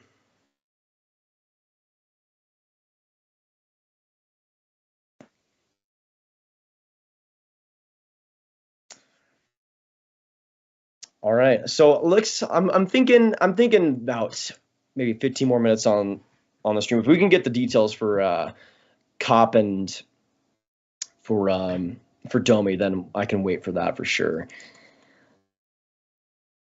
Yeah, three-way trade. Here we go. Oh man, I'm really interested to see. I mean, obviously with the Panthers, thankfully they've done something with that cap space. It looks like. If you don't know, they had to put Ekblad on LTIR, and they get some cap space to in return. I was expecting them to do even more than they've done, but I obviously in a three-way trade, that's a deal that is fine to make, especially with Domi being a UFA after this year. Yeah, Kopp got traded to the Rangers. We don't know what the package is yet, from what I've seen. You're right. The trade deadline has ended, but we are still getting trickling details of all these deals. Just joined. How do you see the Colorado trade? The Lehkonen deal, I'm assuming, Brady? I absolutely love it. I mean, even though Justin Barron is nice to have and a second-round pick is nice to have, I think having Artturi Lehkonen on that third or second line, no matter where you put him in that middle six, he's going to thrive. Perfect defensive player, great finisher, especially in the playoffs, clutch goal scorer, knows where to be. His position game is fantastic. For me, Lehkonen is a great addition for the Avs. Fantastic. I mean, honestly, like looking at the deals of bigger guys so far today, I feel like Lehkonen was one of the better, not steals, because I still think the Avs do pretty well in the deal, but a trade that I think was definitely worth it for the Avs. All right, we'll see. Cobb details out. Oh, really, M. Blair? Really? At me at Nathan Gravity on Twitter if you do see the details out there. Because I'm still hoping, because we know it'll be apparently multiple picks and a prospect.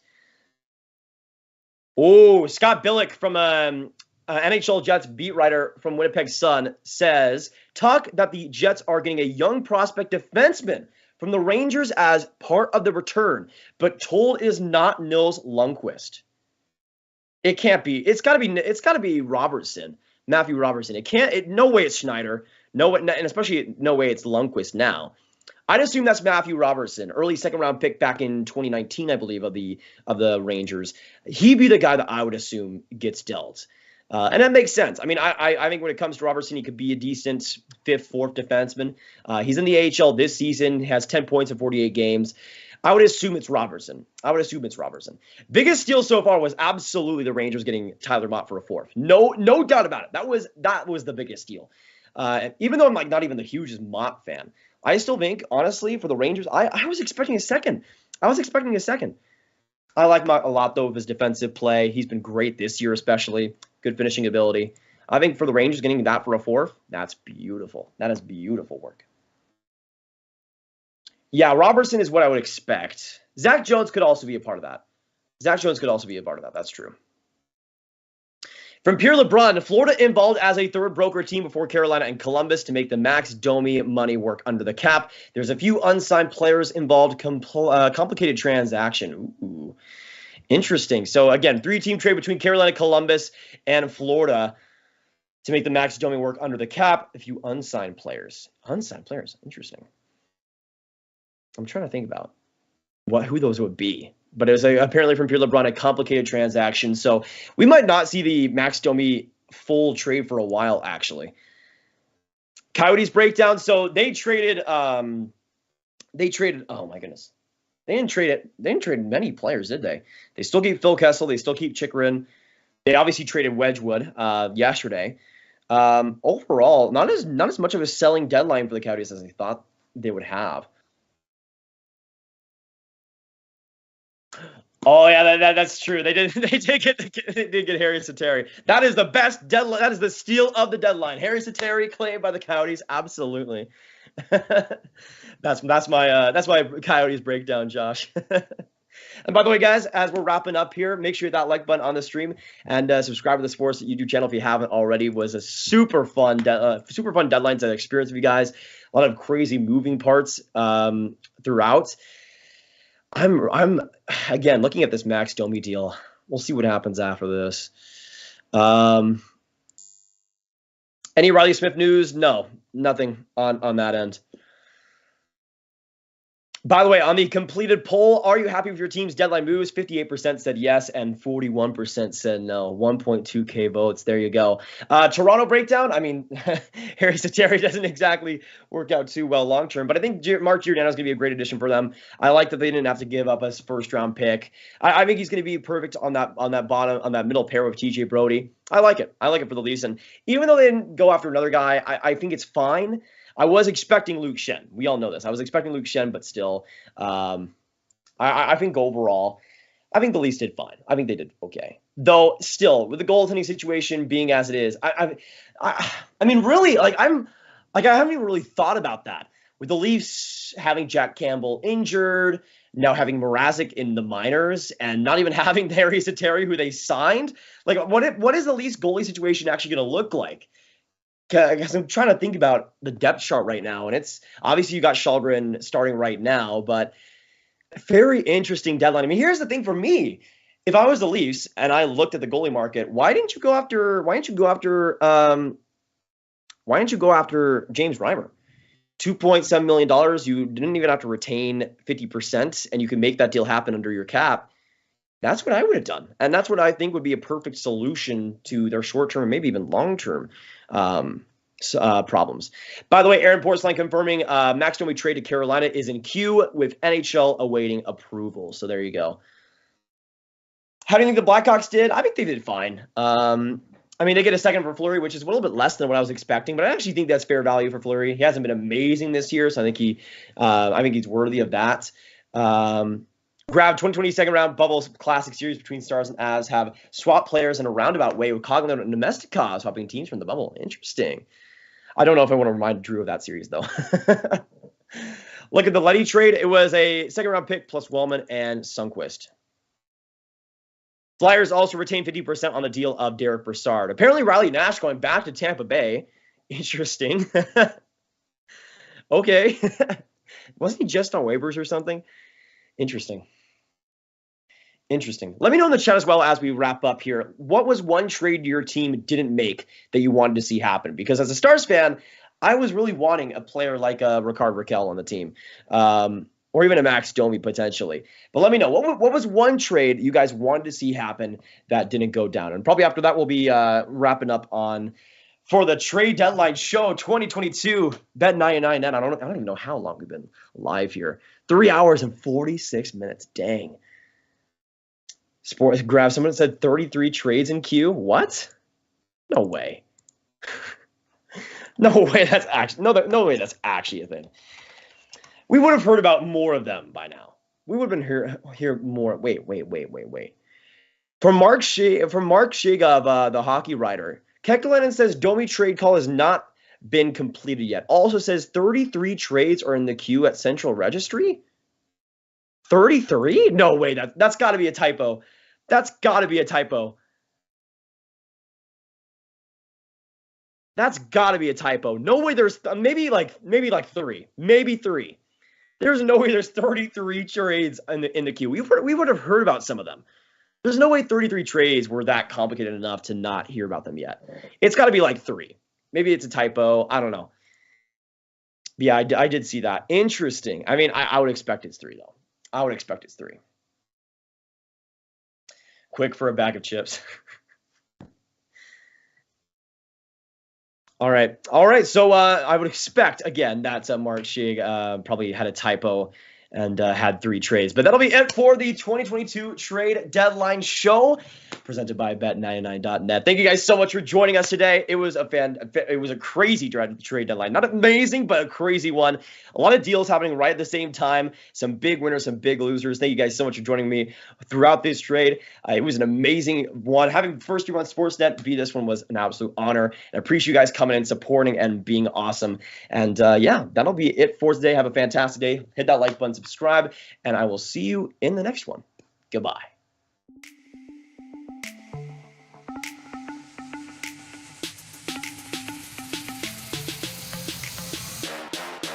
Woo!